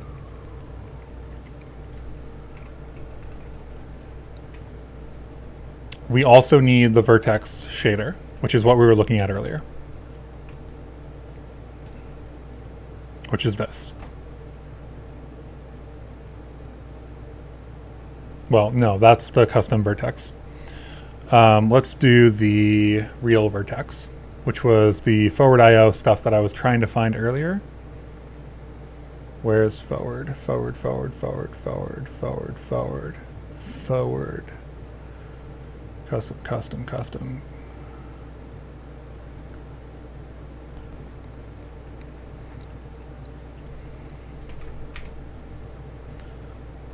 We'll go crates, we'll go Bevy Pabur.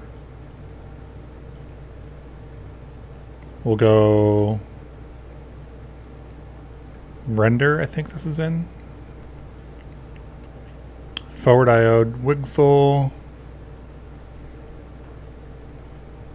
It's a great troubleshooting session. Yeah, I start being like, oh, I hope people are finding this okay. But every time I say that, people are like, oh, it's nice to see somebody actually work through something. So hope you're enjoying it. I know that it can get very like draining to start like following everything that's going on in detail. We're gonna grab this stuff. Actually, I'm just gonna grab this whole file. And we're not even gonna use the same file for this.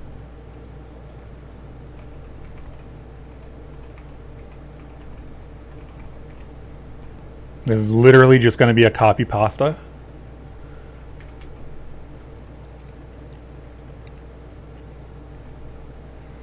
And we're going to start with the idea that we should be able to drop this in.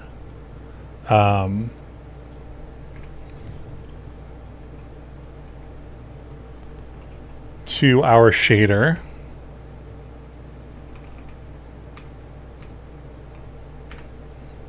And we shouldn't break. Right, so here we have fragment shader. We'll need vertex shader here. And this will be shaders terrain. Did I use an underscore? I did. Vertex.wgsl.into.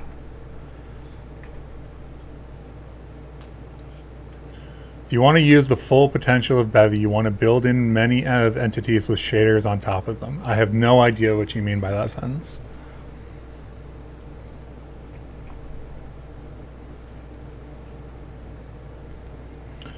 Okay, so we have the vertex shader there. Nothing should crash yet because we haven't modified it.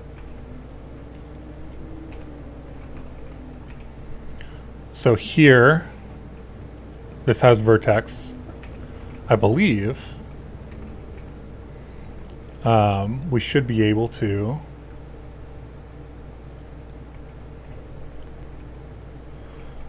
at location, we'll call this terrain type, right? One thing I do have to say about the standard material stuff is that there's a push inside of the Bevy rendering group to move to Weasel, W-E-S-L, and that will make doing things like this significantly better because it has significantly better support for like libraries of shader functions and a bunch of other features. You once did a custom vertex shader just to get the little vert coordinates in the fragment shader. You had to copy a float, which you can tell the default. Wish you could just call the default vertex shader from your custom shader. Oh, yeah. Like it was a function and you could just like pass it in and like hope it worked. Well, actually, what I just said actually really applies to that. The Weasel stuff, W-E-S-L. Hopefully 0.18 will come with a full, like, everything is Weasel now effort. It seems very, very exciting, and it seems significantly more usable than the current situation. I'm very excited about Weasel, especially since it's not a Bevy-only project.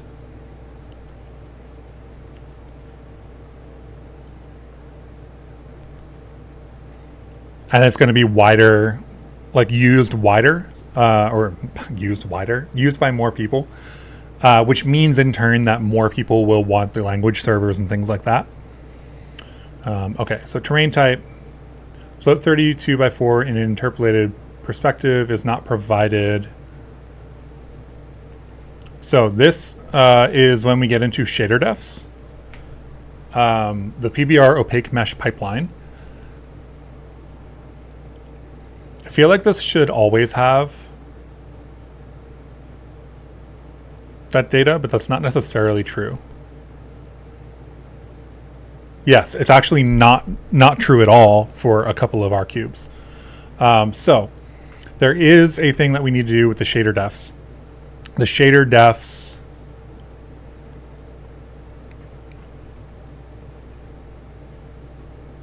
I have this sitting somewhere. I'm just trying to find the tab. The shader defs are things that we get to define. So we'll probably actually push this in. Replace material. I have too many tabs open. That's how you know I was actually debugging something.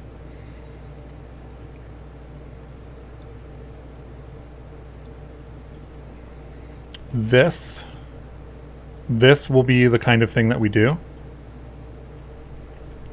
So if it's defined, basically, this is extremely common in terms of a pattern inside of the Bevy code base too. Kind of unfortunately, because I feel like doing a lot of these if defs can make the shaders harder to read.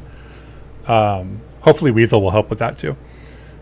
This is not going to be section colors. This is going to be terrain type. So if terrain type as a shader def is defined, then we will look for this in that location. Which means that this probably won't work currently. We still need to, or maybe it will. Oh no, it will because it doesn't actually do anything.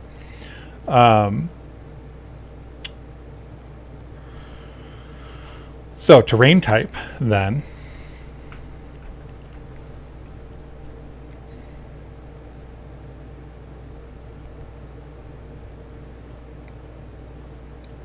Debugging shaders is a dark art or just do not exist. Guessing luck, probably a bit of both. Yeah, I mean I could be running this in with Xcode and actually checking. Right? I could be actually checking the data using Xcode, using RenderDoc. I'm just not. Unfortunately, that is the entirety of that statement. I'm just not doing that at the moment. Shader defs. Oh, this is a whole custom thing, actually. Is this what I wanted?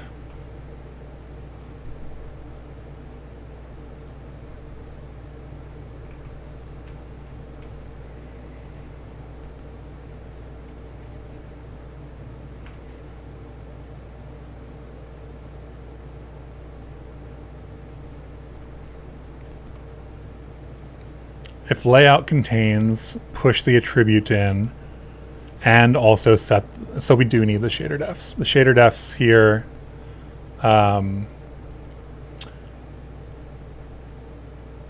where do we set the shader defs?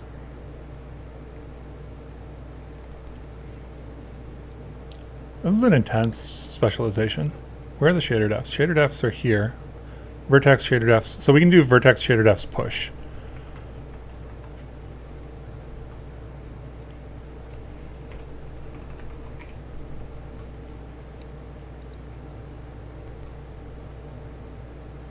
Where is our thing?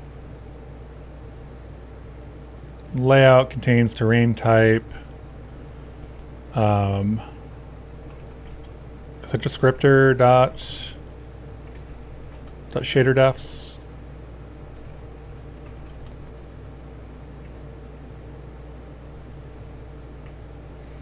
And it's just a string, right? So it's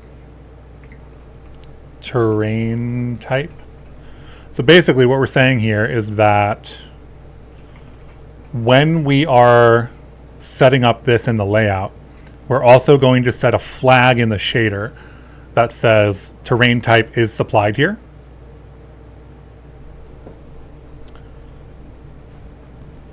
And that will be something that we can look for in our shader to determine whether that bind group, or not bind group, but whether that memory location should have data in it.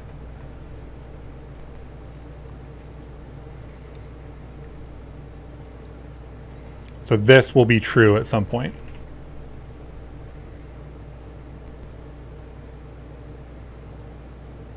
Which hasn't crashed yet.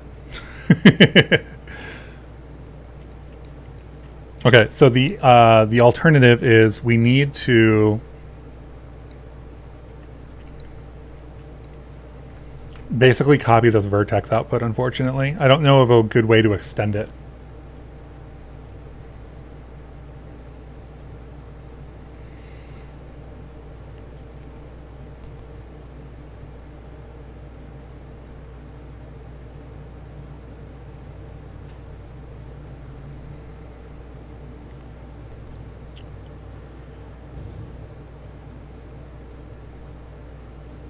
Forward IO, vertex output. I think we need to copy this whole thing because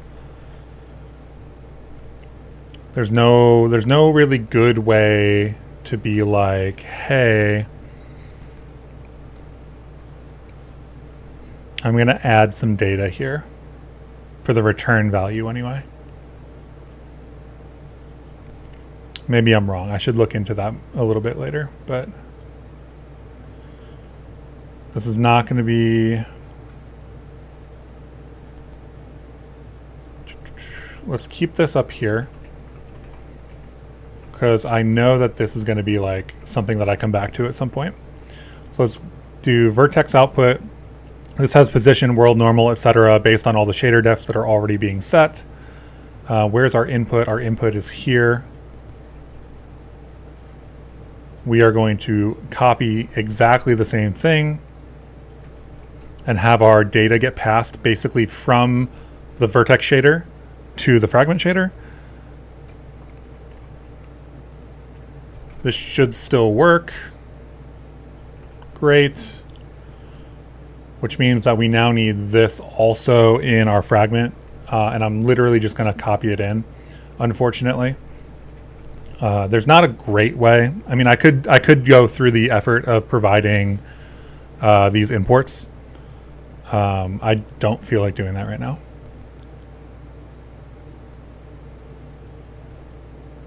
So vertex output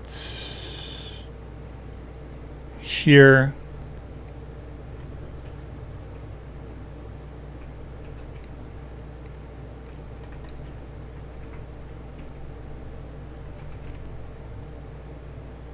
Crashed.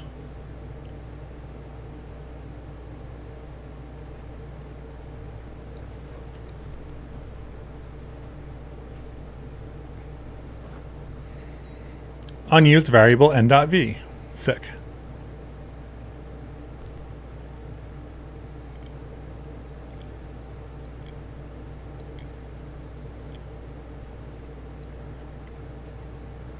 No matching function for call to PBR input from standard material. Did I spectacularly mess up my imports here?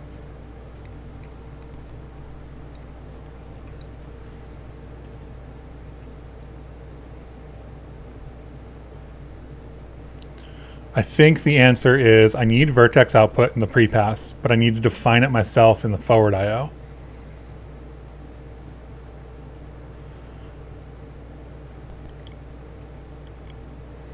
So actually what I'm going to do is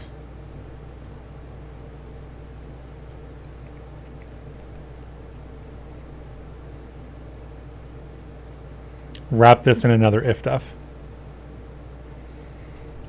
This is actually going to be the whole thing.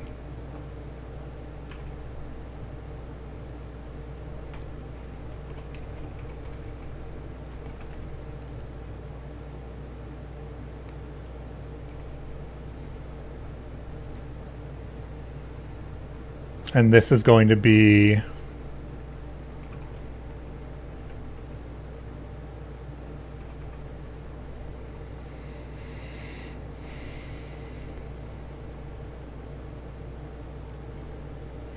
message retracted.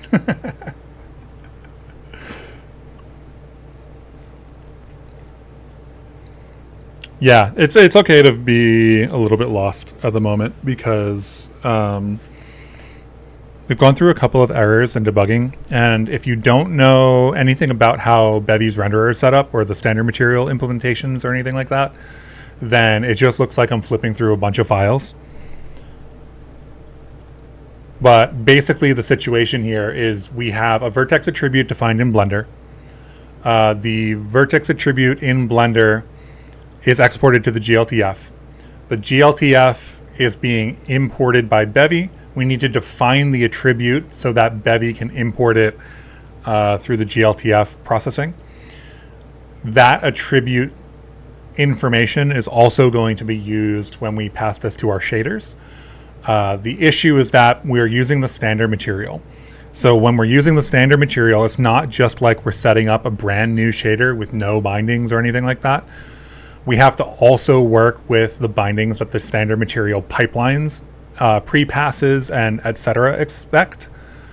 And that starts to get a little complicated because it means that like Bevy's standard material supports a wide range of use cases, including being rendered in forward or deferred rendering, in addition to a whole bunch of other things that are very similar to the attribute that we're working with.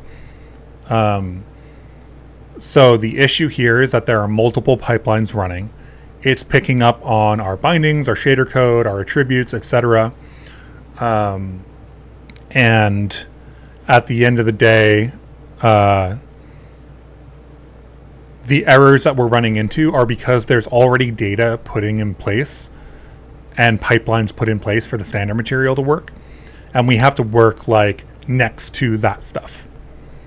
So if this was a brand new from scratch shader, all this complexity disappears.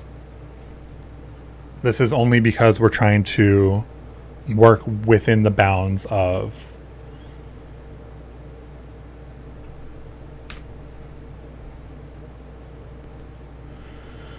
at least not use the same name. Yeah. I mean, I have to do a switch in some place, right? So if it's the pre-pass, we need to use the vertex output from pre-pass IO.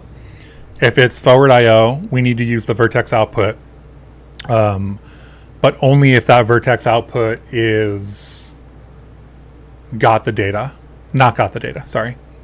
If it has the data, then we need to use our custom.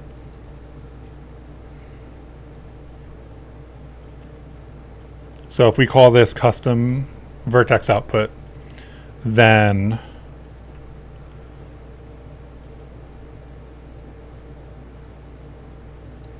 this input needs to be gated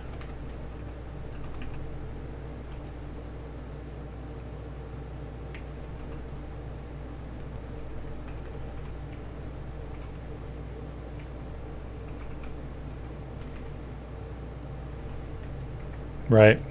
So in A becomes that, in A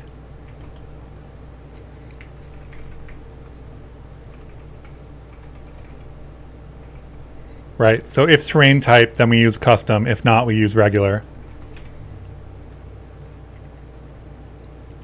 Hey Zerk, how's it going? Debugging some, so we added some custom attributes to a GLTF, and we're using them in standard material extension shaders. So that's been a whole debugging process today. Okay, so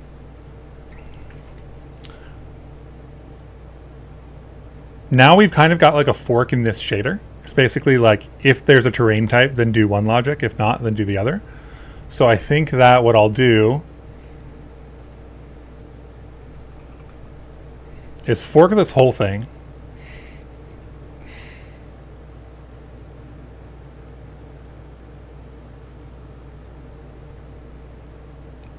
At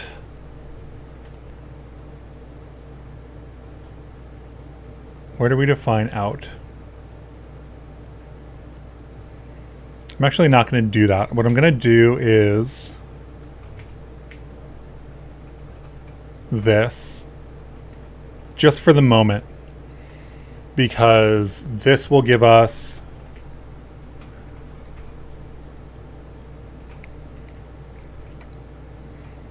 out.color.r. Hopefully, I'm writing this off the top of my head, so I didn't check it. Okay.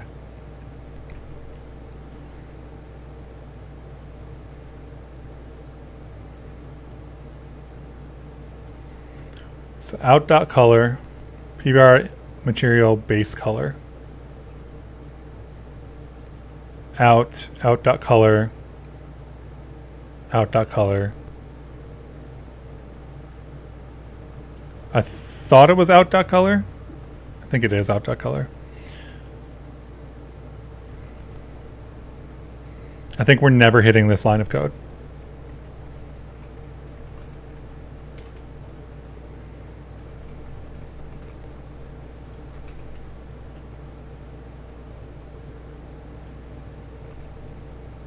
So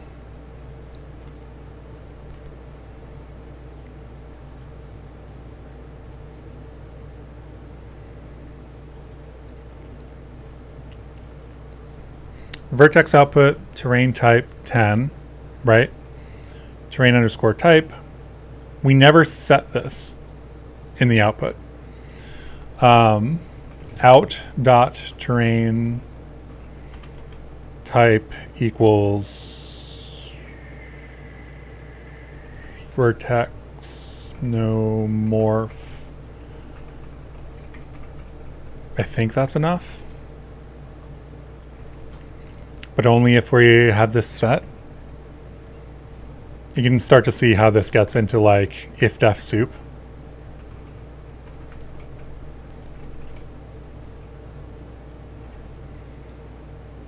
Okay, vertex no morph.terrain type.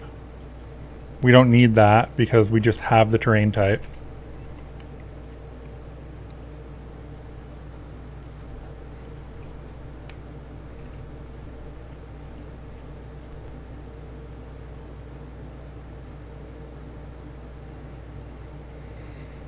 This output is.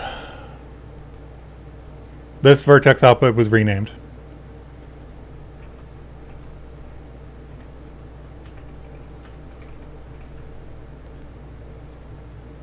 Custom vertex output. If def terrain type, have the terrain type here.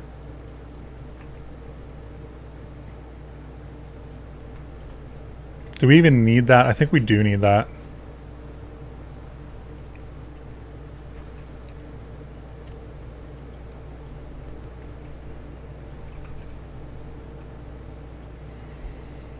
Yeah.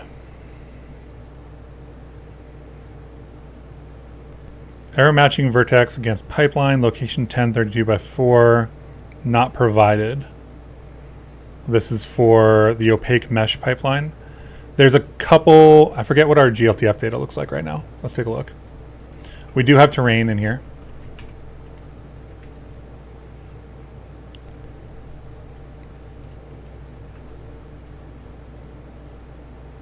But not all of them have it. Right, this one has terrain type. Terrain type, making sure that I spelled this correctly. But these two don't have it. So if I do something silly to start with this, export,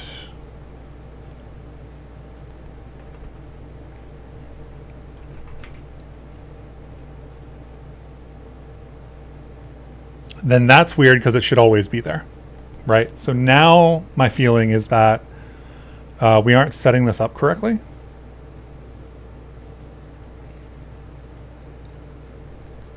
Not familiar with ifdef, but was it me or fn fragment only on else there was a return out? In the vertex shader or fragment shader? Vertex shader, you mean here?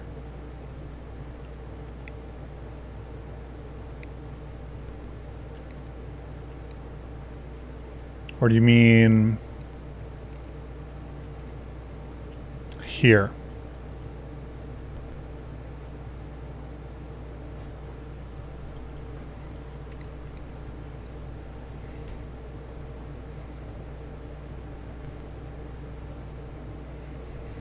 If def, else, and if. I think we're good. Oh yeah, the export settings are remembered. I'm just messing with them constantly is the issue. Oh, is this? Yeah, but this returning is not the issue. You're right. This needs to also return. That was a good catch. But that's not the issue we're looking at currently. The issue we're looking at currently is that the PBR opaque mesh pipeline for location 10, which is the location that the terrain data should be in, it's not provided by previous outputs. So vertex means previous output would be not provided by Rust.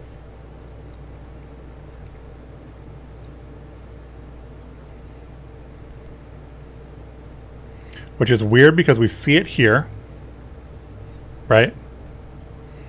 So it is getting set, and it's getting set for the only mesh in the scene. Vertex attributes terrain type outside of shader location 10.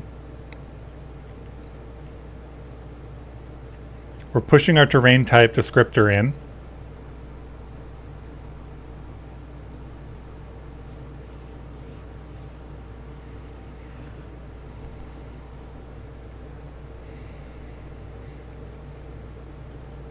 Vertex attributes has it. The buffer is getting it. So the data isn't being supplied for some reason. Did I mess up my name again? I don't think this is supposed to have the underscore.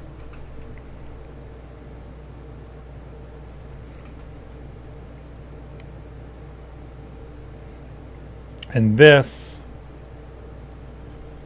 is supposed to have the underscore, I think.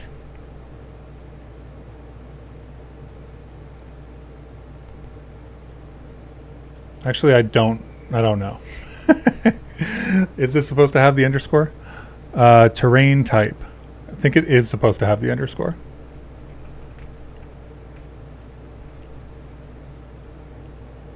Now we're into did Chris name his variables correctly?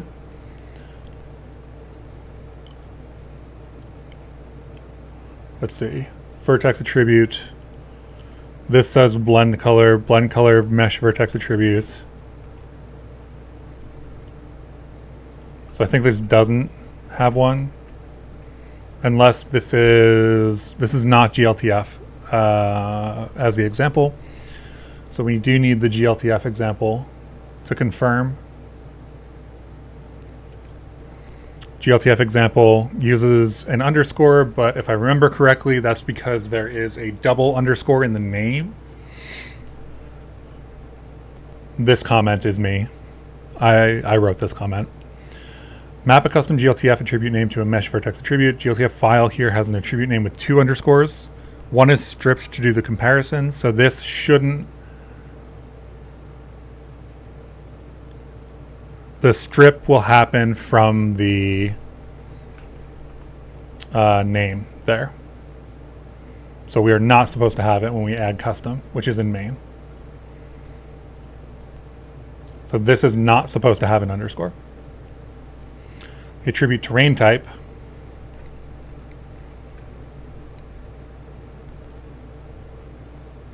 also doesn't have it.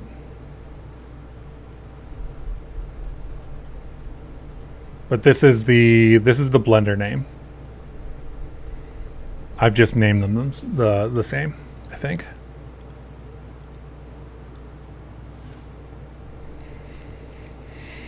So did I miss something?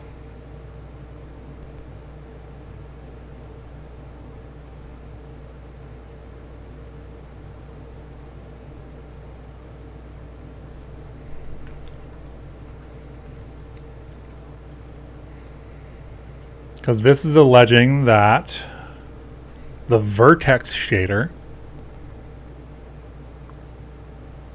didn't get provided data by the previous stage outputs. The previous stage outputs for the vertex shader is just going to be the rust.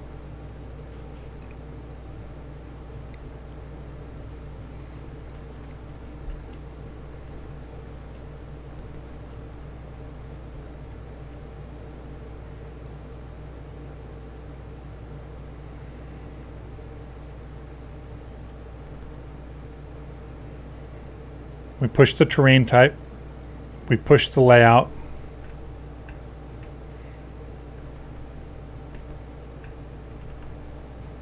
We have the data in our GLTF, right? Data's in our GLTF.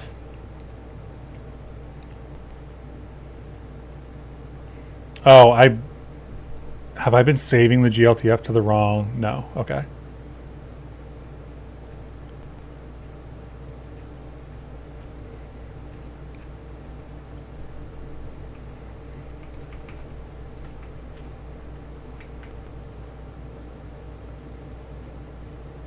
Oh no. Am I saving this to the wrong spot?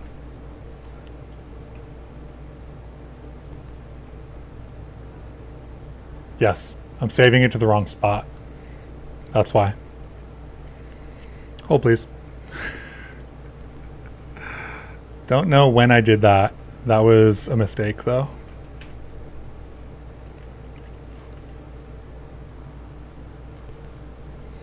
Okay.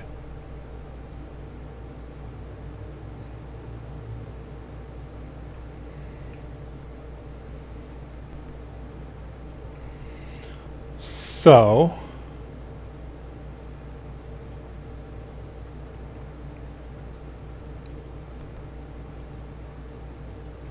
terrain type is never defined then, right? Because otherwise we would have a color here. Let's do a simple debug in the style of all the shaders that have come before us.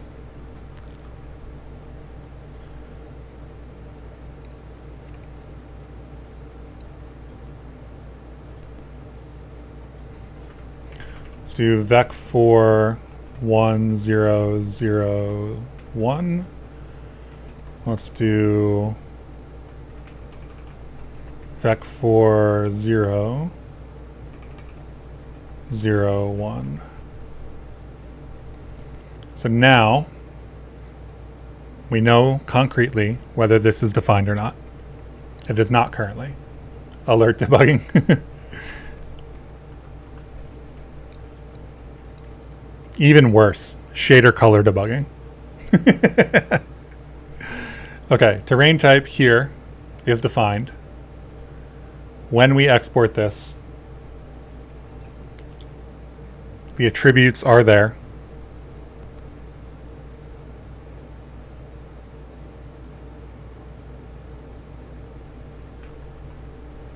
So we export.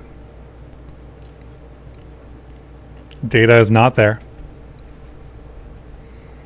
Shader depth not set. If we manually set it for fun,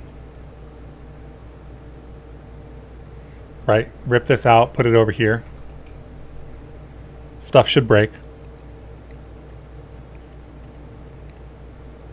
Stuff does not break. What did I do wrong?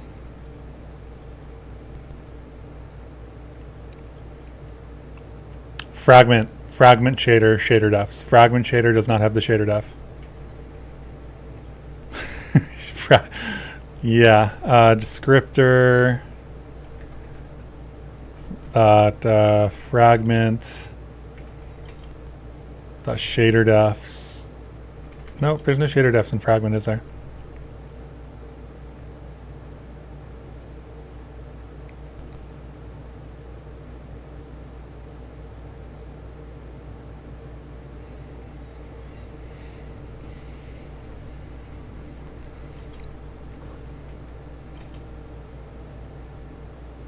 Oh, right, because it's optional.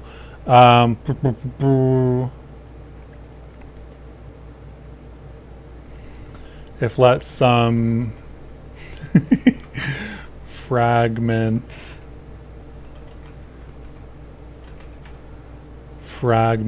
dot shader defs push terrain type dot into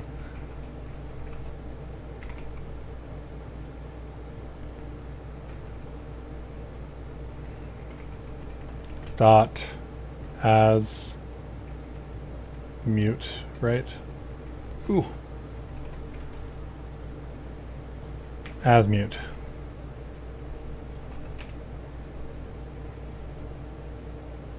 Hey, yeah, I think the shader def is only set in the vertex, not the fragment. Perfect.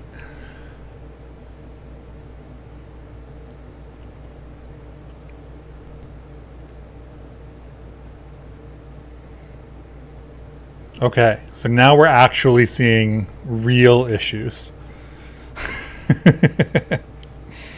This is in terrain WGSL. This is an issue because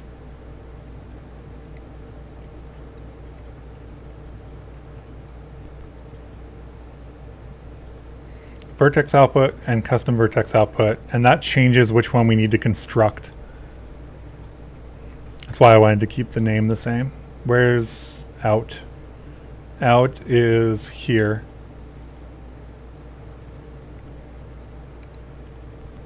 Out is fine though. What do we create here? We create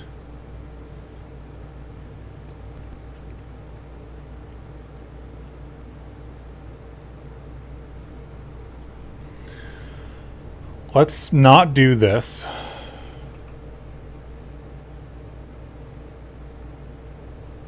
Wait, we have to do that though, right? No, we don't have to do that here. Okay, never mind. Sorry.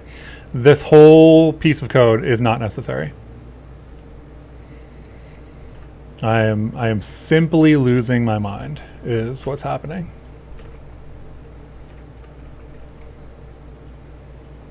This is not required. This is not required. This, actually, you know what we need here? We need this here.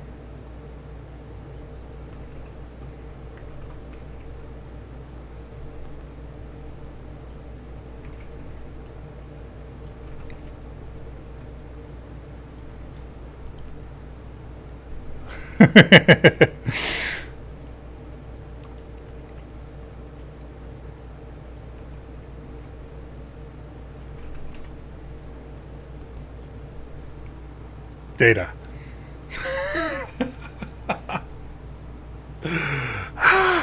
Okay. Let's get these other ones back in and hope that nothing crashes.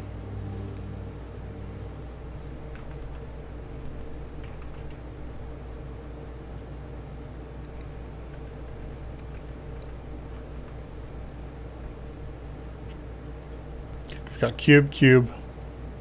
Terrain type only on one.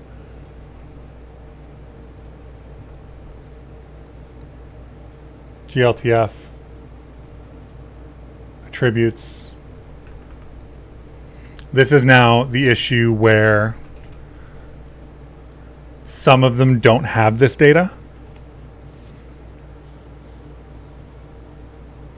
So our issue is vertex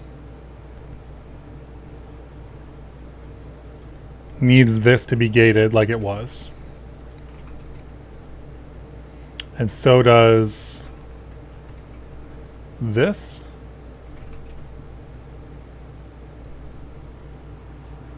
We have data. It's been a journey, but we're there. Are you setting the vertex color to red on the vertex that has the terrain type attribute? Yes. But I'm doing that in Blender. If we look at vertex paint here, this is the data visualization in Blender. Right? So there's one corner vertex here that happens to be red.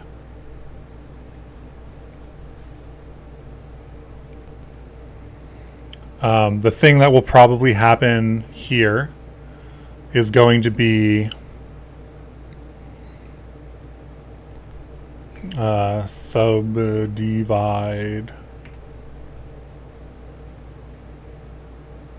That's not what I wanted. What do I want? I don't want subdivide. I want... Why am I blanking on the name?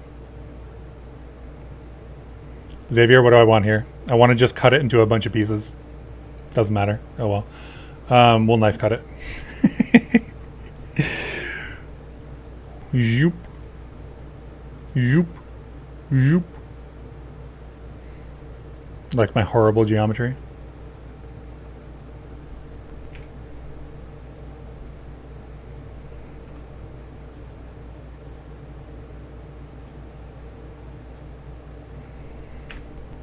The geometry here doesn't really matter. It's obviously really bad. Was it subdivide?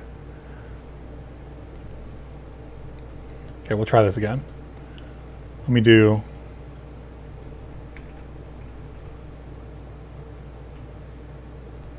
Okay, there we go. That's what I wanted. Number of cuts. Let's make it a little interesting. Let's do 3. So back in vertex paint, we can now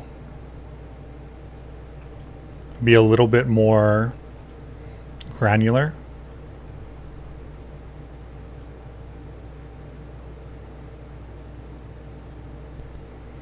Right? So this will come in and be a little bit whatever. And we can make this like whatever we want it to be. If we export this, this should render. See? It already pulled in. It already pulled in?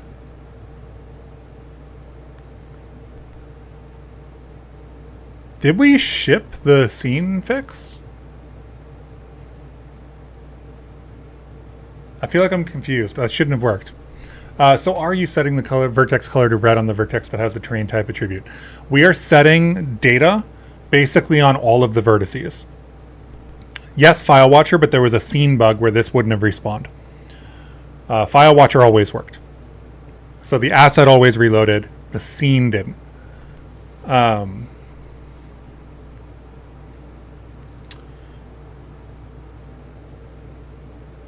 You were just asking yourself why the custom pipeline with FN Specialized and why the if-defs were needed.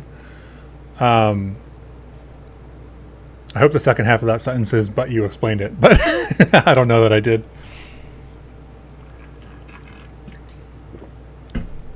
Yes, so basically what we're doing here is we're storing a bunch of data on all of the vertices that is like a vertex color, but is not a vertex color. The reason that we can't use vertex colors specifically is vertex colors get combined with the color of the base color. So it's more like tinting a texture, especially in the standard material. The reason we needed to do all the if-defs and everything is because sometimes that data isn't set. So the green cubes in this rendering don't have any of the data at all on any vertex. The red and black cube has data, and that data is either red or black, depending on whatever vertex you're on. We've only done 0 and 1, so we only have no data and some data. Actually, that's not true because we subdivided, and I think that interpolated. But basically, all of the vertices have different amounts of red. The reason we needed to do all that work is because we're using a standard material extension. And the standard material extension, like I explained earlier, has a bunch of code that does a bunch of things. Yeah.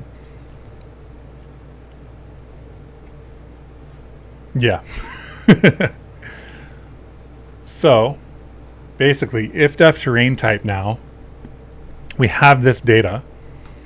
I'm going to get rid of all of this end if down here.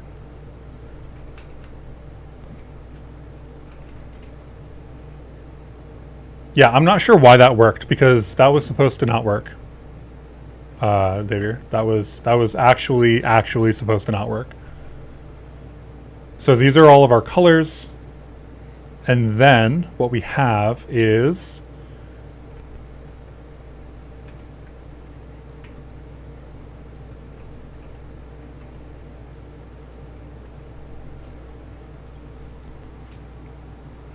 this is our lerp between the two. So in each of these locations, we want one of them to be true. And in between those locations, we want them to transition between the two.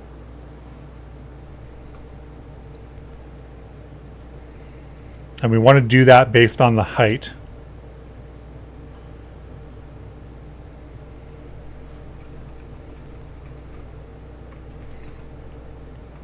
So terrain type.r is that data. It's how much we want to be transitioning between the two textures. Our height sample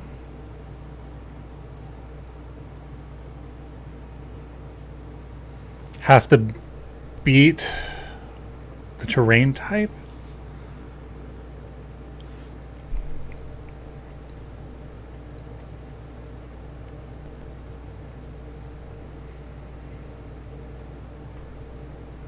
Let's comment this out for a second. I don't know, actually. My brain is a little bit fried. I don't know which piece of math I need to do here.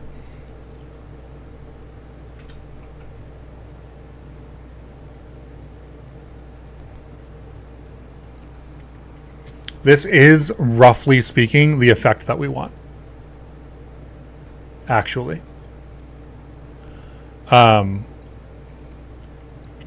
So, any place that we have red in this scenario is fully like the dirt, right? Any place that we have black is fully the ground texture or whatever. Anything between them lerps based on the transition number as well as the height of the texture. So when we end up with is actually the dirt filling in the cracks as you get closer to the sand. So that's that's what I was doing. Obviously, this is not the artistic end result that we want. We still need to do triplanar mapping. We still need to do a couple of other things. But yeah, you could see how implementing the like green border that we were talking about for Tunic on the vertical column right at the top would just require one loop cut around the top of the box. and coloring those vertices. So yeah, that's next steps are probably triplanar map this. And then we actually just get to paint.